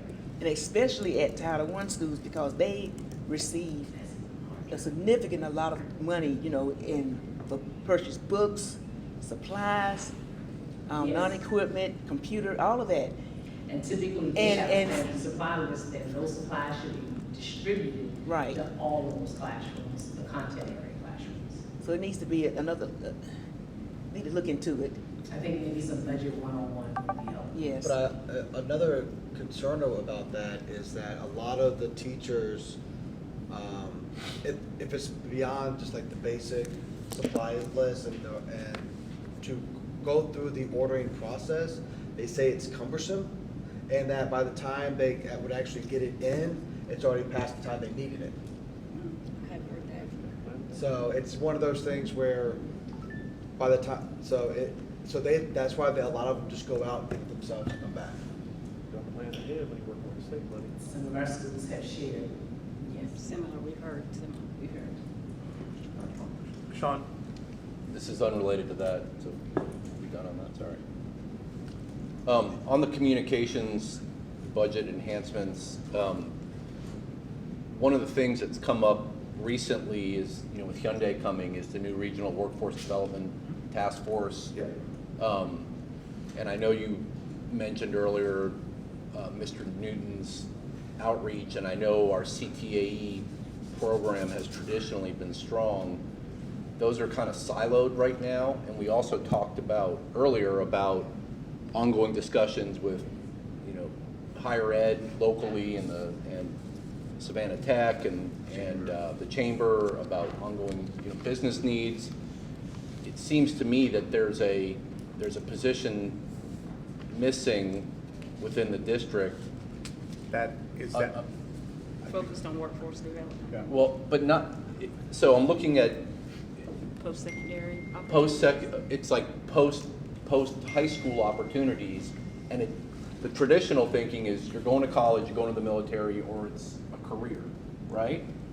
But what we're trying to do is educate kids so when they get out of high school, they have the critical thinking, social skills, the abilities to be flexible and adaptable and be continuous learners, so that maybe they're not going to college the first 2 years of their post-high school, but they're pursuing a career, but then they do decide to go to college. So the KPIs here are expand and sustain partnerships that directly support student learning opportunities, increase community volunteers. what's not here is something related to more of a focus on the real-world jobs and opportunities, workforce development, or career pathways. Can I speak to that too? Yes. For a second? So in a utopian world, if we were going blue sky, I would have a college and career coach in every school. Somebody who was with kids, really starting in middle school all the way up to high school, who's side by side with them, helping make those connections. We're not in a utopian world. I do plan to continue to work with Hyundai. I have been the person that has been going to those meetings with CETA, sitting across the table with them, because that partnership has not been cultivated, and they're asking for superintendents to be the first player in it. So I've been to several meetings, but I agree with you, we don't have that. But I'm not even, I like the blue sky career Yeah. thing in every high school. There might be money for me to do that from a grant, though. Maybe from but an initial first step as a district is to, like, because right now, portions of that job are within positions in CTAE or Clyde or Mr. somebody Newton else, or- yeah. But does it make sense to have one Yes. position focused on workforce development's not the right word. Post-secondary opportunities, college and career, I can think about. Yeah. So, with But that, without the traditional silos of Yes. military, Yes. college, or Yes. manufacturing or something else. so with the new director of engagement and outreach, you're addressing that as well? But, so, this is where, I mean, that position Capacity. is not, to me, is not the same. You've got, if you go back to that slide, parent and community engagement liaison. It's different. No. Right. It's Parent- not what he's talking about. But parent is internal, community is external. Yes. That's So why I I was think- asking about, now, director of engagement and outreach is not parent. So they would have, No, no, there's but- a little crossover. But can I, so, thank you. I think that to have, and I haven't seen the job description for this, but I think in what Sean is saying, like that external focus that is more holistic is kind of, because it is broken up into different silos, is what we're missing, but it's so critical right now. And I would almost advocate to split this into parent, that's the internal, and the community, that's more the bridge to the external, because I think the other part of that that's in there that we need to talk about is coordination and collaboration with our local governments, because we have 8 of them. We've got municipalities in the county, and it's just, I think we miss a lot of opportunities to be at the table because we don't have that central, and that person may farm something out to somebody else, but having that kind of central point of contact, I just think there's, and it's a little bit of what you and I have talked about before, I think, Dr. Watts, but. Some of these things I'm hearing are our job. That's what we're supposed to be doing. Some of these, Yeah, some of these I roles agree. that are being described are things that board members have done as part of our role as district employees. I'm hearing the outside relationships as they connect to developing additional assets, and I'm hearing the development of relationships as they contribute to district perception. And those are like 2 really different things. That community engagement that makes dollars come in and that leverage dollars, that's different than the community relationships that keep people from picketing outside board meetings. And that's not the same individual. No. So I just need to be clear, like, I thought the individual was the person who ensured that we were hearing from families and communities what the climate should be to help us create the climate. And that's different from the liaison to make sure that our institutional relationships are sound, or that the institutional relationships are so great that Gulfstream or somebody else writes us really, really big checks. And I'm talking about Jobs. a third position, which is like, there are other districts that have, they have career academies, and they're tapping into money from the state of Georgia. I don't know if we're doing that or not. If we are, great. But if we're not, that's grant money, or whatever we want to call it, that's revenue. But it's also more directly tied in to our existing job creators, private business, public business, and we do that. I'm not denigrating what we already do. Like, I think we have a fantastic CTAE program. I don't know how tied in we are, though, at the next level of, I mean, when we create a CTAE program, welding, the culinary arts, the hospitality pathway, it was, people came to us and said, here's what we're lacking. And so we said, okay, let's work collaboratively. I want to have a dedicated position that is going to the state workforce development meetings, going to chamber meetings regularly. Their job is to tap into what's going on now, what do we need 5, 10, 15 years down the road. And I know some of our people do that already, so I'm not saying we don't. What I'm asking is, are we structured the right way to tap into what's coming in the next 15 years and the opportunities that are here now? Yep. And I'm asking that question, and I'm not saying we need to hire somebody here or in CTAE, or do we have those duties being done by somebody, and if not, should we think about it? I'm glad you said that, because I agree with you. I want to see that done, but I don't want to see a new position. I want to see that should be in the reorg. Because I think that the capabilities exist, and that might be an opportunity for efficiencies. Yeah, and I'm not saying we hire somebody. I'm asking, do we have that position, or is it being done, and should we have it? Okay. Either existing or new or reorg. Yeah, so that's, there's lots of parts of that topic that we could talk about, a number of things that I'm thinking of that we do now that hit that metric, but I think I'm hearing that we're responsive, but it's the forward thinking and the 5 years down the road, like, we know Hyundai's coming, so, you know, we were talking. They're here. Yeah. They've been here. They're already here. But I'm not just focused on Hyundai's coming Hyundai. to open their doors. But we have lots of companies that have hiring needs. Yeah. I'm not just focused, and some of it's manufacturing, some of it's other things, so.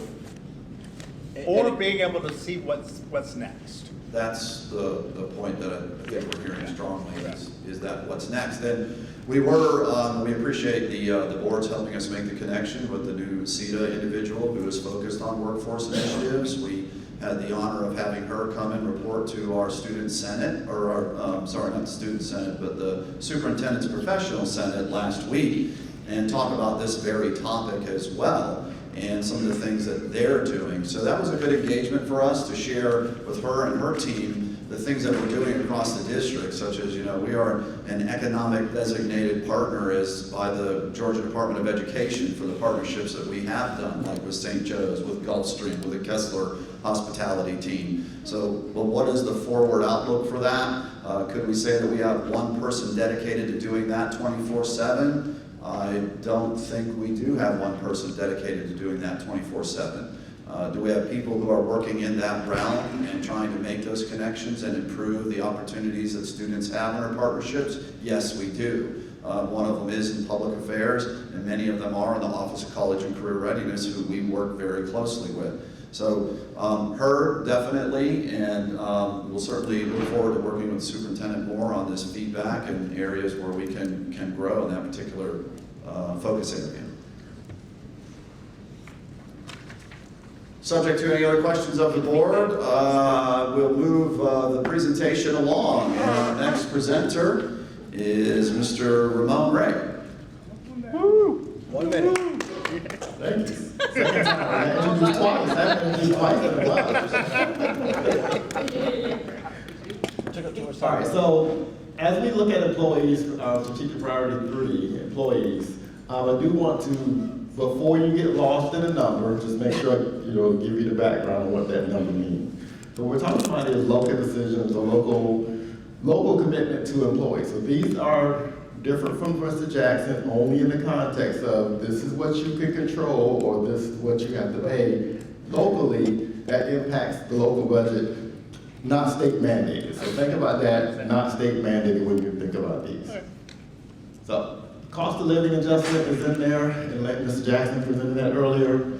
That health insurance benefits, that $5 million that's local, that is our response, is for those employees that are not funded by the state.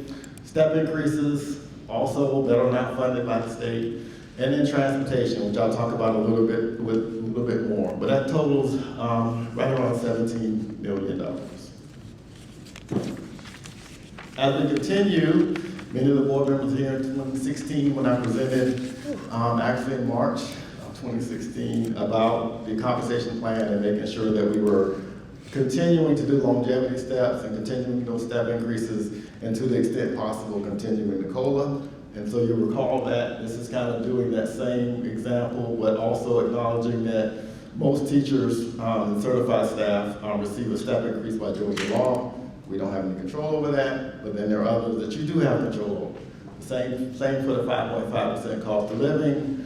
A lot of it is mandated by those state salaries, but also you do have some control. We also have the governor with the 2,500 that mandated that. Nothing you can do about those particular items. But you do have control over the vast majority of other employees, just not those ones like Mr. Jackson mentioned earlier that are funded by the state. Bus drivers. Wanted to kind of talk with you, just an example of bus drivers. It will be the same for bus monitors to some degree, because we did, so I want to make sure we're clear. So this year we have been getting an hourly rate of $18.67, which correlates to what you approved in the budget last year. But we also had agreed to using ARP CARES funding to adjust their pay by $2 an hour. So all bus drivers were adjusted by $2 an hour, which really meant that their effective beginning rate was $20.67. And so I'm showing you the mean, because I think there's some discussion about where bus drivers really fall. So the average bus driver is making $27.12, but the bus driver in the middle is at $27.62. In other words, if you take all the bus drivers, look in the middle, that person is making $27.62. On the other side, going forward, as we're looking at 24-25, we are proposing that we increase the bus drivers by 2 grades, which means they would be starting at 2138. You can see the adjusted mean there at 2934, and the median at 2986. So that excludes the COLA, so make sure that excludes the COLA, excludes the cost of living increase. So that's excluding that would be what they would get. If you did nothing else, we just did the 2 grades, and nothing else happened, that would change by that amount. David? They're 180 days or 190? Neither, 186, I believe. Okay, so somewhere in between? Yeah. Okay, and we've got all of them to 8 hours. Most of them are on 8 hours, or where are we at? I'm just wondering. I think we're at 90 of them. Ms. Mills? The question is how many drivers are 8 hours? It's about 90 now? About 90. 90 of? 200 and. What percentage, say? Okay. Yeah. What is our entry-level teacher making? Entry-level teacher? Like the beginning step? Well, beginning step is... Or like the step that we bring them in on. So I get hired as a brand new, straight out, got my bachelor's, my first year teaching. You don't have to give me the exact number, I can go hold you to it. You're not an accountant. It's right at about 48,000. Okay, that's all I need. I'll look exactly. Okay, no, that's close enough. That's all I was wondering. And so when you do the COLA, when you do this change, it'll definitely be above 50 once the state does. Once we have to do the 2,500, we're going above 50,000, which would be good to be able to market that $50,000 minimum for a teacher, fully certified teacher, put it that way. Yeah, thank you. Mr. Ray, this is so encouraging, but my question, I guess, if I need an 8-hour job, that's our only downfall right there, that we can't hire them for a regular 8-hour day. Well, also I would point this out that a year ago, if I was presenting, we only had about 35 8-hour drivers. So we've increased the number of 8-hour drivers because obviously we had those double backs, have other issues. So we've almost tripled, We've gone from about 35 8-hour drivers to about 90 8-hour drivers. They will still continue to try to do that as those routes determine it. Ms. Mills is working on it, and she will be working on it. Maybe we're able to expand that, but the limit was the number of routes and the time that they're running. But to the extent we can expand it, that's what we want to be able to do. On Hilton Head, we were able to actually hire those bus drivers as paras, you see, but that's Okay. a much smaller I see what you're school going. system Yes. than here. But I'm thinking if I had a choice between working for us and say working for Amazon, this seems competitive, except that I wouldn't get the full amount of time. So that time factor seems to me that that's the only thing holding us back at this point. And we can continue trying to work toward that, Mr. Hall. So I would echo Ms. Hall's comments about finding creative ways to create 8-hour jobs, something else within the system to keep them engaged. I'm encouraged by this as well, but I don't think it's enough. We need to do more than just raise the pay by a little under $2. Just doing a quick search on job sites, average wages are 22 to 35 or 36 an hour. Median incomes are much higher than this. So we can't compete on dollar alone. So I think we need to go higher than this, number one. And number two, to use a really bad phrase, think outside the box of how to get more CDL licensed people here and get them to stay. Incentives for staying after 6 months, a year, 2 years, make them meaningful. Other schedule adjustments, etc. I'm going to have a hard time supporting a budget this year. So this is the incrementalism that I don't think is going to move the needle substantially, and I think a lot of our issues go back to transportation. Not all of them, but some. And so I'm just advocating for more boldness. But I appreciate the work so far. Okay, so Mr. Johnson, Dr. Brinkman, Mr. Smith. Reverend, it was Johnson, Michael then Johnson, Rev, Mr. then Smith. Rev. Okay. Anyway, I was actually talking to someone who is a new bus driver. Speak up, Michael. Okay, I was talking to someone yesterday who's a relatively new bus driver, and they're saying, and what they told me was that they're able to get almost that median hourly rate once they have 1 year experience with the CDL with us, plus they're getting mileage, plus they're being fully invested within their retirements after 5 years. I know we can't compete with all of that. However, what Sean was saying with the incrementalism of what we're doing, it's not enough.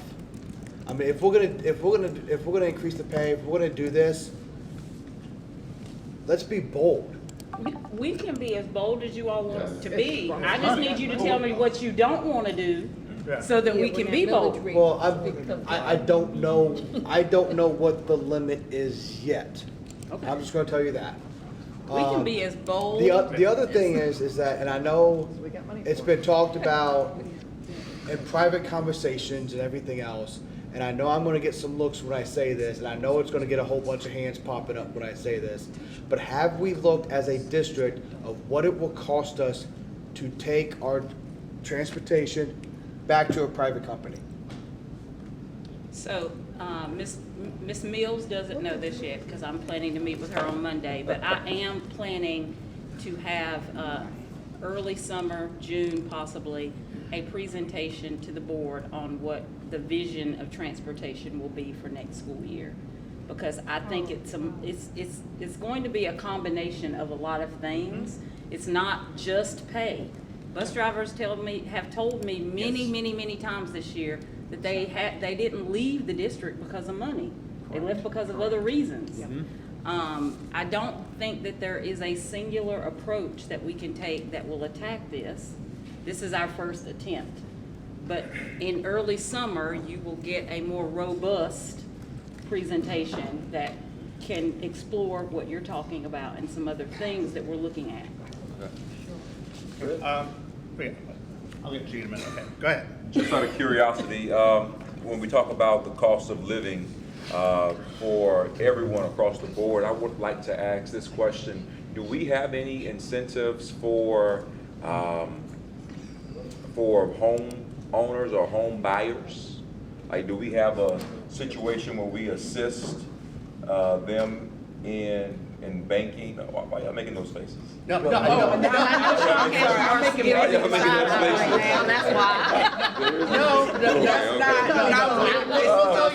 I can feel the This heat. is not the first time this is. That's indigestion, Reverend. That's indigestion. That's mac and cheese. I'm a little new, so proceed. No. I think that's a good question. I mean, I think it makes It's a very, really. We got it. Not doing that, because that's something we certainly consider there. I thought we did too. Dr. Bringer. Okay, and the superintendent alluded to it. I want to know what transportation, do we have enough bus drivers right now to bus our school attendant zone students? Are we meeting the needs of our school attendant zone students? Mostly. No, we can't. But not all the time. We can't do it all the time. Okay. But that's not just because of a lack of drivers. Some of that could be, our bail schedule could be, just by creating another bail schedule ring, we could actually create more efficiency in our, having a hub, which I know was explored. Why are you trying to get up in my notes? I'm not trying to get in your notes. But what I'm trying to say is this is not just a count the number of bus drivers and compensation issue. That's what I'm trying to get to Yes. too. Yes, thank you. Yes. And I'm also trying to figure out and assess from my rest of my board members, like, what is their end game in transportation? Like, what is the end game in bumping this rate up to where it's almost gonna hit the threshold of what I was asking the other question of where are we starting our teacher? And why should I go get a bachelor's degree when I can get my CDL and get paid almost, I mean, right now, we're gonna have a $17,000 difference if we bump that without the COLA stuff added. So if we go more than $2 and we bump it up more, that 17 gets smaller and smaller difference. And there's a return on investment that people are gonna have to decide, and we've got a teacher shortage too. So I'm trying to figure out, what is the end goal? Are we just wanting this, are we wanting to get back to 300, what was the 300 bus drivers? We're we consistently at 320, 325. I mean, are we trying to get back there so that we go back to being one of the only districts, if not the only district, that buses everybody? Or are we trying to just make sure that her job and the super and everybody else's, I'm just trying to figure out what the transportation feel is. I don't really call this a horseshoe, around this. Like, what is that? I look forward to the presentation on it. You know, I'm hearing, these are conversations that we have had before, and when we have them, I would love to see the old data. We already had an analysis of having a hub and changing the bell times, and we said we were gonna do it because of transportation, and parents came out and said no, that they didn't want those changes, and we didn't do it. We did do it. No, not the hub. No, I'm talking before the present company, yeah. I'm talking about my first experience of having the conversation around changing bell times, not recent years. So we've had multiple conversations, so when we have this again, I would like to see all of the information that we have looked at over the past decade, so that we're not just looking at information for a short attention span. I'd like to see our longitudinal treatment of this topic so we don't keep redoing it. Just like the issue of privatizing. We privatized transportation and it was a mess, and they gave it back to us twice. We privatized. They left us. And they left us. They said, we don't care what it cost us. We just want to be out of this contract. That's right. So I'm not opposed to looking at privatizing, but let's look at it with the presentations that we got and the contracts that we canceled with the companies that privatized it. And in terms of the long-range plan with transportation, make it be what it needs to be and tell me what it costs. And then let's look at the millage rate or wherever else the money needs to come from. I'm not bound to not changing our revenue, but we can't say we want these things and then not want to pay for them. And I agree with the superintendent what do you want to cut? I don't remember cutting something, and I'm sure somebody's gonna pull up the video and say, Dion, you voted this way at minute 21.3 that we weren't gonna have this. But I don't remember seeing a significant operational thing presented to the board and saying, this thing that you get right now, you're not gonna have it anymore if you vote on this. Because I don't remember getting rid of middle school athletics, but we did, because of some budgetary balance that we were trying to do. So I don't think anybody's gonna come forward and say, and maybe you will, here's the thing I want you to cut in favor of this transportation plan. So I don't think it's realistic for us to say that that's how we're going to do it. I will vote against things if they are presented to me, but I'm saying that's not how we have handled our budget in the past. Because my search on this hub is, we got DeKalb and Clayton are about the only other place that are trying to bus specialty programs and charter schools. And you can do that. You can do the satellite at DeKalb. You're dropping your kid off at 5:30, and that goes back to exactly what you said. We had ideas, and people were like, "Oh, I ain't going to utilize that because it's too early in the morning." Well, that's the way it can work. So I'm with Dion on. I hope you bring all the different. David, our mistake was we started out doing it and then pulled it back. Yes. That's always, once you let people taste the good stuff and then you pull it back, that's where we are. As I can recall, when I first got on the school board and we had gone in-house, the problems that the bus drivers had was not how much money they were being paid, but how they were being paid. They were accustomed to being paid weekly. They were accustomed to not having their checks prorated for the summer. They were accustomed to not having benefits taken out, retirement, and that's what they were fighting for. So since we didn't change it, that's when they began to find other jobs. We did change a lot of that. We have it. Yeah, we did change a lot of that. But in terms of the transportation issue, our bell time, I mean, we have elementary kids starting at 9:30 and high schoolers starting at 7:10. All right, it should be flipped, number one. Yes, but thank you. That's a different issue. But I don't view this as we gave people something and then took it away. But the whole point was to provide as much opportunity for choice for kids across the district, period. So if you had somebody in Bloomingdale that wanted to go to Islands, to Jenkins, or to Beach for the medical and allied health program, there's an opportunity there. And so now there's a debate about how many kids did it really impact. And when we first pulled back transportation for choice and charter, we were concerned about impact on those kids, and we said, give us some data. And the feedback was, we can't really give you the data because we don't track any kid that unenrolls from a choice or charter program. There isn't a check the box, I am quitting because of lack of transportation. And so it was more anecdotal feedback from principals and guidance counselors who said, some it was just a change in family circumstances, some it was transportation. But I initially felt a little better because it was a handful. It was like less than 1% were dropping out because of charter or because of transportation. Now we hear that's more of an impact. But like where I want to be with this is, number one, we have field trips and athletic events that are getting canceled now because we don't have enough drivers. And I want to support the kids we have now. I want to do more than just transport you to and from school in the morning and the afternoon. If we have kids that we want to get them all to Massey, we want to get them all to Oatland, we want kids competing in state playoffs in Atlanta, we want kids competing in robotic competitions in Augusta. I want transportation for those kids, and I don't want to get a text saying, hey parents, I need, who can drive tomorrow? And by the way, get everybody to sign a waiver. Because some schools have a population of parents that will jump to that and others don't. So let's provide these opportunities. I don't want to do the bare minimum. I want to do more for these kids. And I get the pay issue. I talk to lots of bus drivers too who say, I'm making more money with less hours. It's a financial. So I'm not saying it's just money, but let's let's go to root cause. Yeah. Figure out the 10 main things that cause us to not retain people or to lose an applicant, and fix those.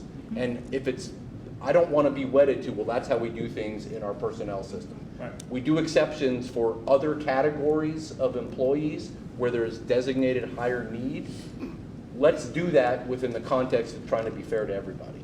We Mr. sat down and Grabowski. talked with every bus driver. Yeah, are we, so I know during this shortage, we do have district personnel who we call on to, have a CDL to help out with transportation. Are we working with our schools to identify potential people in the schools who could get a like, I know where there's a school who's a coach who also has a CDL, it's really convenient for athletics because they're available if needed. So is that something that we are kind of, to There's Mr. been Catmores? some programs, I think Ms. Mills may be aware that we tried to start some of those programs with having, I think it was a summer program we tried to do last year. We had an offer for teachers, or not for teachers, for parents or others to take the course during June, so that we can reactivate that, where they'd be able to drive some of the routes. The problem sometimes that we have at school is if you're working a school day, the bus routes usually overlap. And so we have to have that agreement on the academic side and everybody, okay, this person will come in late, or this person will have to leave the classroom early. Those are the type of things that we have to make a decision on, because the bus routes start, they come in later and then they're leaving earlier in the afternoon. But that is something we explored and was able to start the process on. Okay. As it relates to we have to also remember that it's not just bus drivers. When you think about transportation, most of transportation holds CDLs. So the mechanics, the field supervisors, there's a range, there's this whole group of other employees that hold CDLs that actually drive. And so when you're making a change in the bus drivers, it impacts the rest of transportation as well as a unit. So just making sure we're clear on that. It's not just bus drivers, there's a whole unit of other employees that this impacts. So I know that there's been advantages to having those other positions for Yes, CDL. because they're driving a lot. They're driving all the But time. is there a need to have a maintenance position that's a non-CDL position? Most maintenance drivers have, most maintenance workers have CDLs. I mean, that's part of the thing, is you have to drive the vehicle. So I think Ms. Mills, we don't have many that don't, but I don't think it's because of requirement. Or is there another position in there that may be a bad I mean, we example? have lower level position. I know we had a junior level mechanic at one time that could rise up. But essentially, if you're rising up, you have to be able to have a CDL to drive that bus that may break down or may have a To be able to, situation. okay. So, I know that this subject has been talked about for years. When I came on a year ago, we were still talking about this. I know that over the last few months, we've made a lot of progress with CAT. I'm looking forward to Dr. Watson's presentation. I hope it includes working with CAT, because those of us who have lived in other markets, when I was in high school, I rode the bus. I rode the regular bus. I think our high school students could do that. So that opens up some. CAT also has, they have I'm just gonna call it on-demand. Microtransit. Microtransit. They have all of these new things, and I know that there's reticence to deal with CAT before because of management. Well, that has changed. The new executive director there is, and Ms. Grabowski will attest to this, is very pro working with us. And they have gone as far as to say that they will look at their routes and everything. So when we talk about transportation, it's not just our bus drivers. It's reaching out to CAT and doing those kinds of, it doesn't have to be a SCC PSS bus. I just need these kids getting to school. And so, I'm looking forward to that plan. My thing, sort of going on what Sean said, I want to see this transportation thing finally resolved. And yes, I do want it for all of our kids. Because I do believe that right now, we talked about this morning, attendance. Transportation is one of the problems. But when we talk about equity, children are being limited to where they can go to school based on transportation. I don't care how you feel about choice schools, but a poor family who cannot drive their kids to school in the morning cannot take advantage of some of our choice programs. So I'm looking forward to that presentation. I want us to get to the point where we're able to take care of all of our kids. Yes, Dr. Brinkman.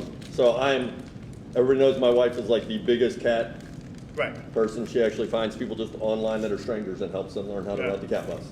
Anecdotally, they've got as much trouble as we do on timeliness. My son is no longer able to utilize the 6 line because it is so unreliable. So now he is walking to the Oglethorpe Mall, hopping on a 14, getting as close as he can to the south side. He likes it. He likes the independence, but they've got their own stuff that they're working through as well. Are we limiting our lowest socioeconomic group on choice? I had a data query for Savannah Arts because we had somebody in the community bring that up. I've got Academic Affairs pulling it for all the choice programs. The data shows that the way that we define low socioeconomic by free and reduced lunch, that our numbers of people at Savannah Arts that fall into that category have increased after we took away transportation. So where it was 10% for a couple years when we had transportation, it is now at a high in the last 5 or 6 years at 17%. So I don't see the data unless there's some other metric we can use to show that we are disadvantaging people, because I don't know what number you want, and please, smarter people that know what data, but to me, that's how Georgia classifies socioeconomic, is free and reduced lunch. So that school, can't speak for the other ones, I've asked for it, they're working on it, to see if it has created a change in our free and reduced lunch at those choice programs. If I'm a parent, if I'm a low-income parent, and by the way, I have spoken to some of these parents. If I am a parent, and my child comes to me and says, I want to go to Garrison, and I already know that I cannot get my child to Garrison, I'm not even going to apply. And We can't make policy on people who hadn't applied. No, that's not what I'm talking about. I'm saying, when we talk about data, how transportation affects whether kids go to choice schools, these parents aren't even applying to choice schools because they know that we don't provide transportation. Okay. But more must have applied for the number to increase. Well, transportation is exhausting because it needs so much information and it's got so many factors. Well, I will tell you this, I am not approving any budget until we solve transportation. Well, that's okay because you can't do it by yourself anyway. No, That's why we're I know. a team. I know. So No, what I'm saying is we have to make it that we have danced around this. We have come up with every excuse why we can't do it. Well, we can. Okay, yes, we can, which is why I said I agree with you completely. We can. Tell us what it costs. Tell us what the operational issues are. Is it the people not earning enough money? Not completely. Is it the availability of buses? Not anymore. Okay. So Is it the bell time? Can I get direction from the board on this? Because transportation was on my list of big rocks for next school year. Not this school year, because I've been dealing with other things this year. I understand. And this was just a bite at the apple for this coming school year. Next year would be more of a community engagement, exploration, research, all the things. But if you're telling me that this now gets moved up to April, May, I need to solve for this before you approve a budget. Like, I need to hear that today, because that will dramatically change everything that I am thinking about and doing right now, and this team is thinking about and doing right now. Not for me. I think Not for to me. try, and there's too much that goes into solving this complex issue to try and expect it to be solved in the next 2 months. Right. I think we have to do the best. We recognize that this is a challenge, but I think that we also recognize we have other challenges as well, especially, you know, I want us to focus on those schools that are teetering on the edge. And I know it's connected, but I support, let's do what we can do for this upcoming year with the transportation model we have now, make changes along the way to help improve it. But let's really think holistically about transportation and what we need to do and do it right versus rushing into something that's not thoroughly thought out. You know what, if it's done in the next 5 years, I will be happy. No, it will be done next year. Next year. Yeah, no, next year's great. I Ms. just. Mills knows But in the that. meantime, we can hire more drivers. And as I said in the beginning, Mr. Ray, this is All in, encouraging. and I'm not afraid of any ghosts.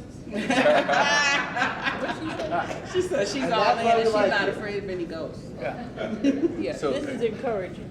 One specific, here's a solution, and this conversation reminded me of a comment I got from a coach.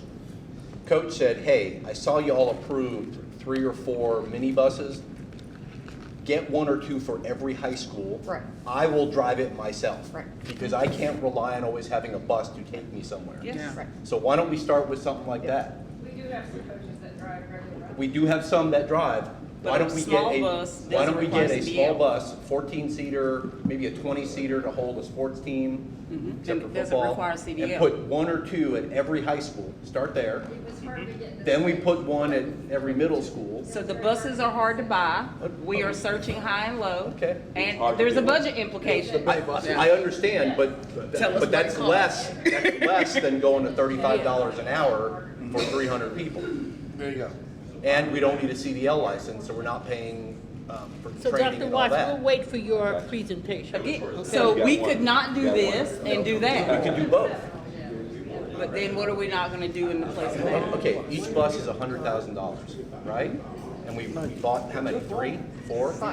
6? And that's for general, okay, so it's $1 million. Dr. Hall, you get that idea? 9 of our high schools have. Sound pretty good, what you think? Do we already have the That's buses you're talking about, Sean? Do we already have any of those? We just We just purchased approved. 6, but it took us months to get those. So we only have 6, it's not 6 plus anything? No. Okay. But There is that's a gonna be shortage. general, but if it's $100,000 each, we can buy, Okay, so that makes sense. well, we could spend $800,000. We buy used The buses or we 6 buy all that we new just, ones? you all just approved, we're not even getting those until I'm December. past the Okay, mine, but I buy we used could say buses. we're gonna spend $1 million to buy a bus, 1 bus right now for every high school.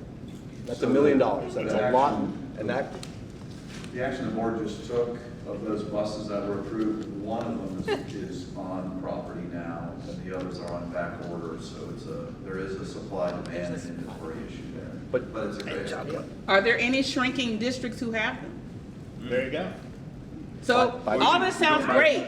Tell us what it costs. We don't buy I mean, all of these are potential solutions. I buy used buses. $1 million. And for $1 million, and also, is that a one-time thing eligible to consider from fund balance? Yes. And, I'm a church fan. I lost my train of thought. I bet you don't. That's not gonna help us with necessarily with choice No. and Just attendance. That athletics, helps right? us with extracurriculars. So the list, Dr. Watts has been asking us to tell her what we are not going to fund. I don't remember ever having a no list. I do remember years ago having a list of too many things, and we were told to prioritize them at a board retreat. Anybody remember that? Remember that long list of budget stuff? I remember that. Okay. It was a 1-pager. No, it was. We were given a 1-pager of pick between all these. No, it was before that. Okay. It was before the 1-pager. There was a long list of stuff that had dollars associated with it. And we had to play the Soul Train board with it to kind of figure out what you wanted to keep versus not. That might be a way to get the information The want of list. what the priorities are, because we don't have the list of things to say no. Because we've already dwindled the list. I have a list of things. Okay. We've already dwindled the list down using the strategic plan as the filter for how that list would get dwindled down. Now, today, if we get to the end of this, I'm gonna ask you all to add, this is our best thinking right now. We're sharing with you what we believe based on data, based on experience, based on reports that we've gotten from different entities. This is our best thinking, but we know that this is probably not where we're gonna land. Probably not. So, yes to what you're saying. I guess the only difference is in our approach is that we've already shrunk the list. This is always difficult. This process of figuring out what should be on the goal list for the budget is always just as uncomfortable as it is right now. When we've had short lists before, and thinking back to Dr. Lockamy, he would give us a short list because the cabinet would get together and say, these are the things that we think are most important. And then we'd look at it and we'd argue about it. And then we got a longer list. Yes. What I'll say about it's gonna be like this. Yeah, I get it, and I'm actually really okay with this level of dissonance in the room. As it relates to transportation, I guess the reason why you're not getting a more robust, bolder approach and dollar amount is because I have not had the time this year. If I'm gonna come and ask you for X million dollars to do a robust plan, I need that plan needs to be well thought out, informed, and not just let me throw small buses at you, or let me just throw cats, which is kind of what we've done this year. I really want to provide the plan with the dollar amount. I think if that was a gauntlet, you should have known that months ago. Say it one more time. I said, if transportation, I did not know that transportation was a gauntlet for some members. Oh, I knew. If it was a gauntlet, then that is something that should have been conveyed in a way that would have you prepared to address it that way. I knew, so okay. I don't know if I'd use the word gauntlet, but it has been a high priority topic from several board members this year. But I think you've also been clearer that it was gonna be next year before I could address it. That's fine. Okay. There's also the evergreen conversations. Yes, we're waiting on that, the evergreen about conversations. May, and that will also inform more information about what we're doing compared to other districts.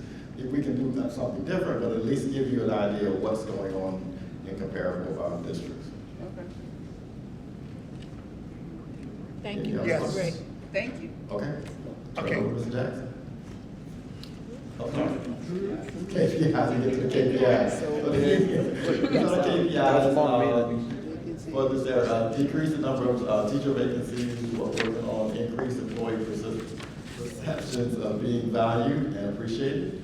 Increase the retention of effective employees. So those are our KPIs that we're working on. And we should add one about, I know we have one in our strategic plan about school arrival and dismissal time. Needs to be tied. I think that's in the stewardship though. Yeah, but yes, it needs to be tied to this one. Yes, it's in the stewardship. We do have that. All right, one last conversation. Briefly, we're gonna talk about fund balance. At the last finance committee meeting, we shared a document, a presentation, which highlighted the board policy. And I forgot there was a policy out there that board approved a few years back. I talked about fund balance.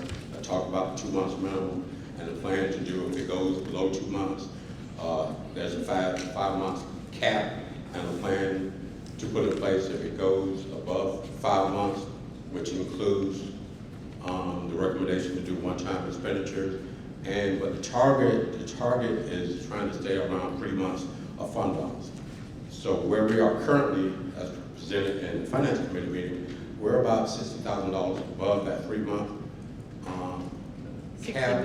60 million. We 60 million above the 3 months of unassigned fund balance. Puts us right below, I believe, 4 months, but it is about 6 months. Some of the items or options that we put out there was technology equipment, repairs and maintenance. We always talk about deferred maintenance for buildings, but we never talk about the deferred maintenance for technology equipment, infrastructure. We have a lot of audio systems in some of the school systems, in some of these new schools where we put in these auditoriums that we need to repair and update and replace. Furniture, all of that stuff is included in the technology equipment repairs, $5 million for that. Operations, maintenance operations, and deferred maintenance. It's kind of a thin line to decide which is deferred maintenance and which is actually repairs and maintenance repair, but in total, it was about $25 million. We got to the point, we met earlier this week, and we almost got to the point, just put it all together and call it the same thing. We proposing we assigned $20 million to the long range facility plan. Phase 2 of the plan, we know we have some options and availabilities out there to replace some buildings, to sell some buildings. This is kind of to supplement what we may decide to do in the future with one of the buildings. Other options could be to use fund balance every year for the next 2 or 3 years, use a portion of it over the next 2 or 3 years until we spend it down some. And another hot topic, again, is we know we need to do something in West Johnson County. We need to purchase some land. Don't know what that dollar price is going to be, that tag. So we want to, at some point, assign some money for that, or hopefully in the near future. I know Ms. Wynn and some other members of the capital projects team is here. They've been working on that plan and trying to put some things in place, working with the realtors and city officials and other municipalities to see what's available and see what we can get in the very, very near future. As we met earlier this week, we had the team think about what would be the priorities that we would spend fund balance on over the next 2 or 3 years. One would be the audio enhancements. That's with the intercom systems. I believe we transferred some money last year. We have some other 2 or 3 phases that we need to finish with the audio enhancements. Those are the intercom systems. The backup generators, there were one agenda item on the March agenda. We were hoping that we would get approval from the state to use ESSER funding, or E-rate funding. They said no, so we had to backpedal. So we want to use that to do a couple of phases. Was it 2 or 3 phases of installing backup generators at some sites? You all know that we have some pools around the district, and we have to do something with them in the near future. So we're going to have to spend about $500,000 to bring them up to speed, do some renovations, perhaps hire a contractor to maintain them temporarily until you all decide as a board what to do with those pools. Can I just add a comment to that? Because an upcoming conversation that we need to have, a very near and dear conversation is, will we continue to be in the park and rec business and keep 4 pools that basically stay locked up all year because we do not have the staff? We don't have anybody to man these pools. So right now, they're just sitting. Some of them are in very poor conditions, but it was my understanding a few years ago, we had the opportunity to get out of the pool business, and we chose to stay in the pool business. So now we have a bill. I thought we partnered with the city on staffing. The city can't get the staff either. No, but don't we have an MOU with them on that? We do. Our part of the MOU, though, is to maintain them. Right. Their part of the MOU is to pay for people to operate and lifeguards. They have said they don't have staff to do it. We don't have staff to do it. So we're still obligated to the maintenance. Dr. Watts. Extend the MOU last year because they had no lifeguards. So there is no current MOU. And actually, there's a lot of components in the MOU that they're supposed to do that they weren't doing, not in terms of taking care of. But there is no current MOU. Schumann, Jenkins, and where else? Brock. And Haven. Okay, and Haven. I would like to get out of the pool. So you all know that that's just a cost right now, just to get us up to basic. It'll be It more will than be that a when we get- recurring cost. If you've ever had a pool, you know a pool is expensive. It seems like we were talking about developing swim teams, that we have all these black children who can't swim, and that we were going to try to build that into. Yes, but we don't have the staff But to we do it. don't. We do have one county-wide swim team, but because swim is a winter sport, they go to the aquatic center. That's open to any. But I mean, we could discuss the expansion if we could get the personnel. That's If the we could problem. get the personnel, yes. Is the problem. Can I ask a legal, who assumes the liability side of an accident inside the pool, even if the city is, Under the MOU, the city was assuming liability during the period of their use, which is limited to like Memorial Day and Labor Day. but if an accident happened while they weren't there, it's on us. I, as a board member, this is Bringman, I would like to get out of the pool ownership business, and I would like to see if we could take some of that funding and make it easier for our students to get discounted rates or whatever it would look like for them to use the aquatic center. Like, I fully understand where Ms. Hall is coming from, but that's a year-round facility that's always lifeguard, that has the resources, and if we could take this reoccurring cost, which is a ton, and I promise you, the second we get into the ground, it's gonna cost more, because it always does with pools that are old. And just use that money to see what we could do to help children during the school year and summer be able to use the aquatic center at some discounted, if we could do some MOU that's a lot less money than that, to say our students get to use this at this rate all the time, because we're already in this contract and here's some money up front. That's what, That would because, be a very bold, wonderful move. If we could yeah, I would like to build get out of the towards pool. that. And we wanted to keep, happened to the yeah, we wanted to keep somebody out there, even if we took that route, I wanted to dig up the pools and Still need bulldoze them. That costs It's money. still gonna cost $2.5 Right. million It'll cost just to money. do that. Yeah. We can wrap them up and give them to county and city people. I don't know that the county Oh, wants so we, them I either. know, we could actually do that? Yeah, they're there. Wow. I don't know who remembers this, but when I was in high school, I took swimming, and we caught the bus from Tompkins High School to Savannah State. That's where we did our swimming, and we were right there at Brock Pool, but it was only open during the summer. So since, like you said, it's a year-round winter sport, that we were transported to Savannah State for swimming. Back in 19. I didn't mean to break this, but I just wanted to let you know, we have to have that discussion. Yeah. What did we, so this is a very tight list.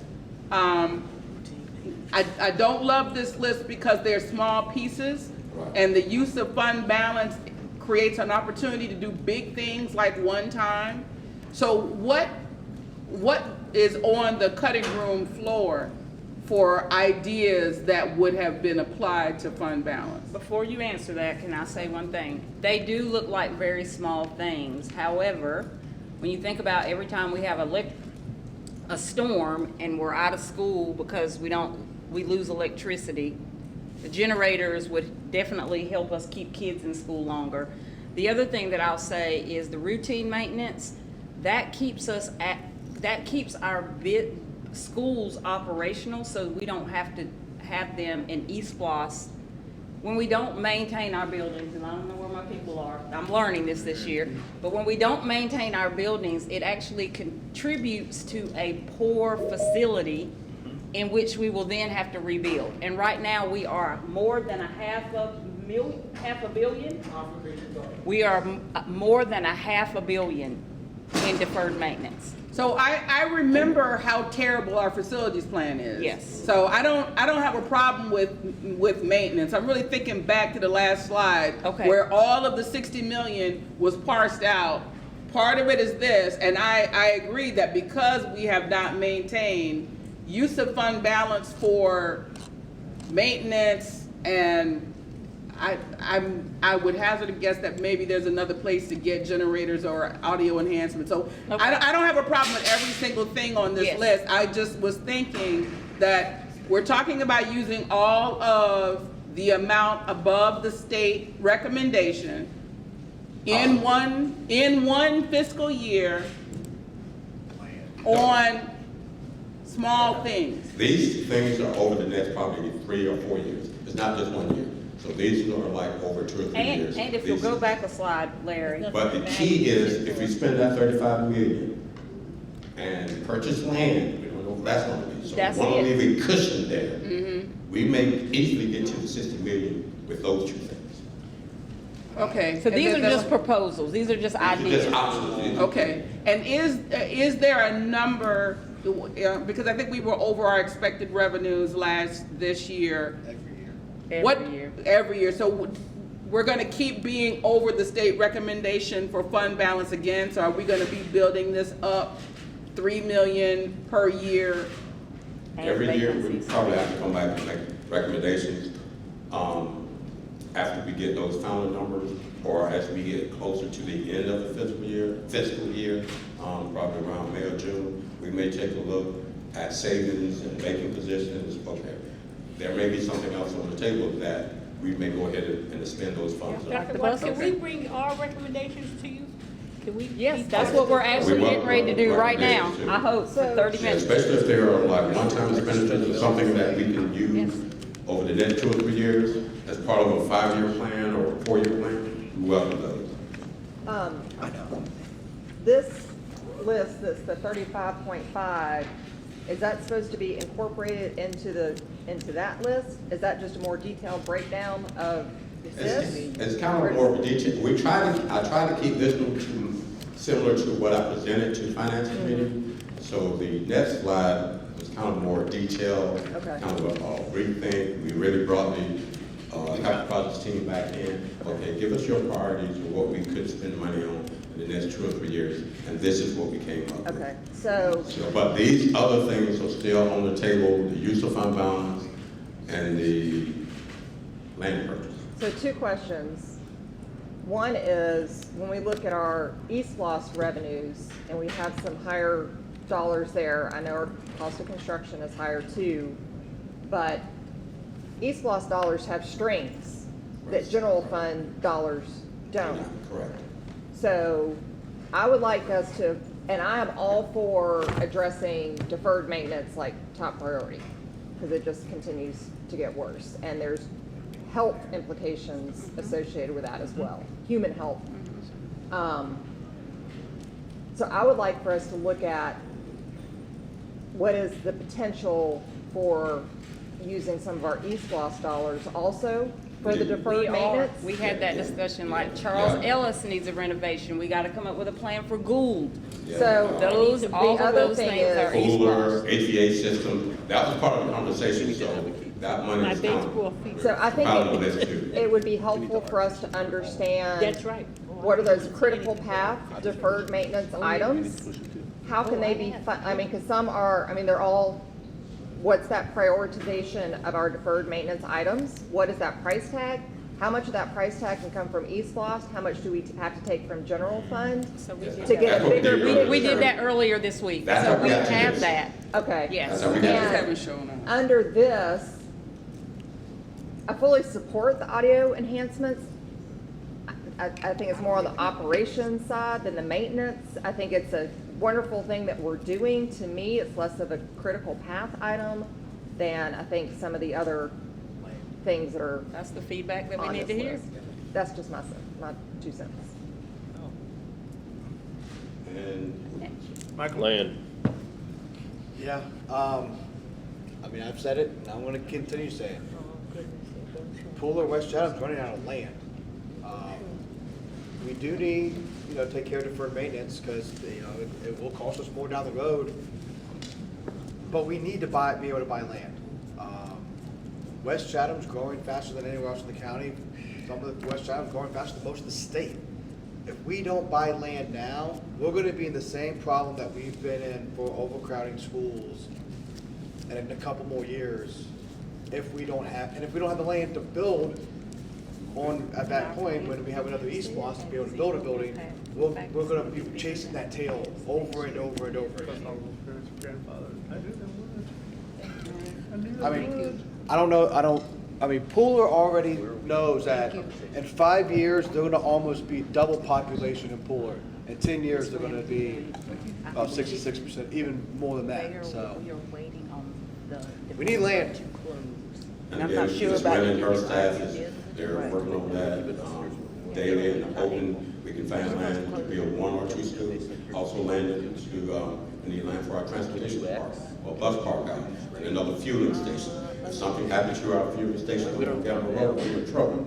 So there's a couple of things on the table that they're working on, and hopefully they can bring something. Yeah, build something can you to the let board Ms. pretty quick. Nguyen talk for about 30 seconds, Ms. Nguyen, on West We give Channel over. Land Development?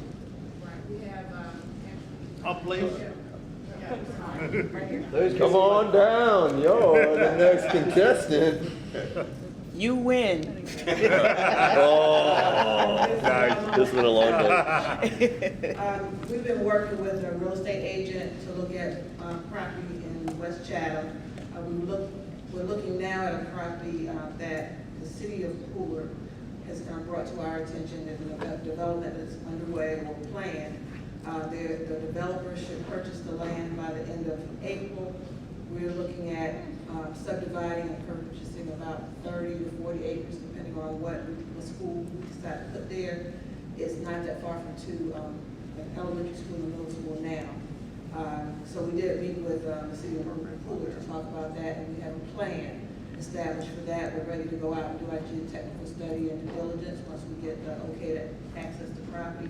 While we were meeting with the mayor of Pooler, she also suggested another piece of property that we're now looking at. We're not as far in advance of that with the due diligence, but we have talked about that. Can you speak to the developer and their willingness to give us some, how would you describe them? Amenities or deals or? Reduce costs because they get a benefit. Has there been any discussion about that? We did talk with them about that, but the developer that we're working with right now doesn't own the property yet. He's buying it from another owner who they're wealthy. And so when we talked about, if we talk about putting their name on the school and things like that, he said he would talk with them about it, but they weren't really receptive at this point.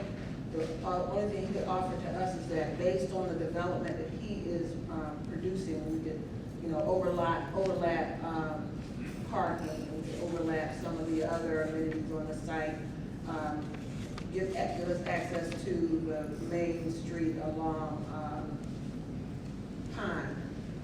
Barron, thank you. Things like that. He's willing to work with us to do what he can on the property, but he couldn't commit to any discounts. Right now, he's given us a range of costs if it's undeveloped and a range of costs if he develops it for us.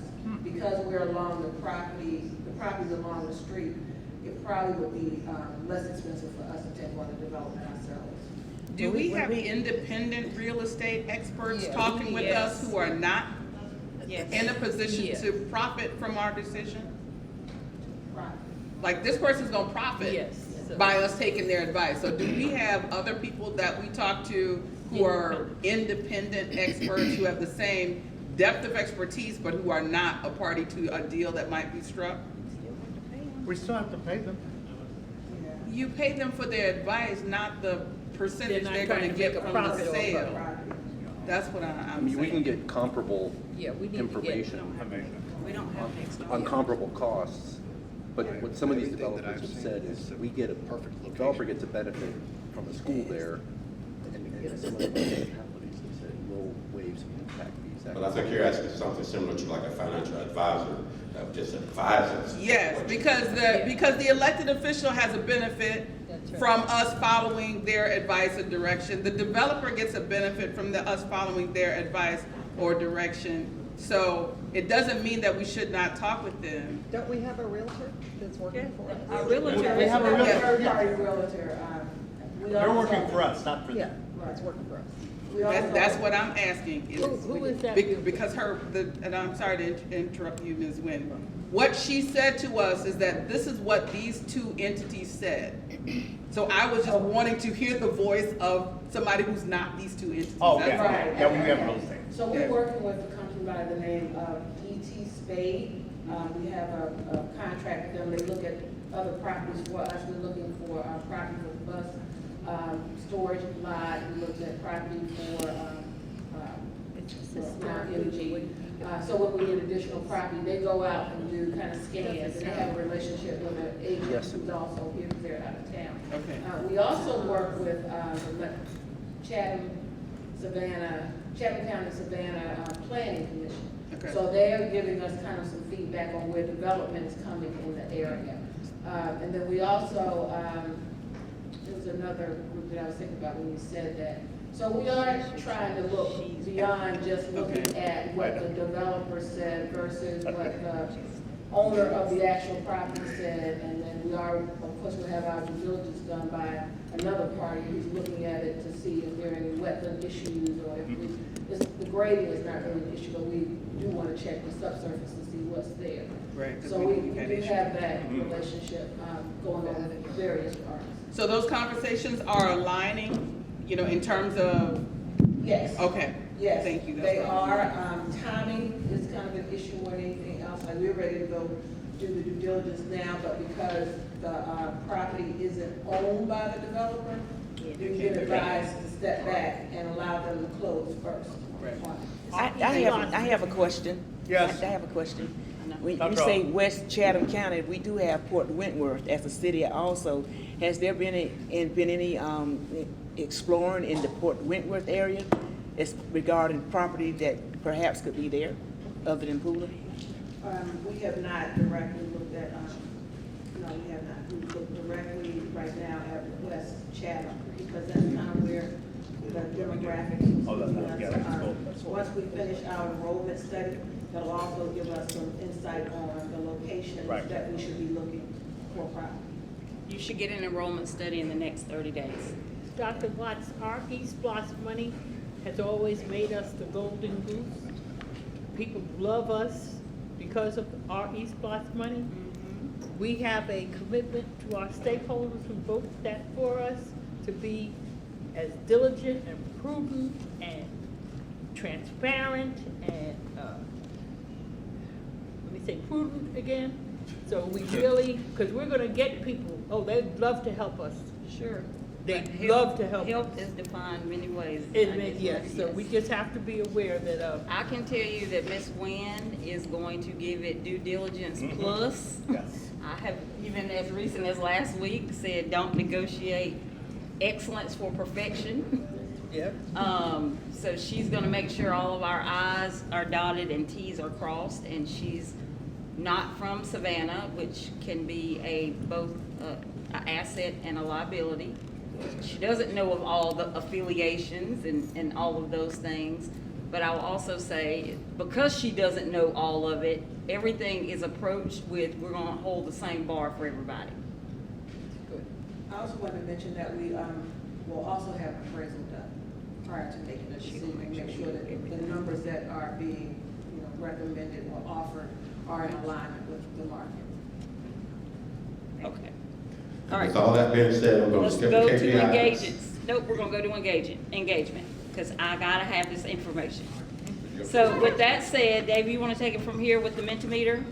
We're gonna let everybody take a silent solo moment of reflection. We fill the room with lots of conversation. So we're gonna use our handy dandy technology so that I actually have some written documentation of your feedback today.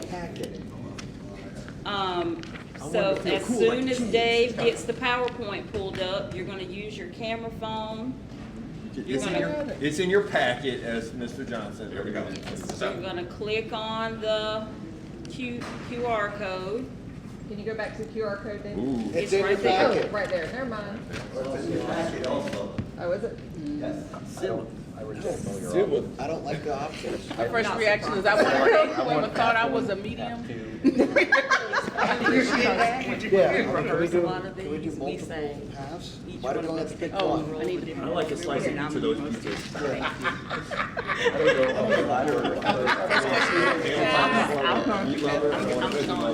No veggie. Say for the open box dialogue, which is limited to 1,000 characters. You're killing me, Kurt. like you because you challenge us. So that makes it really hard. Can we vote for two? You only pick one path. See, that, I don't There's like only that. 3 paths to choose from. Okay, that's not true. One leads to the dark side. Remember, path one is So maintaining path and one is enhancing really investing just double in down. existing It's- programs and Path one initiatives. is what we showed you today, what our recommendations are. Where is all of the above? Exactly. I knew you. Oh, yeah. We need to give some prioritization, not a. Because there is a way to do that. Votes you got here. There is a way to do it. Well, Get to 9. there's 8 of us. Yes. Have one. We have 7 so far. It's anonymous. You can't ask who can All votes are in. We did When it sunset changes how they names, voted. but you don't. So path 1 has 78% support. Some of them. There you go. All the votes are in. You sunset some of the names too. Like, yeah. So we're going with path 3. It's 1.5 million. Path 4. Administration. All right, this is strategic priority 1, students. Just beach high school. What are they supposed to do right here? Now we're ranking. What? Ranking area of importance. Most important. Oh, Most God. important. And I As got you a click on drag. it, Oh, man, y'all think I know how to use computers. If y'all tell us we need counselors, I need to know Yeah, what see, I to got cut from priorities here. that ain't here. Exactly. That's okay, you'll have an opportunity later on. Blocks in the app. Everything is ESOL, like. Exactly. There's 3 things. Yeah, there should have been the thing for other. Okay, there's a bunch, yeah. There is a other at the end, right? We give them the opportunity to At the end, enter. there is a other. Text field is in Yeah, but You're killing me. Killing me, Smalls. I haven't watched that movie in forever. You have to select every single one and then hit enter for it to be submitted. Does the first one done get a price? range. You could get a T-shirt. People are killing me. There we go, we're starting to get some votes in. You're welcome. yeah, I mean, somebody don't have a choice. yeah, it's, you don't have a choice, so it's artificial in a way. That sounded real critical, sorry. I just, This is a We fake have survey. 4 board members that have submitted their responses. So we're waiting on 5 more people. I'm trying to put 12 in order. Give me a break here. It's only 10. Whatever. Why do you have 12? I have different choices. I'm having to wait. One of my choices is you should retire right now. Stop talking. Did you prioritize? I don't know, but you know what? You can hit that little thumb thing as many times as you want. Oh, really? And it pops that little thing out there.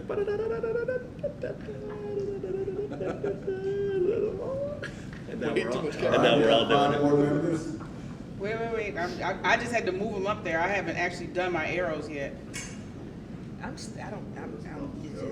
pressed Can one. somebody- It's waited, so. Can you help Miss Howard Hall, because I need all 9 people. Well, it says, I pressed one, and this one.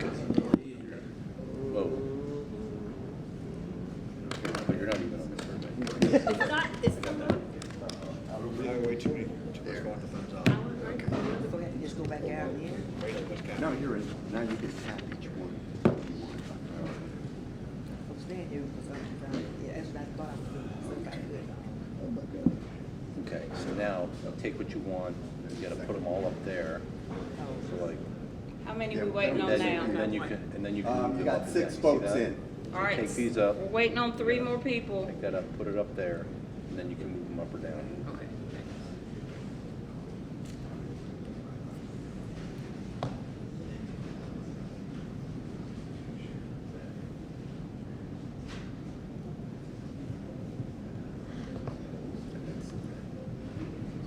All right. Good. Is that all 9 of them? No, wait a minute.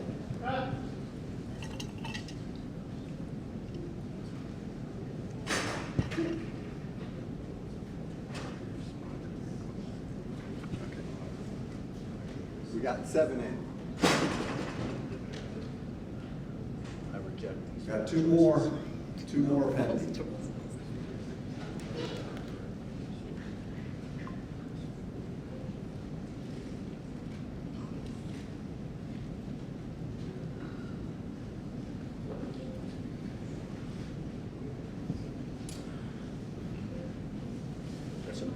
there. Just a random thumbs up.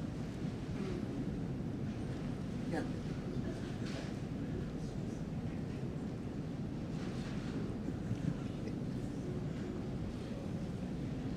Oh, one more. 8, One more got one more. person. Okay, that's me. That's a submit. Oh, what's a thumbs up for that? 9 votes. Okay. Number 1, maintain literacy effectiveness officer. But I want Sherry to say. That was my number. Yeah, someone who's dedicated. All right, strategic priority 2, same drill. Oh. Stakeholders. Got a shorter list this time. I need to reach there, so. Yeah, we're doing all of these anyway. It's not on here, but I need. No?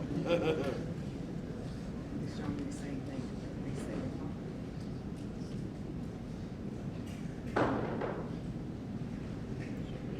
Well, there you go. Do that. Do the thumbs. What do you think I'm doing? That's what I do every time. Just do both. All right, 3 votes are in. 5 votes are in.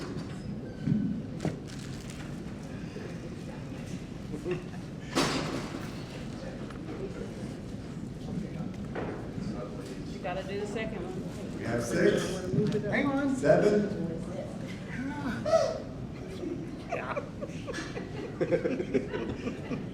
That poor chair. Every time he does it, it makes me laugh. You know somebody gave you that chair on purpose. I know they do. My middle school days are coming in.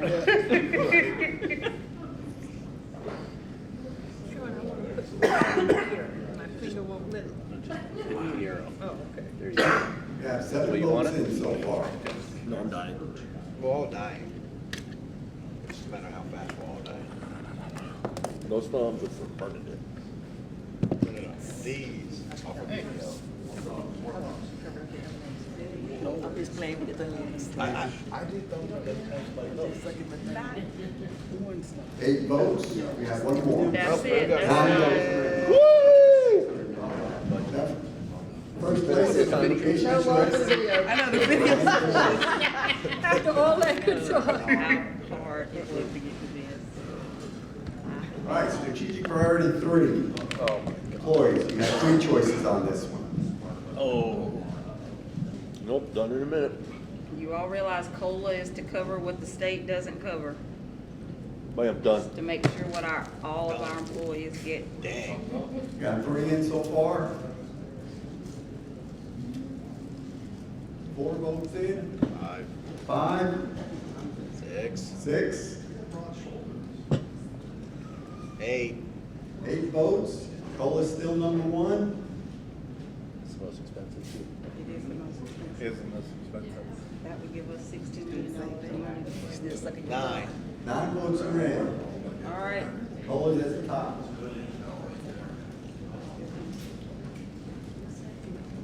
All right, strategic priority 4, stewardship. Is there a question on reductions or cuts? This is just all about prioritizing spending. So yes, there is. It's embedded in this. We know what's gonna be first Things for. that y'all are saying are low. Can't imagine that. So choosing these items doesn't mean that you agree to the amount that was budgeted for them. It's just your preference for that item, right? Correct. Yes. You're identifying the administration, which ones are more important to you.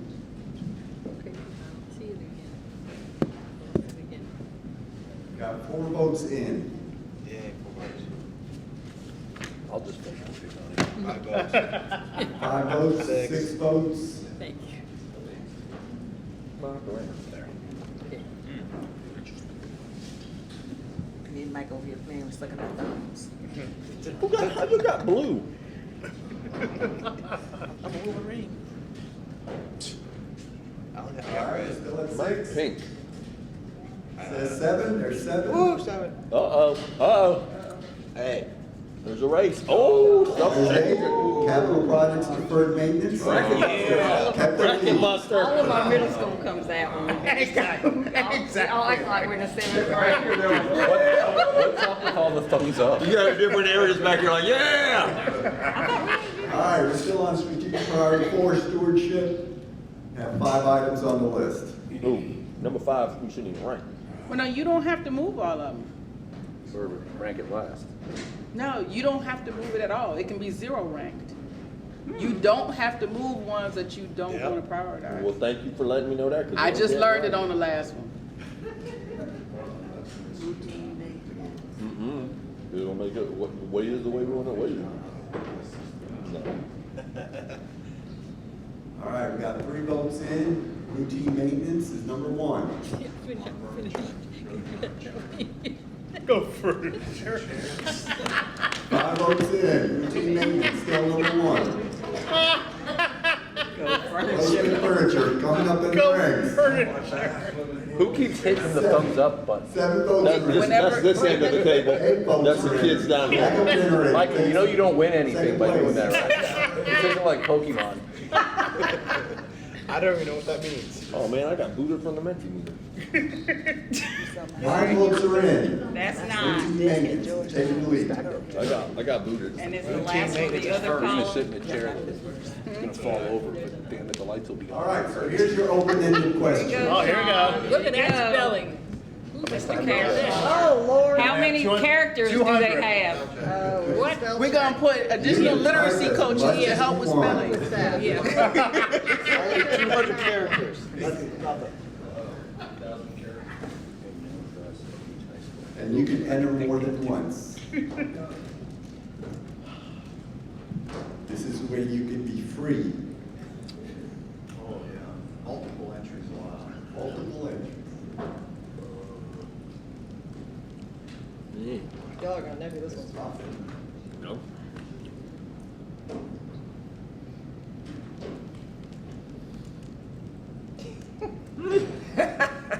Solar panels on students. Can't imagine who that was. Hey, I'm owning it. I'm calling you. You're gonna know. We're gonna turn kids into batteries. Outdoor classrooms.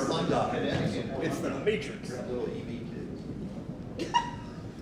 District-wide Title I Oh, school man, I district. really think I had that.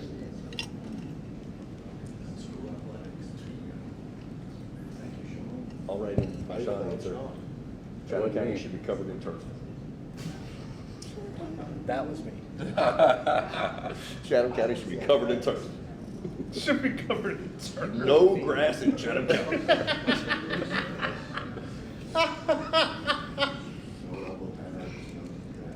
And you all know we mean for this budget season. Okay, sorry. Let's- I gotta get a budget this year. Oh, what? Well, he can still feel that way. He can feel that way. Yeah, I didn't limit my How can imagination to that. Okay. we go back? This is for this year's budget. How can we go back? For this year's budget?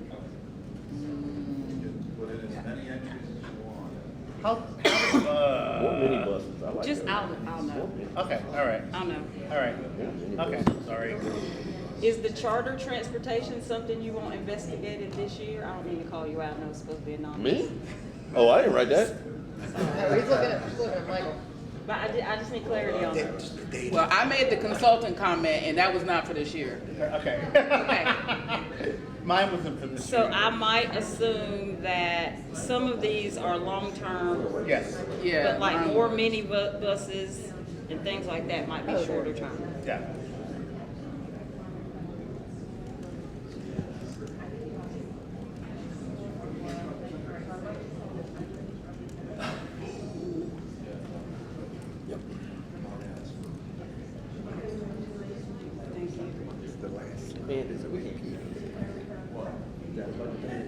So this is the last one. I mean, it looks like this other. All right, I think we are just waiting on one more person to finish. This feedback We got one more. Is that you, Sean? has been really helpful.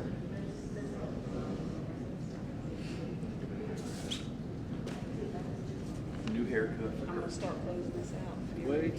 I don't see what happened For the day, because it's 3:30. I'm good. All right, it is 3:30 on the mark, so we are going to begin to close out for the day. I'll just be the first to say that the discussion throughout the entire day. There's more that you can see because it scrolls down. Yeah, we'll get it on Monday when we have cabinet. The entire discussion today has been profound, it's been informative. In many ways, it will help guide the team so that the next iteration of budget conversations that we bring before you will be tightened, a little bit more reflective of your input. I just want to say thank you to everyone for being all in today fully, and I'll turn it over to our board chair for any closing remarks that Once he has. again, thank you very much, staff. Woo! Yay! Thank you. Thank you, board members. And can I do the one-word check-in, so I don't have to do a survey to you all to ask Yeah. you how the day went? So take 30 seconds to think about one word that you would use to describe the day. It starts with the first letter of your name. Let's start with Tanya. I just threw it. Ms. Grabowski. Priceless.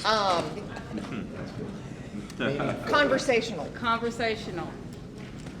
Dr. Hoskins Brown. Sorry, my brain is about dead. Clarifying. Clarifying. Robust. Robust. Cashmore.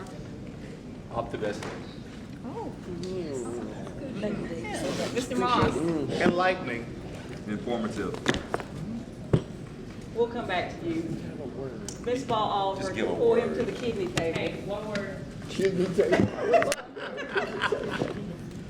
You want us, one word? Oh, I thought you were skipping me. We are, we're giving you extended time. Yeah. Meaningful. Meaningful, Candid. candid. Inclusive, because you gave me more time. What did you say? Inclusive, because I gave him more time. Thank you to staff, thank you for Tamika. Yes, thank you, Michelle. Thank you, Tamika. I mean, there were no feelings. I know that's right. I just go to